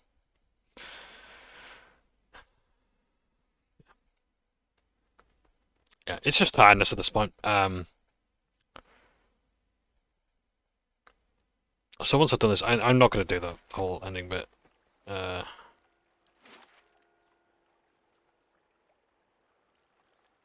Sorry, where do I have to go? In the Golden Grove.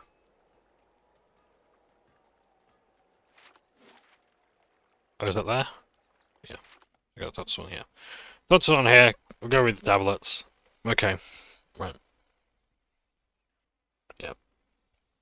Because I don't know. And do you want to see the ending? Because I don't particularly want to do the fight again. Builder's wisdom to you.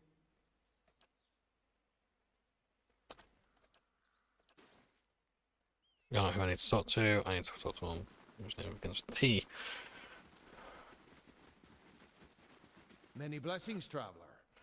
Hail to you. May our time in the Golden Grove be enriching. Hail to you, Autumn. How adore you, did you? Tranquility begets a receptive mind.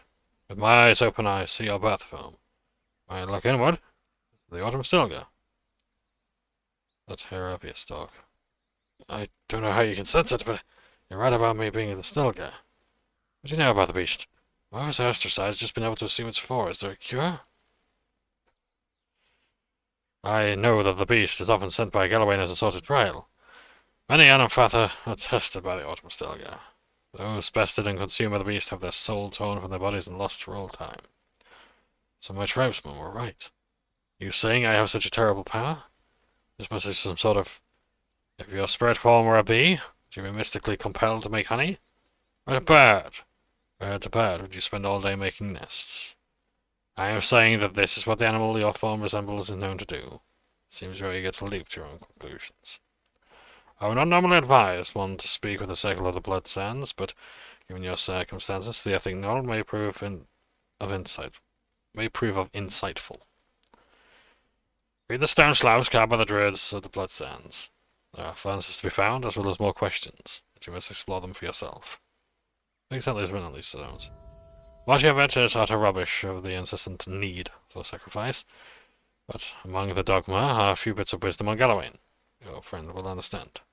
It's the more you could tell us.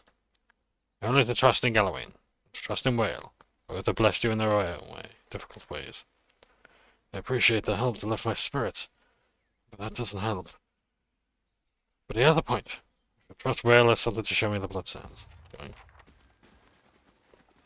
Let's see where this goes.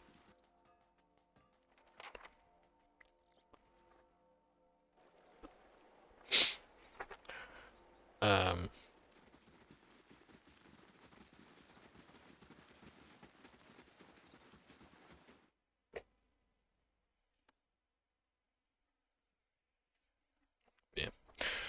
There's only so much I can really do. I think to actually fight the next game. So yeah. So I'll get that done and then yeah. Upon Burial Isle, the two men meet again for the first time, though it was the last thing they did. The many-colored beast rent them both asunder. They were, in death, merged and made whole again. Cute story. Two guys meet in the belly of a soul-eating creature.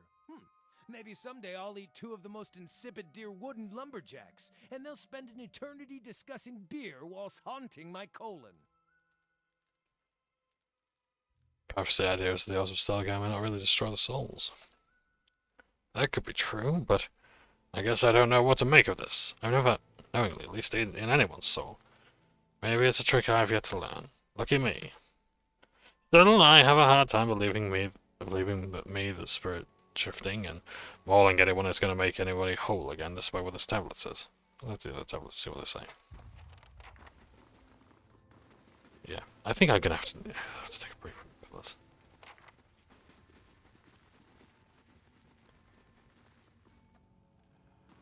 As souls split into multitudes, many lives come from one. The truest of power comes from sacrificing the shard to return its strength to the Mother Stone. The many lives from one sounds familiar. I was taught that sometimes between death and rebirth, a soul splits perfectly in two, creating two viable souls from one. Sounds strange, but it makes sense when you think about how the population has risen in generations. Kind of a mathematical necessity that some process like this is happening.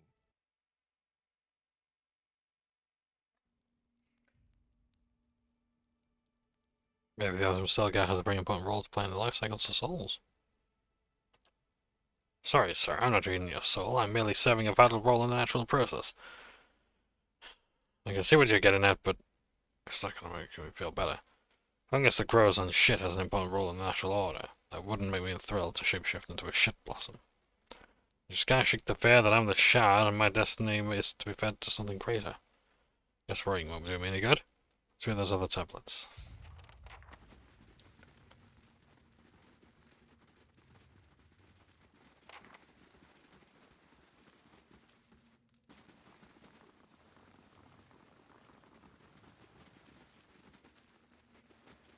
Each generation, the Onumfoth must stand before the autumnal beast in judgment.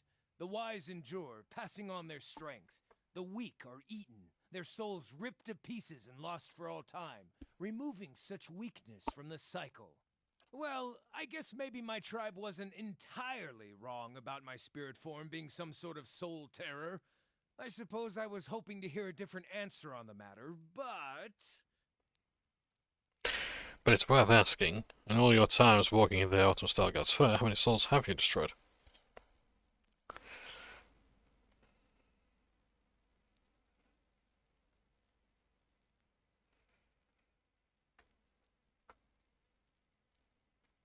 Option 4. You seem so sad to have the spirit form of such a legendary beast. Don't tell me you never wished for like that. Not meant to be ostracized, how the spirit shifted into a man of weasel droppings. You make a fine point. I did pray to Galloway for assistance of being a better hunter. For years I've been telling myself I tried to judge me unfairly. Guess they weren't completely wrong. Well, I have fun to encourage you at the moment. I need to know more. Let's look at the other tablets.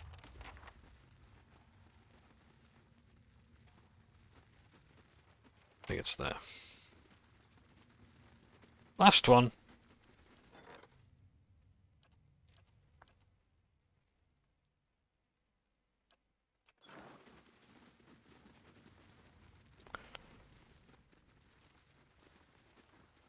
Is not the water sacrificed unto the plant, and the plant sacrificed unto livestock, and livestock unto man? When the lesser soul is sacrificed to strengthen the greater soul, the whole of our family grows stronger. I suppose I get the argument. We all have to kill and eat, constantly for that matter, to live. This sounds like it's talking about the Blood Sands rituals. I wonder how, or even if, this is relevant to me. You wear an eye patch of whale. I thought you were supposed to love corrupting information like this. Have you considered that the Autumn Stelgar... I like how all of the stuff for Galloway is, have you considered? Have you thought about? Why so flippant? Maybe it's this. Have you considered the Autumn Stelgar may have sacrificed to you? Galloway was making you stronger. His good ear stiffens, while his mangled ear twitches and shakes. It hadn't occurred to me, but I did win the fight. If Galloway were truly displeased with me, I can't imagine I'd have walked away from that trial alive. So the other tablets spoke of the Stelgar judging, reuniting, and the other one spoke of recombining souls that split over the ages. I guess I'm supposed to use my power to sacrifice others, or be sacrificed? Not sure I like the sound of either. You're thinking your opinion on Galloway's gift to you? Well, yes, and no. Yeah, this puts a lot of things into perspective. If you take a step back from it, Galloway must have been having a great laugh about how slow a study I am to his lessons. I don't know if any of this knowledge will change the opinions of my home tribe. And having met some of the other druidic practices out there, I think I'd rather remain a drifter. So, how do I get up? I want to head to the Burial Isle. Name mentioned there in the tablets. It's implied to be some other Autumn Stelgars there. I know now that Galloway sent his emissary to Molby for good reason. It wasn't strictly malice, and I was sort of hoping to find out that the soul-eating talk was just rumours. Alas... Maybe I'll meet the prey Galloway wants me to hunt, or I'll find out I'm the quarry. Do you want a rematch with the Autumn Stelgar? Not exactly. Older, wiser and stronger than when last tussled, but I can't really afford to lose any more eyes or ears. I appreciate that redundant organs. Okay. So to the Burial Isle, where we go to the Shrine of Galloway.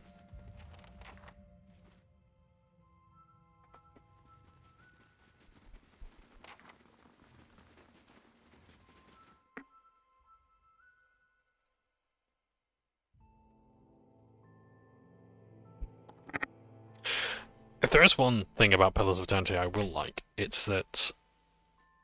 So, it's...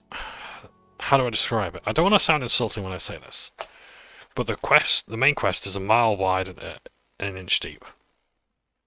As in... rather, a mile wide and an inch long. Which is to say, in order to do the main quest, you have to do lots and lots of different side quests. Like, side quests... tertiary quests, tasks, things like that, yeah.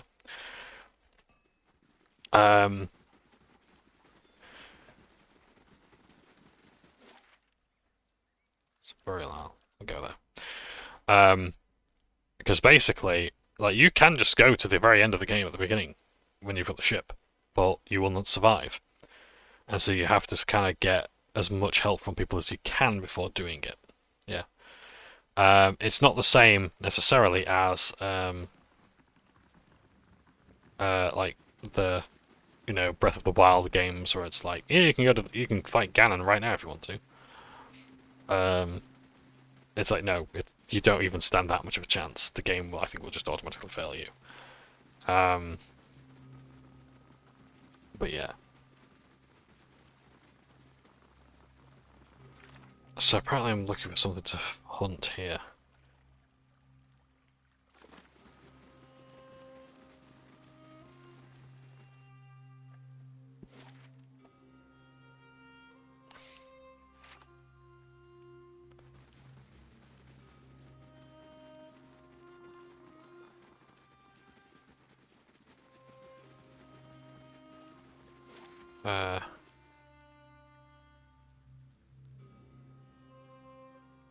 Grotto of Echoes, that sounds like a very druidy place.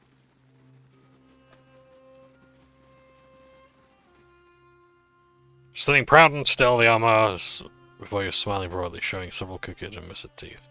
Spotting the physique of a man in his prime, his worn and weathered face appears too old for him to rest.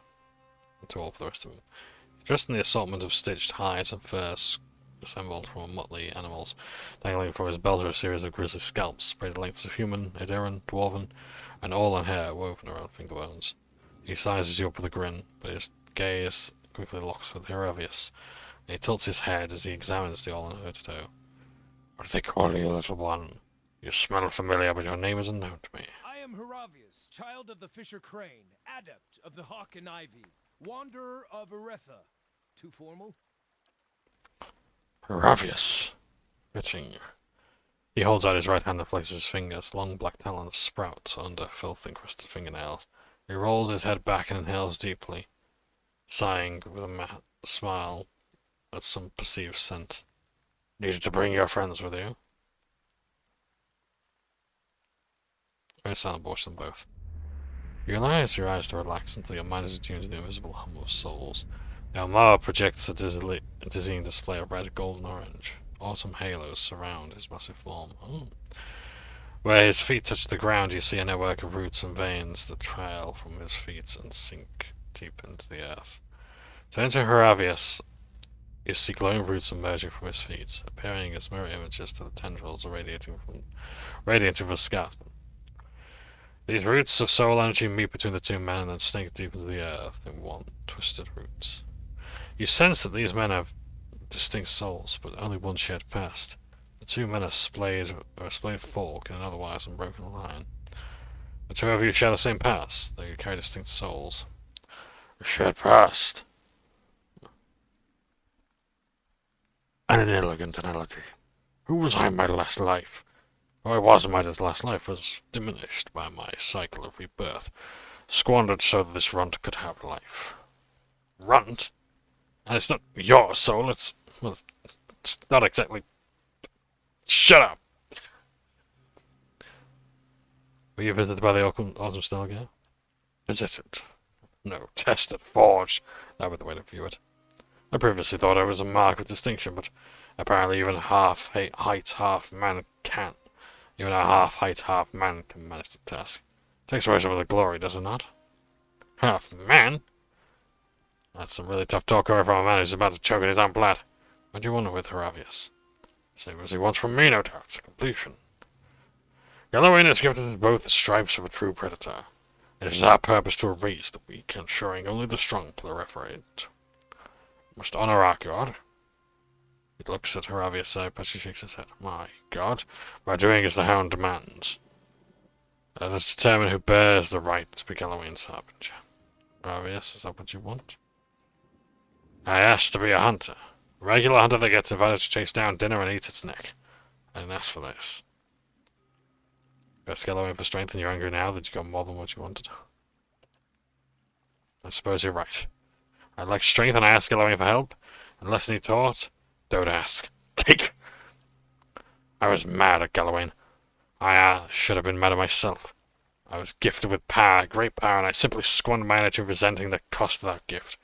Losing contact with my tribe was the price I had to pay for demanding power. I watch your friend. I need to settle this matter. With that, he leaps towards Skeleton. What a line. Loving it. Alright, in that case, consecrate ground. Obvious, you need to shapeshift.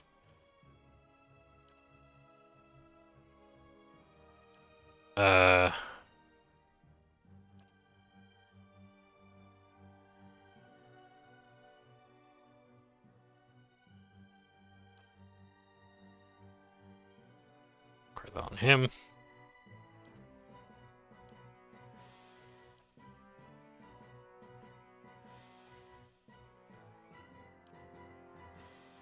Shoot that one. Dragon's Breath.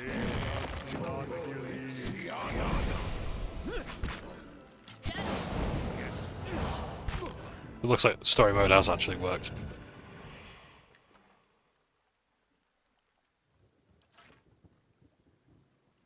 Various pants and weeds. There's one guy locked onto Skethlin's corpse. Blood and sweat dripping down his fur as he rocks back and forth on the balls of his feet, as I expect his body to stand back up. He examines Skethlin's corpse. As your eyes relax and your vision adjusts to the hum of the invisible, you see a swirling pile of red, orange, and yellow leaves. The cyclone of foliage flies apart, and the leaves drift off into parts and around. As Skethlin essence fades from view, you see a handful of autumn leaves cycle about Haravius as his soul glows on a bolder shade of orange. How do you feel? Excellent. I endured Gallowayne's trial and vanquished my equal. The only thing I regret now are the years I wasted viewing this whole thing as a curse. The ostracism was, no doubt, just another way of Gallowayne forcing me to be stronger. Are you done here? Almost. We thank thee, Gallowayne, for guiding our hunt.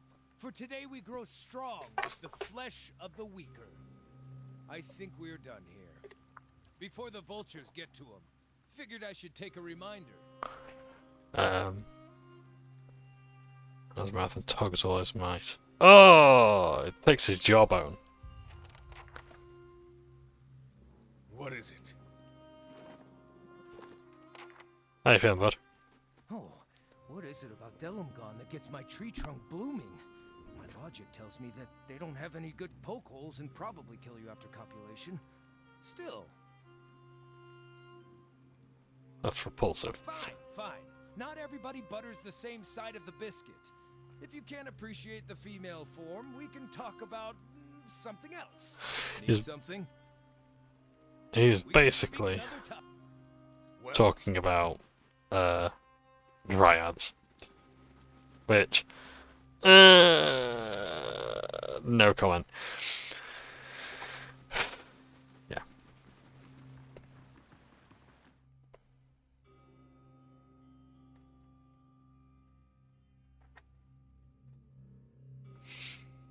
So yeah, that's a obvious question. I think I might actually go with the camera. Just try to do this fight.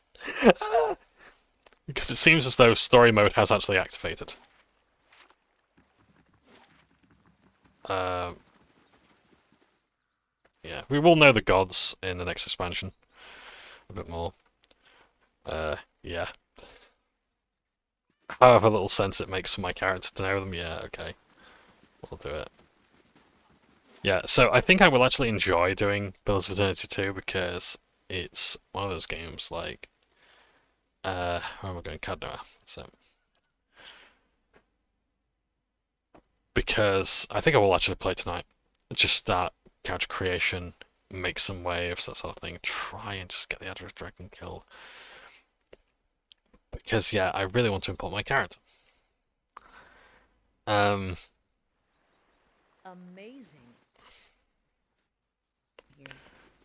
Party management, let's get rid of Haravius because he's... May Wow watch your step. Yep. Yeah.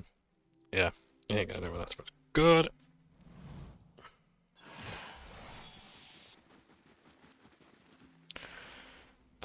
Intellect. Yep.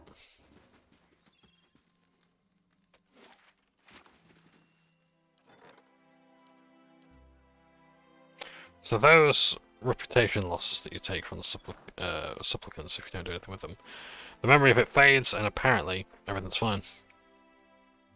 Which I don't get, but okay.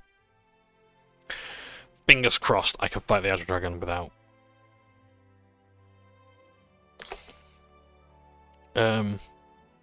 without any problems.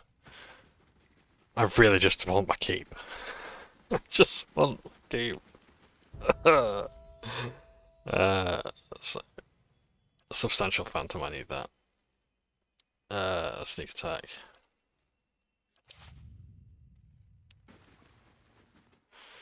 Please, please, please, please, just let me melt the Age Dragon. I just want to go. I just want my keep restored. I just want to be able to build the Blade of the Endless Paths, restore the Blade of Cadnua, and that be it. Can I not do that?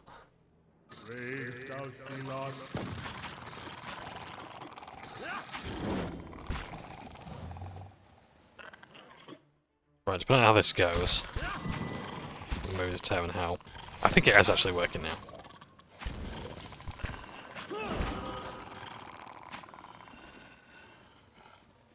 They just, okay. Animats, so, I don't know actually. I don't know if it has worked. Look, the statue. We've reached the very depths at last. Here goes nothing. Please, God, tell me this is going to be the end of it now. I could just do this and I could just keep Cadnua. I don't want Cadnua getting destroyed at the end of the game.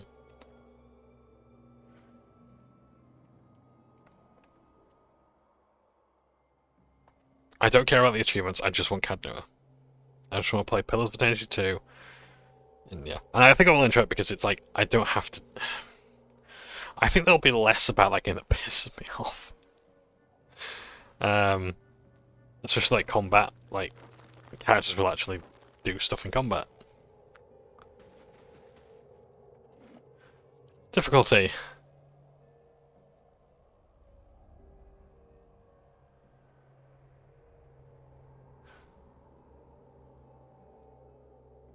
Okay, story time.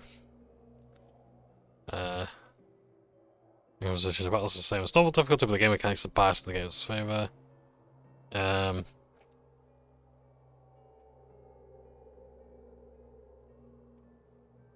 So what actually changes then? Minimal micromanagement because mistakes. Survival requires micromanagement and optimization of stats through items, spells, and abilities. Okay.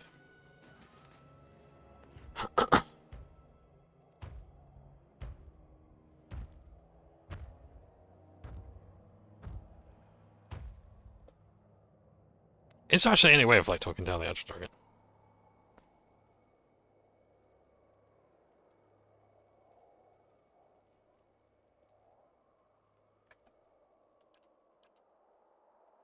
I was just about to thank you for getting me out of Gilded Vale.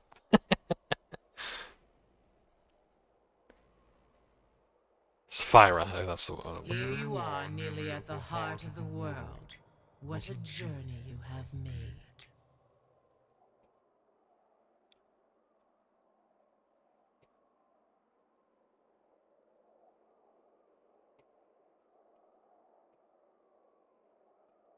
Oh, hello. You can release it.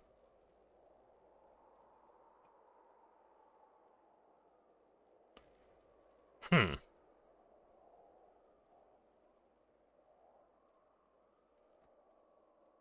Huh.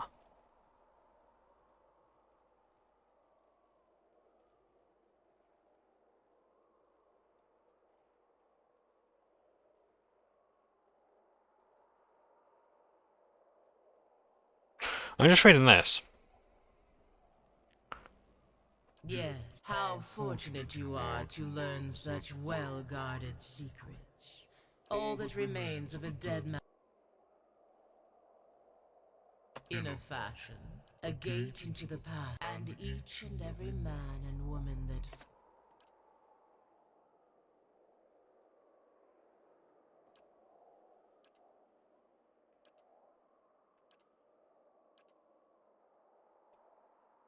What were you doing when all the Ezra is gone?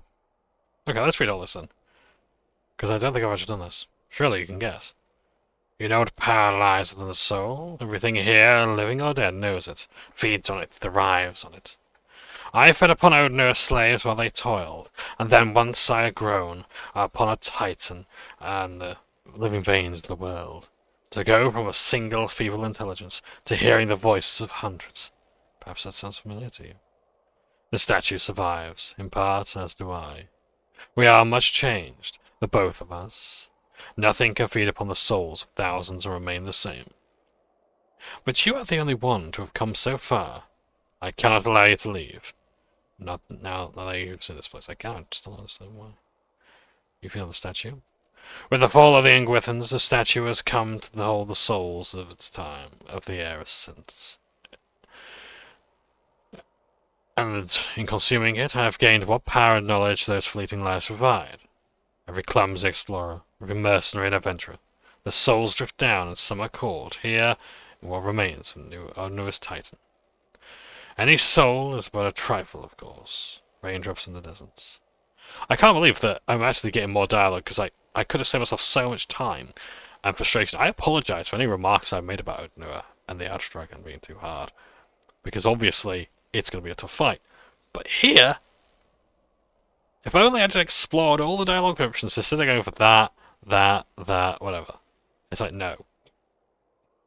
I see. The thing is that I'm surprised that the Archdragon was actually going to give me a chance to, like, when I saw this dialogue of I would rather not fight. Wait, tell me why you're down here at least. I didn't think it was actually going to do that. I thought it was just going to be cryptic and then end the fight. My fault when exploring it. Odin said that the Ingwithans cut the statue off in the Archdragons. So, it was not all yet mad. I have whiled away a year or more, playing part in his visions, but he spoke true. The Titan is only a vessel, and in time it will be empty.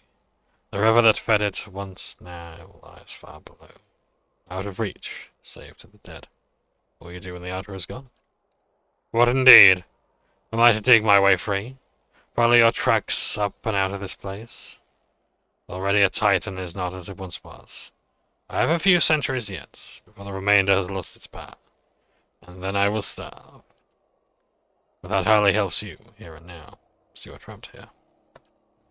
I came into this place as a hatchling. I was yet small, and my wings light. You will note that I have grown. So too has the Ardra weighed me down. But I am not wholly trapped. No, the wind wanders. Like your ciphers, I can cast myself beyond the limits of my bones. Only my reach is far greater than theirs. All that has happened since Odin's fall, I have witnessed firsthand. The fall of cities, the death of languages, war, pestilence, the mundane lives of farmers and kings alike. Entire days I have lingered in the low consciousness of people 100 leagues apart, but in time, always the body calls. And here I return. The endless tide of treasure hunters. Odnua's sorrow. I have observed 100 lives upon the surface, and all are dear to me. But the flesh reigns. See, this is a more sympathetic look.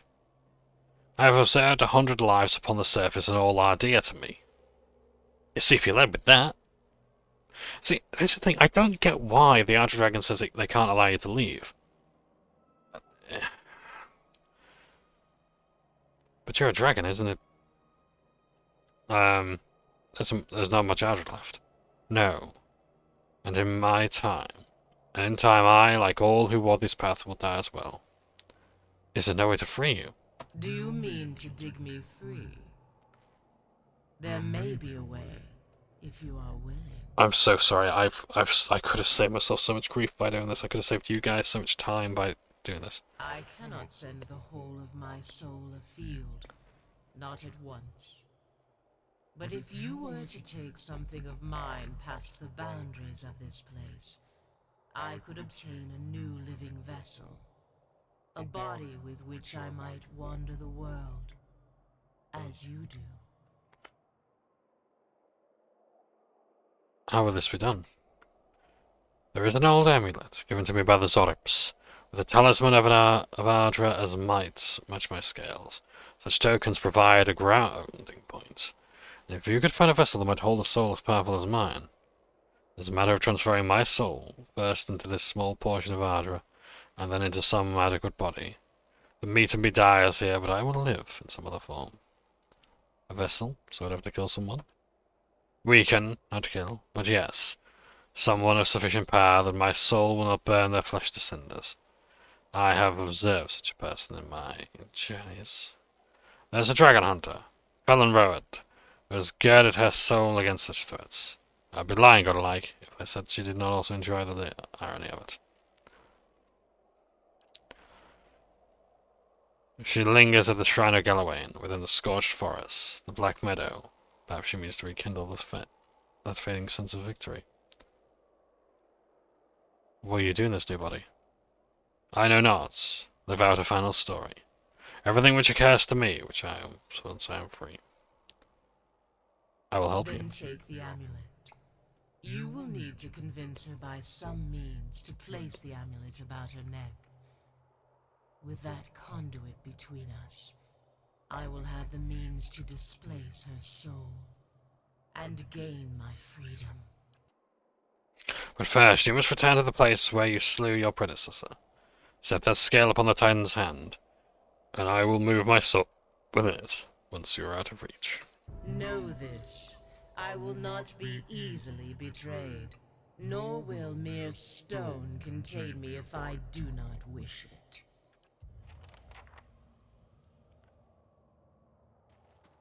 Okay.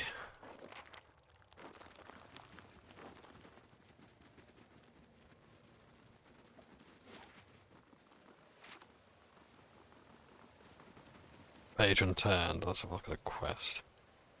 Fly amongst venom, minor item. Choose a murders. Endurance, I don't need you. You go ahead and do that. Can't believe this. I can't believe that.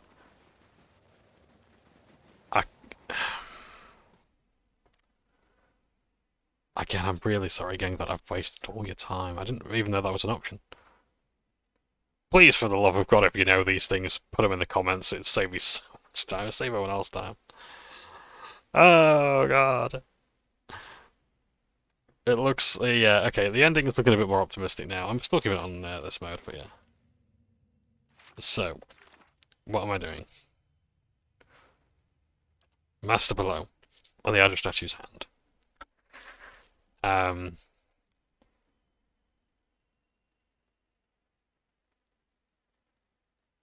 the highest level, okay, so apparently, gotta go all the way up to the first level. Put the Ardra amulet in his hand, and then take it again once her soul is in it.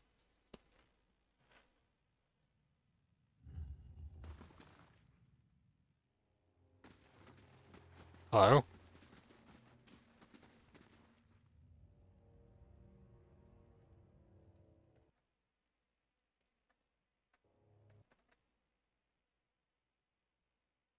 Yep. Hold there.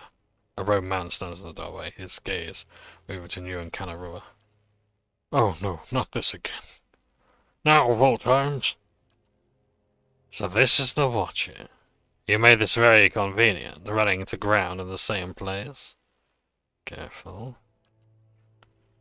Our hunting parties have joined. We have the advantage of numbers. Make this easier than yourself and surrender. We will end it quickly. How did you get in here? We seek the company of shadows. That our labors may remain secrets. Kill them all. Yep, I agree. Kill them all. Okay, let's use fire. Get melted.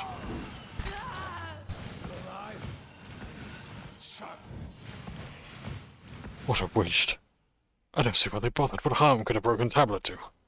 Or any artifact. They aren't even Glenfathans.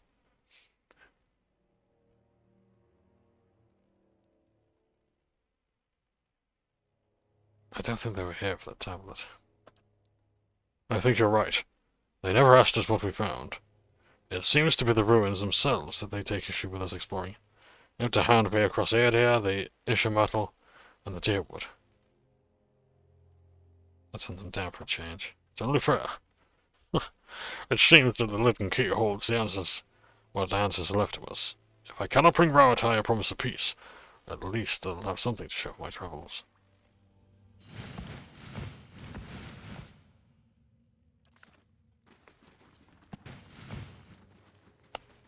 That's the hand there.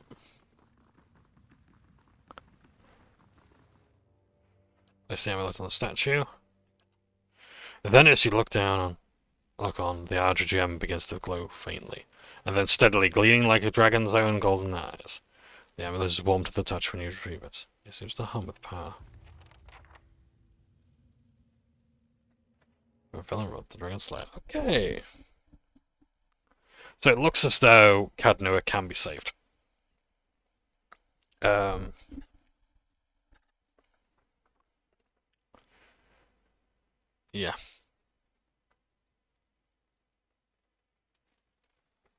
I must say, I'm impressed.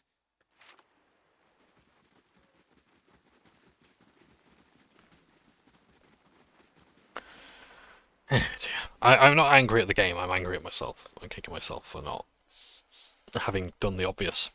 In fact, I'm supposed to be drinking my beer. Because... So I bought this Bugman's from Warhammer World in Nottingham. And what I tend to do is I like to drink these. I like to have a drinky poo, to celebrate the end of a Let's Play. But I think I'll do that at the beginning of the next playthrough. Which I think I will begin today, actually, because, like, all silliness aside, I'm a little bit burnt out, but yeah, I won't mind saying, like, look, I'll come back to another time, whatever. Just let it do, if I'll just download it, actually, well, continue, resume downloading it. Yeah. I don't know, it's... Ah, there we are, that's Dweller done. Okay, that's another bounty done. Great. On the road. A woman in gleaming mail stands guard before a shrine, her head bowed in thought of prayer. The last above slope bears the grey engraving of a dog's head. The other writhes in your pack, seeming almost as if to be alive. You feel a pressing compulsion to do as the dragon asks and place it around the woman's neck. Good day to you. Greetings, stranger. Don't see too many travellers out this way lately. Shame, really. Who are you? Alan Roward of the Scotch Blade. Perhaps the only Scotch Blade left these days. That's never sure. Lately I spend more time tending the shrine than hunting drakes. Well, the Scotch Blade. Dragon hunters. Well, so we fashioned ourselves. We worked very hard to ensure our prey never reached that stage. We were a ragtag bunch from the beginning. Started with clearing worm infestations, and then began to hunt down the drakes. Members came and went. We had some fame among ourselves. We helped bring down a full-down dragon. We were glorious in our own way. A glorious mess sometimes, but it didn't last. Some of our members fell in with the hounds, or else the Society of the Talon. Me? I don't care much for looting old temples or rubbing elbows with highborn pricks convinced their Galloway's chosen. I'm content to hold up our banner all on my own. What are you doing out here? Having a few words with the fathers of monsters. It tends to be a one-sided conversation. I come out here on occasion. I try to keep the shrine clear of branches and the like. You here to pay your respects? Just to seek a good blessing on a hunt.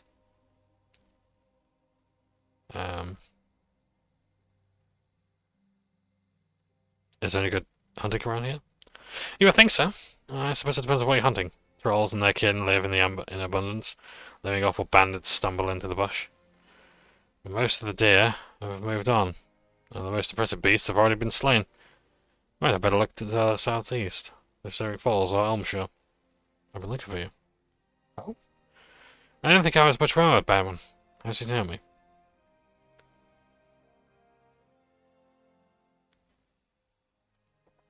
I brought you a gift for helping my family with the drake some years back. She turns the outer gem over in her hands. This is quite the gift. I fear I don't remember the occasion, but I'm glad I could have been of some service. She raised the amulet, lowering her head. I hope your family is well, and... She pauses, frowning, as if something near to distract her. Expression shifts, brows furrowing as she listens.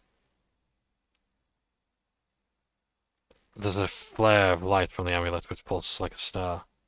Felon Rowan's face darkens, mouth pressed into a thin line she concentrates. Idiot! You think to buy an alliance with the monster? I'll not be the coin you do so with. I'll end you here, sycophant, and your dragon as well. She readies the poleaxe and leaps towards you with a shout.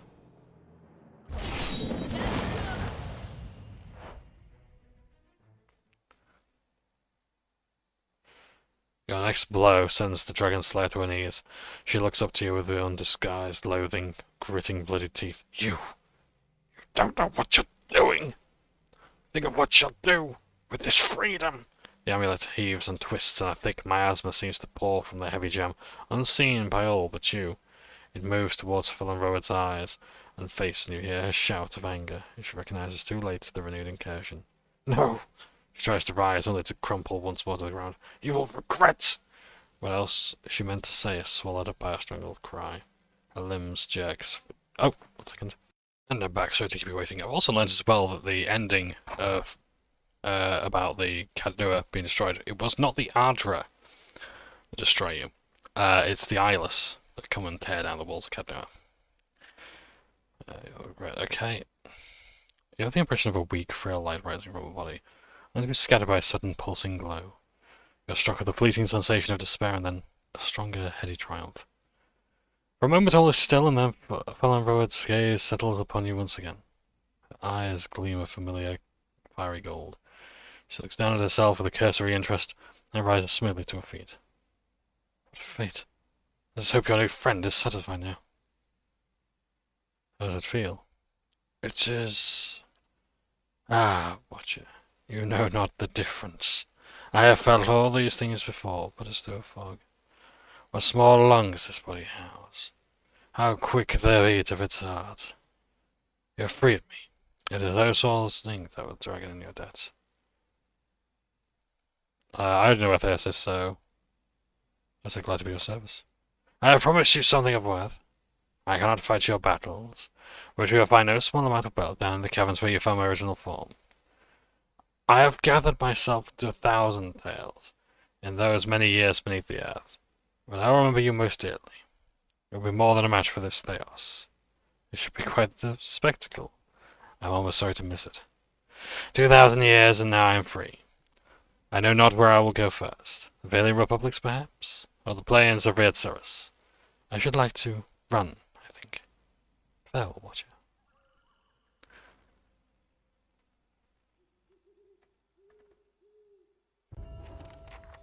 As that's the Master of Life.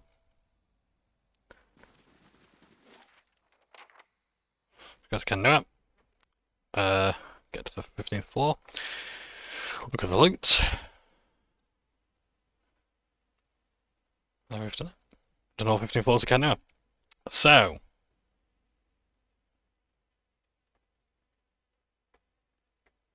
Yeah. And then we'll, I must say, I'm impressed. Durance returned. I'll let you read that if you want to. Pause. Read. Pause if you want to. Blind Monk's Venom. 66 raw damage. Okay. Blind is second. Okay, that's quite good. Let's go down.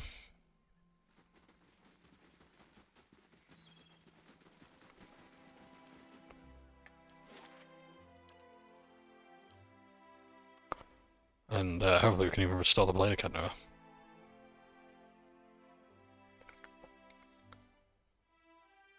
I'm going to check my stronghold as well, just to make sure that everything is...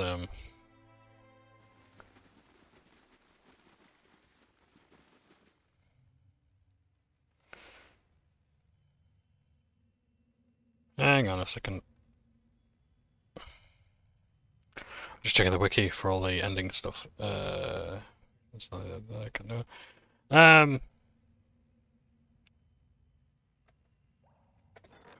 Everything's above 30, great. Okay, so that should be the ID landing. So yeah.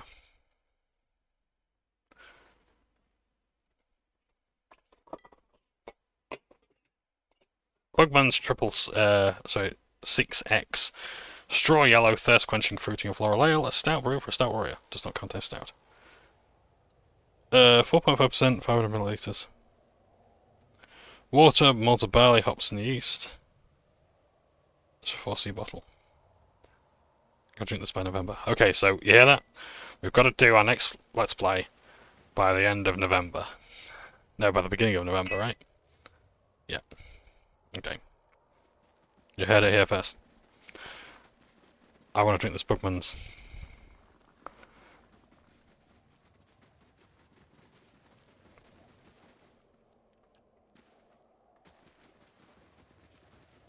So the Zorp's friends with us, or are they just summoned?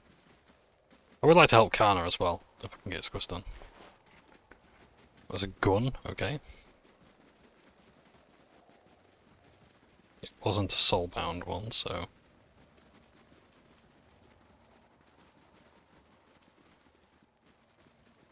Oh, okie dokie. Gold enough for even a... So even a drag. Are there any books? Okay, 200 Scepter. Crits inflict prone. Power of the Princess was recovered by a valiant adventurer pillaging with the ruins. When he and his party found himself beset by a clan of Zorips.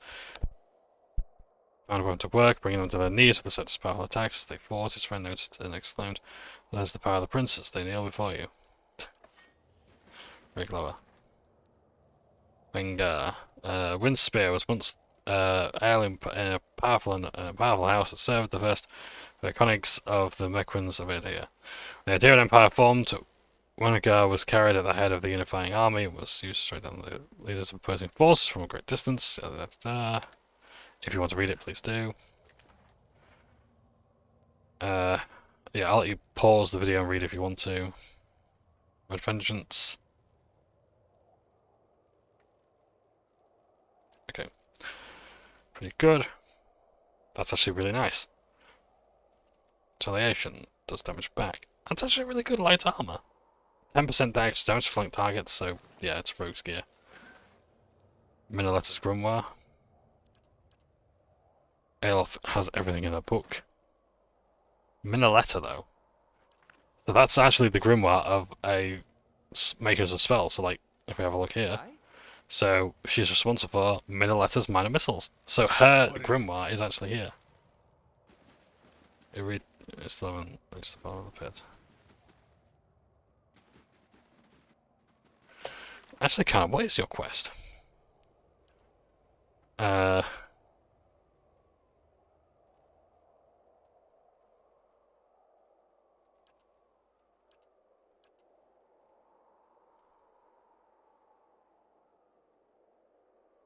Bleak Oath? No. That's tasks, isn't it? Better memory is better half. Iron Flame.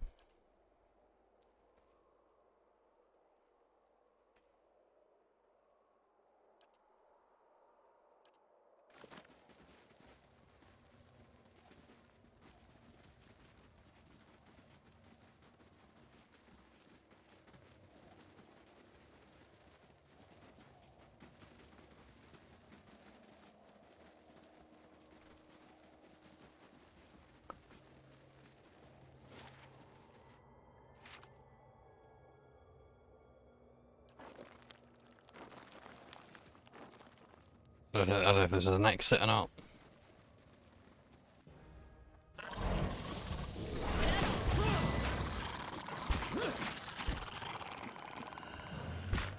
No prisoners! Okay, so let's talk, Kana. Following your lead. Looks like there's a clear sky of heritage still. I hope the district can recover. A lot of history there. Even more so now that you've saved it. Maybe they'll give you a plaque. Actually, this might be... Yeah, hold up.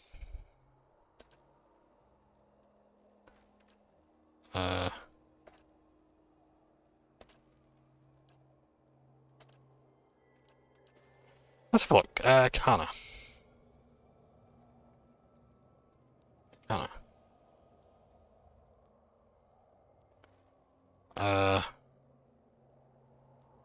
Sends it to Anua.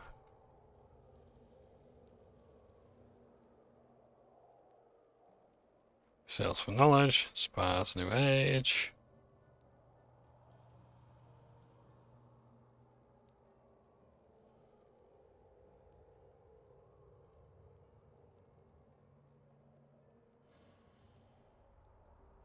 Oh, a second.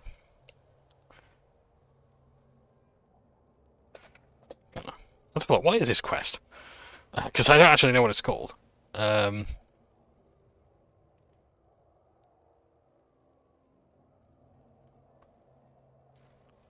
Directions.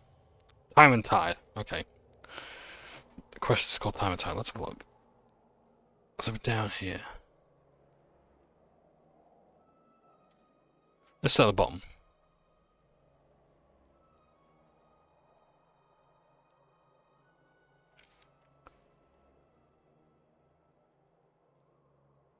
Hey? Yeah, something like that. Time and Tide.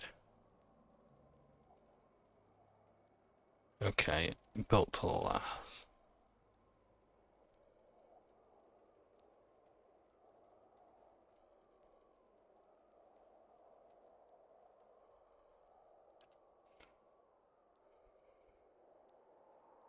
Time and Tide. Okay, it's completed. That's so long ago, but I hope there's no way to tell. I have this revelation. I've tried to encourage him, whatever else is there. What's in there? Okay. As you wish. So we've traveled together. Okay, fine, fair enough. So it seems as though his quest is complete. So now we have to go ahead, I think, and just end the game. Once that's done, I'll eat, and then I will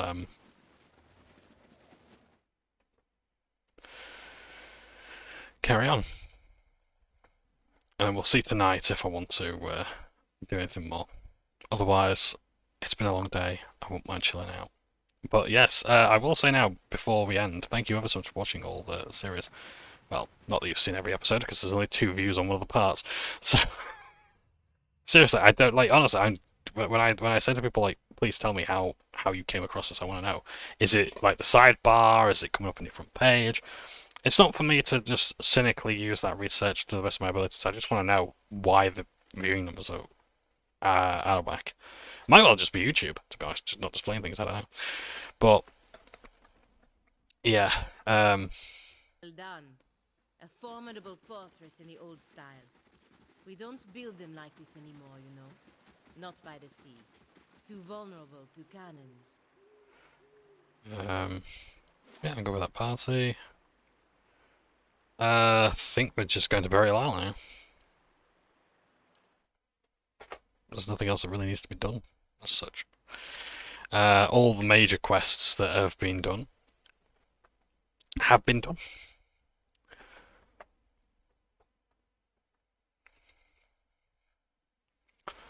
So I'll collect these souls.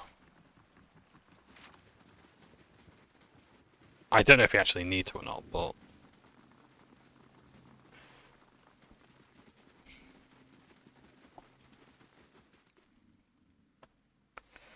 clear the rubble.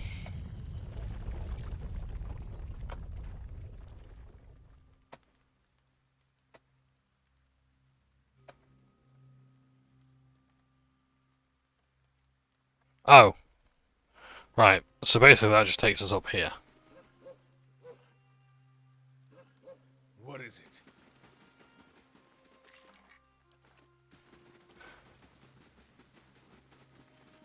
So it doesn't actually...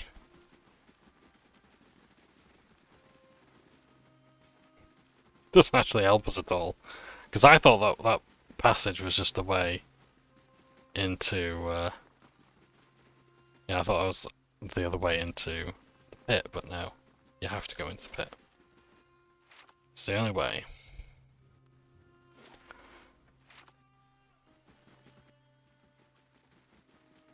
Let's get these souls. So we've pretty much done all the quests for the companions. I'll do the pre-end game save, do with the pit. Reach for your companion. Die for your companion. No, I'm gonna stick with standard difficulty again. This game's fucked me enough times, I'm gonna fuck it back. So yeah.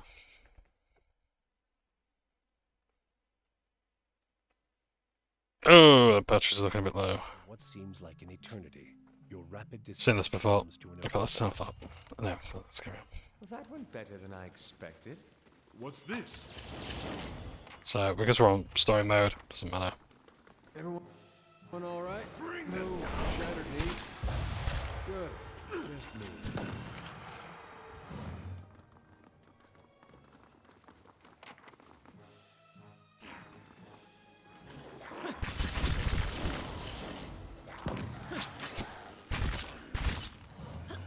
Just really just want to get to the end.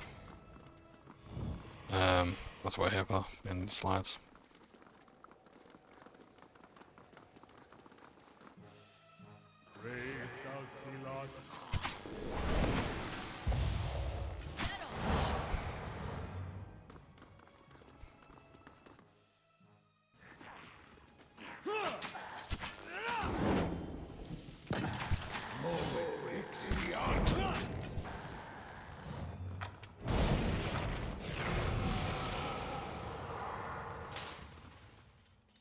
So we have our revelation. So be careful now, I don't want to set the dialogue. We've already seen all this, so from who you were then, yet much remains the same. it seems I would have some unfinished business. I'd hoped after our last discussion you would find what you sought. Has it eluded you all this time? I can only guess your present after all. I will So we've seen all this, so we don't need this, we need the slides at the end. That the god So the gods are not real. Huh. She's not see. There's a theory. That doesn't seem. What I taught was that the gods whose faith we had been spreading were not gods at all, but something else. Okay, so when I was saying that I knew that the gods weren't real, by people. I didn't realise, my apologies, so me getting angry at Andra, some of that was perfectly valid in terms of the writing style and dialogue, but no, knowing what the gods are real, no. Okay, fine. I take that back, I apologise. They were it shook. So we've seen all this, we know all this. You asked everyone, what if the power? What if I'm sorry, I don't have the time to go through all this, even if I wanted to. If you want to know all of this, it is in part 21. You want to see this? It's in part 21. What if we can?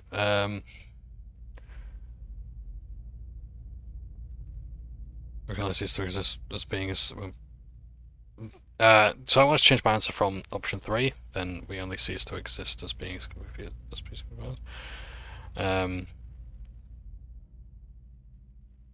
then we best build our own strength so we compare it. Yet strength is not given, but earned. Yeah, that's and what. Always in proportion to its cost. What will you sacrifice for yours, and who will pay the toll? I knew that. I ask these things not to trouble you, but to show why they must be confronted. No answer is simple, but somewhere between them all lies a truth so beautiful, not even a god could conceive it. Do we not owe ourselves a chance to find our part in it? It's just simple, but somewhere between them all lies a truth so beautiful that we could conceive it. We do it with our assurances for this.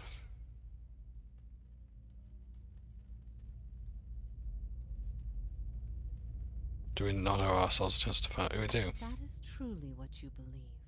Then you are a far. I've been alone here with my thoughts for so. I need to know why you chose to remain with the Inquisition, even after you'd learned the truth. Do you remember? I wanted to please the gods. No, I was afraid of what they would do to me if they were great to it. Woodica gifted him a great many things, but his ability to manipulate was always his own. Good. The things I taught, the things I believed. I needed to hear that. Yeah, as it will.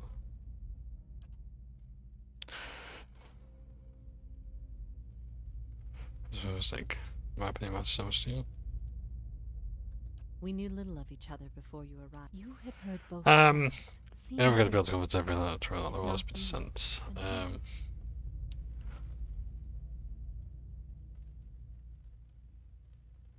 I expected dissent.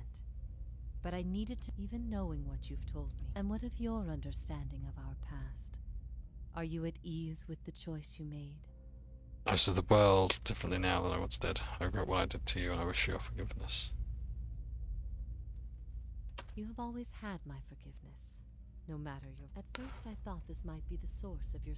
Yet if there is anything I can tell you that... They banned it until the end of time. This prison was full once in the days... The gods say to me because they want this. I know that time weathers all things. They aid you because they would bend you to their own purposes. But these souls... These forgiven the last time someone asked me that. The gods need to be... Okay, if you want to read any of this, please pause the video. Or go back to part 21. Secret he keeps locked away. He just... That's why he's... If Theos succeeds... But we've already seen all this. You will not find a more resolute being on all of Theos will not wait for you. If you do not catch up to him now, you may never find him again.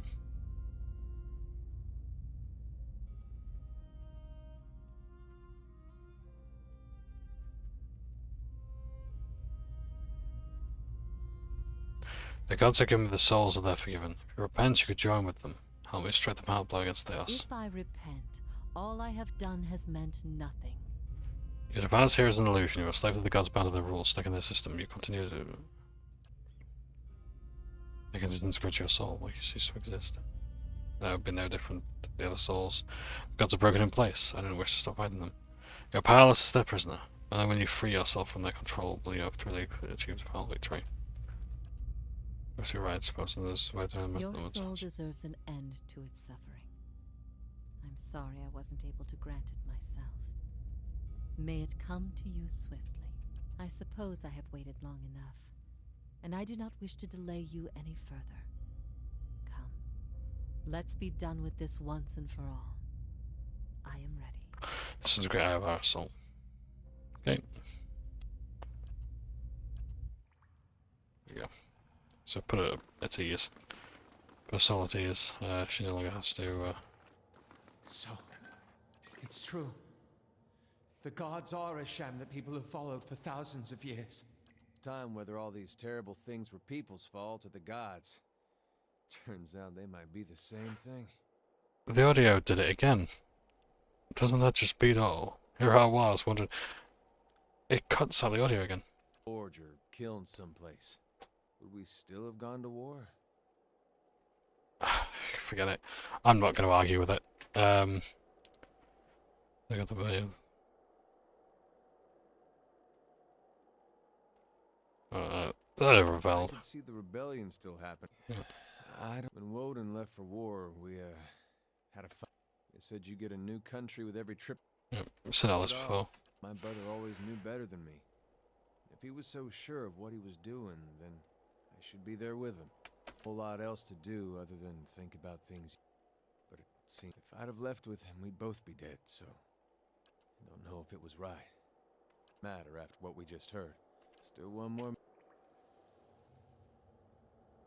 Yes? Eyeless shot me. We've been lied to. Our whole lives, and many lives before that. And it's led us to put our faith in a pantheon of gods that never deserved it in the first place.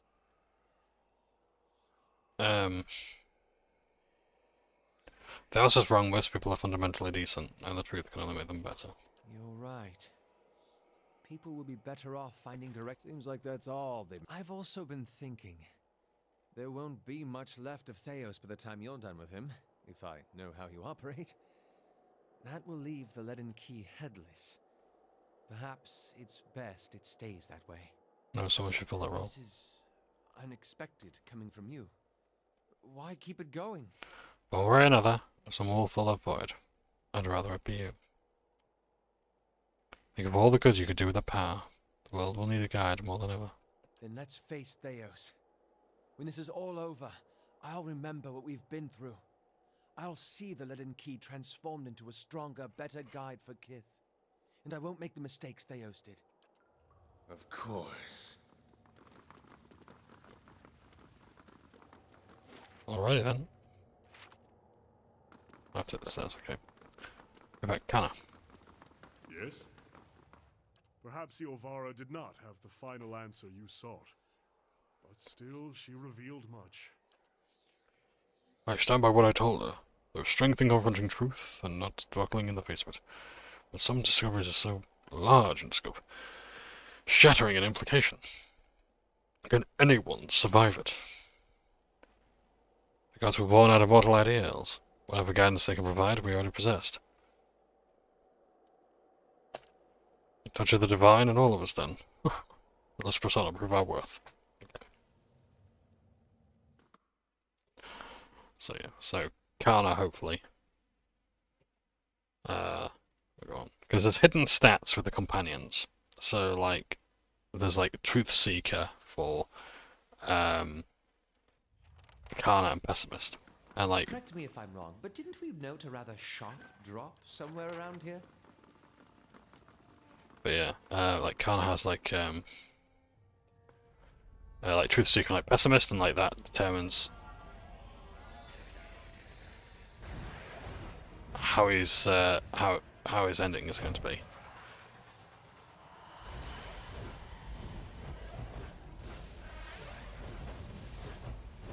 I love the effects. I think honestly this scene is amazing.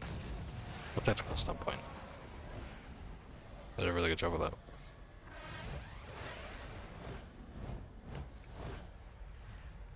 Full of surprises, aren't you? Look at the size of this place. Look at that. A city to put all others to shame. And long lost. Can you do that again? I had something. I missed most.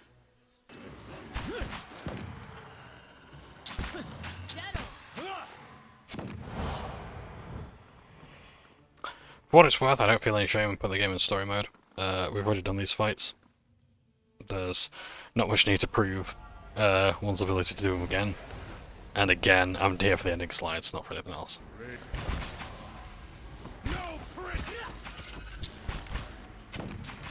It's a thing around like this was a tough fight before. Like kiting him was the only thing the same before.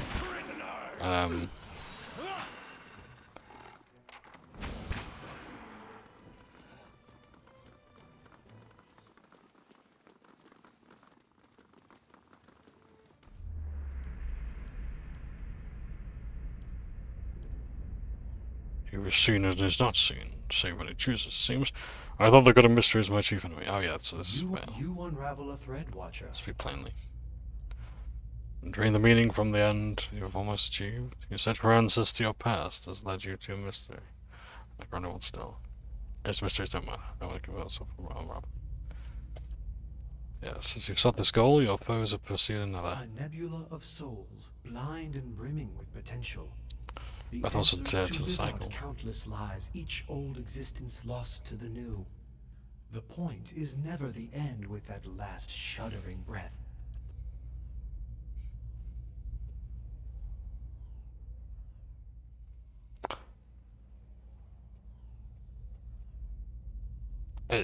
You say I shouldn't let a god decide their fate, but it seems you asked me to do just that. In a way. But something must be done, and hurling them from the machinery of other schemes is the truest course of action. No end, Watcher. That is the none know. They could end up anywhere in the realms of gods or mortals. No. That is... So Whale, I was actually thinking like then, should I maybe listen to Whale and do what he says? What is it? But the thing is, like for him, it's just a fucking game. Tossing the souls hither and yon. For the people making fun of it, it's like, no.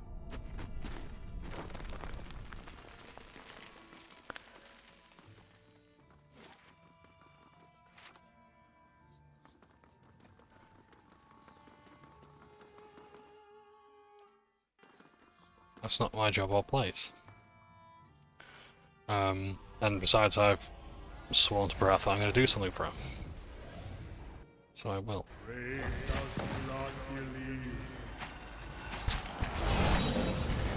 One last favour to a god that isn't real. You cannot venture forth while in combat. So yeah. But yeah, certain NPC companions have different stats that determine how their ending turns out. I'm not overly keen on hidden stats. I think video games in general have enough problems with actually not giving you the correct information or the information you need to do your job. So for them to do that isn't great. But then, you know, I suppose it does help with role-playing. In a way. Kind of like with the whole dispositions. You can choose to hide. You are ready to give a confession? Christ, that was that. You know, kind of like what dispositions you want. To hear one from you. Save. So yeah.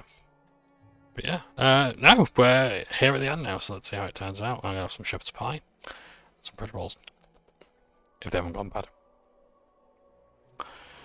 But yeah, it's been wonderful playing, and yeah, I know I'm tired with it, but it has been a good time.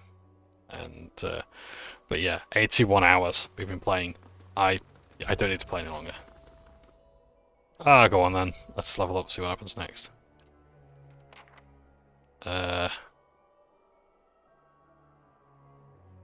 Why not? Extra fourth level spell.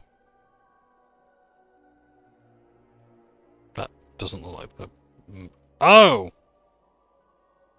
That's the hammer that I've been using all this time. It was a weapon. So it's not my soul-bound mace. It's a soul-bound... I haven't bound my soul to it all this time. Jesus Christ, yes. Okay, so... Abaddon's Labour. I get fatigue.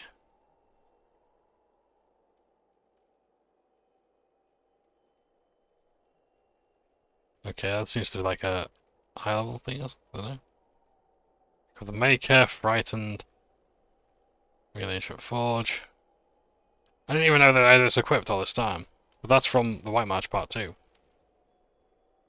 Well... maybe, okay, right, yeah, let's level everyone up. Press sneak attack. What else comes next? Law.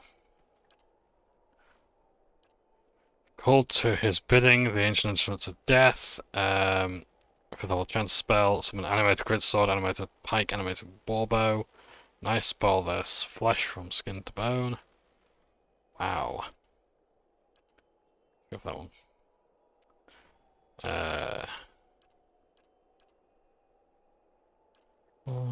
Where is Gage by now? We're at the end. None of this matters. Eyeless! Let's see what spells you can get. Here we are, 8th level spells. Get balls, black bow. Target plus foe jump. Target 29 to 44 damage. Wow, nice. Superb bow. Using terrified. It's a sigil wall of many colours, a built-in wand. Color cloths through the rig, okay. Spell mastery. Gusset missiles. Done. Legina. Lay on hands. Let's go, kill Chaos. What is it?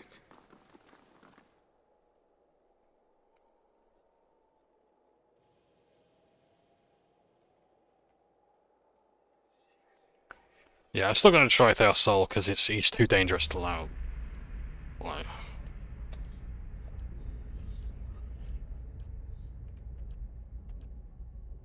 What is a god? Hmm?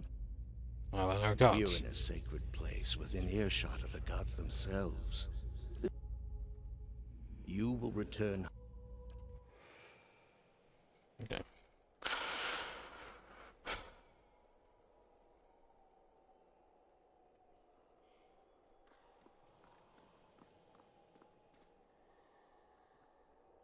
How did you find it? I just talk this time. Hear me, Woodica. Oh! Has the game crashed? No. Well, it had crashed. Okay,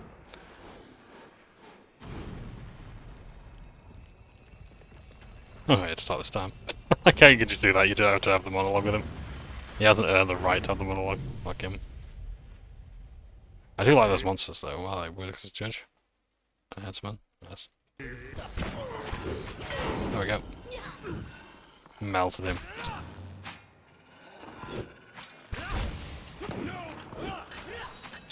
What are they anyway? Vessels?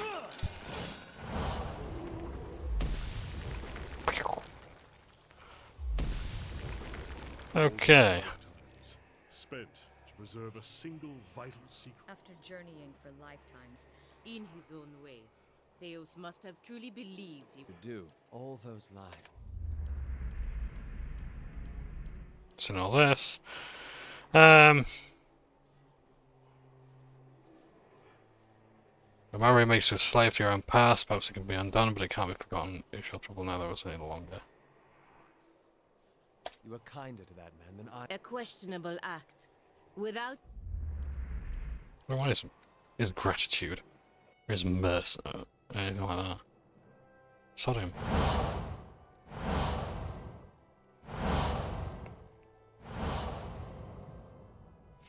Yeah, I consider, like, if his soul goes back to the wheel, he will do more harm.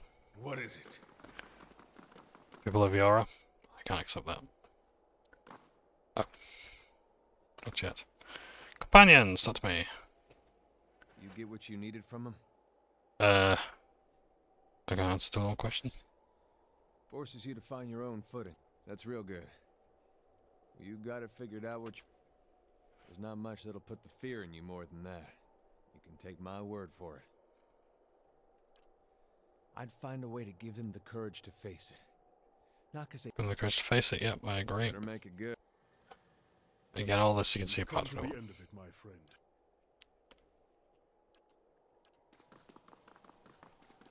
Sagani.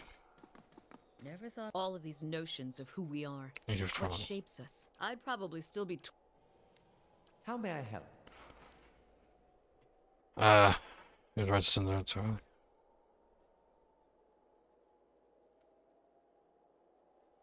That's was wrong. It's your decision, of course. And whatever you decide. so much for now you have a chance to set things right. What is it? Let's do it. I'll set the command, and I will return the souls. Send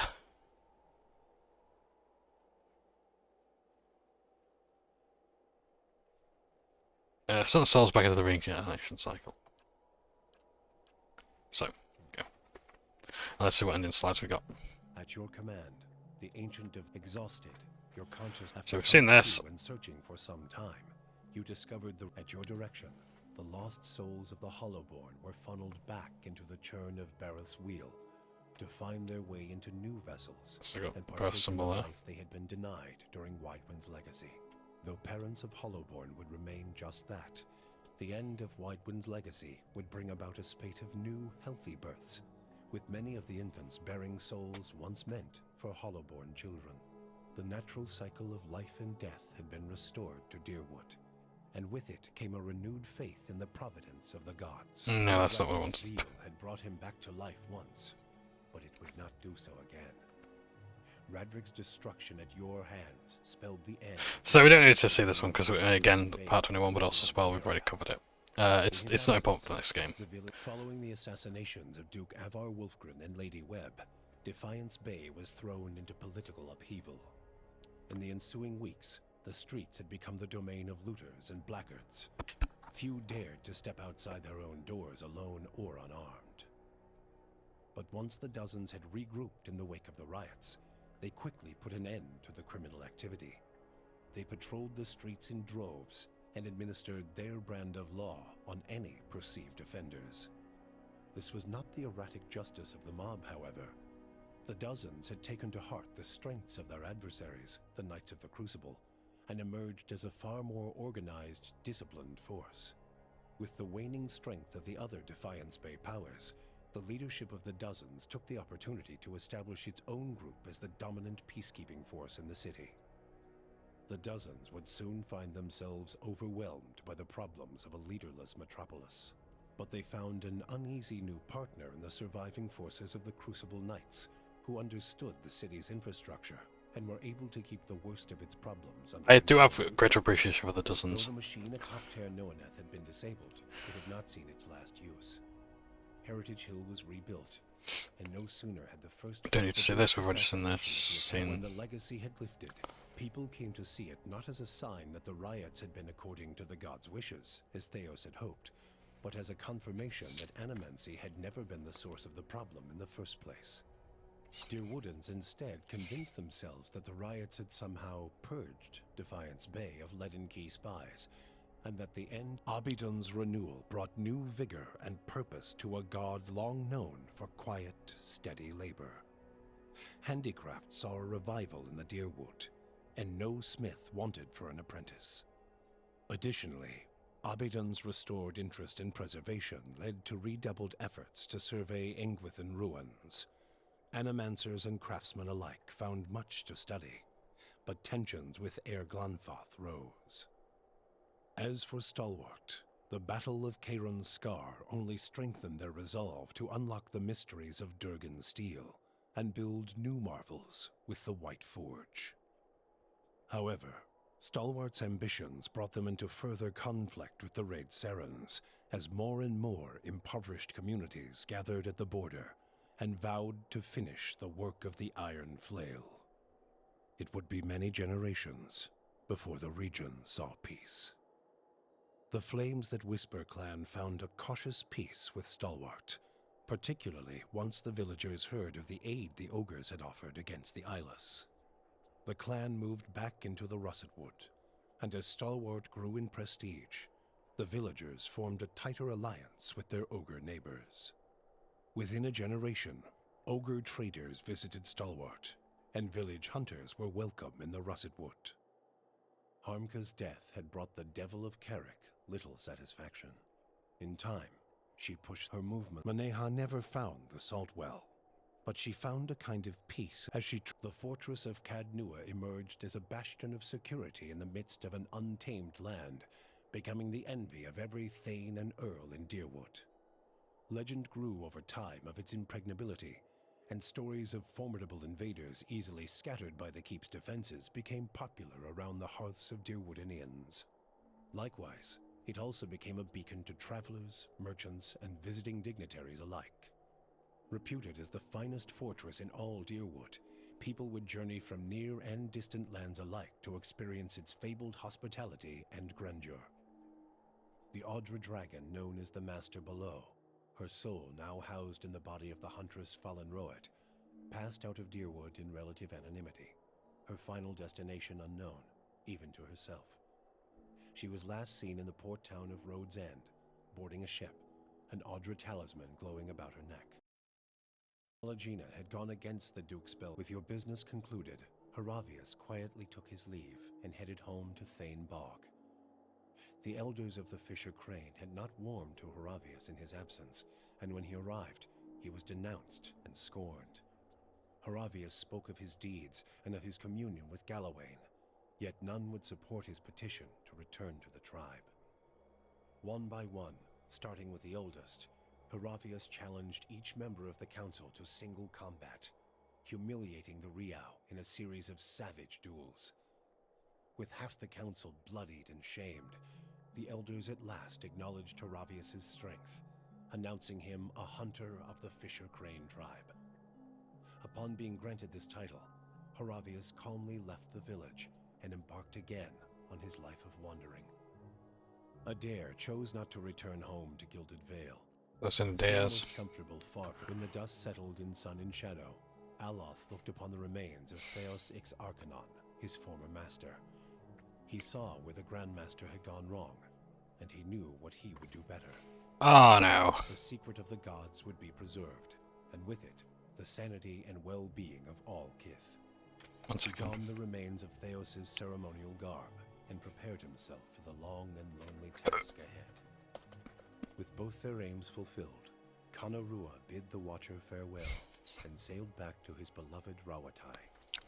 There, he reported on his findings to the Lore College. Kana spoke of the Engwithan people, describing both their vile experiments and their inspiring accomplishments. He spoke too of the destruction of the tablet by the Leaden Key, and the group's efforts to erase the Engwithan legacy from the world. Both inspiration and cautionary tales, he said, could be found in the world beyond Rawatai's borders. Kana urged his people to continue to pursue knowledge abroad, so that the lessons found there might benefit Tekoa. Kana's inability to prove his theory of Engwithan influence diminished his academic standing, but his passion drew much interest from those less concerned with degrees. Kana swiftly became an influential figure in the move toward a more collaborative approach to expansion on the northern continent. In his personal life, he came to enjoy the reputation of with Theos defeated and the souls released from Sun in Shadow, healthy children were born once again in the Deerwood. Pleasant and peaceful memories rose to fill the cracks in the grieving mother's mind. She returned to the birthing bell, unaware that the village nearby had become an empty desolation in her absence. Thus she began her tireless vigil atop the Adra, awaiting mothers and children who never came. I erased the memory. Dervis used Margaren's strength only until Theos had been cast from the world, and then swore off her influence entirely. Regret came to weigh heavily on his mind, and a man who had never previously lacked for words or opinions came to embrace silence and contemplation. He continued to wander, penniless and destitute, searching now not for the reason for his goddess's silence, but for a mechanism for revenge. The charred robes he continued to wear as a reminder that he had been burned by his goddess, and not just by the flames of the Godhammer. After 5 years of searching for her home for you, the death of Theos brought an end to your waking visions, and a silence to the whispers of the past. In their absence, you were able to sleep. The questions of a distant lifetime ceased to trouble your soul. All that remained was what to make of the answer. But at the moment, there was little to be done, and the matter would have to wait. A long journey loomed ahead. So I'm going to go back and actually change Eyeless' mind. I don't want him to become the head of the Leaden Key. I want him to instead dismantle it. But that you don't need to see. So I'm going to go back and load a save and rechange that. But yeah, I think that was actually part of the previous ending anyway that I did in part 21. Part 21, yeah. So yeah. But no, that's been Pillars of Eternity. Thank you ever so much for watching. I look forward to doing the next game. I think I will have a better time with it. If only...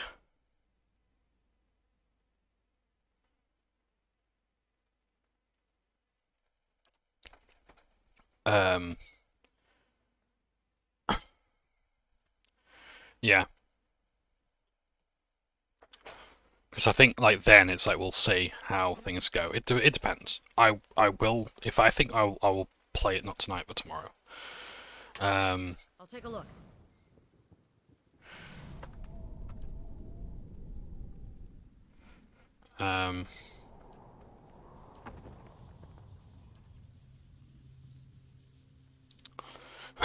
Yeah, I think I might start that tomorrow after I finish work, because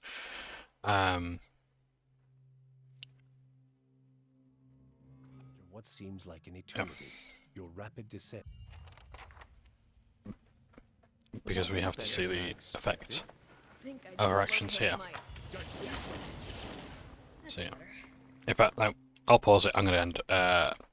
I'll stop filming. I'll get my ending that I want, because we can load our next save into the next game. We can see how our choices affect us there. So I'm going to just try and perfect a few things and then finish it. I'm generally happy with that.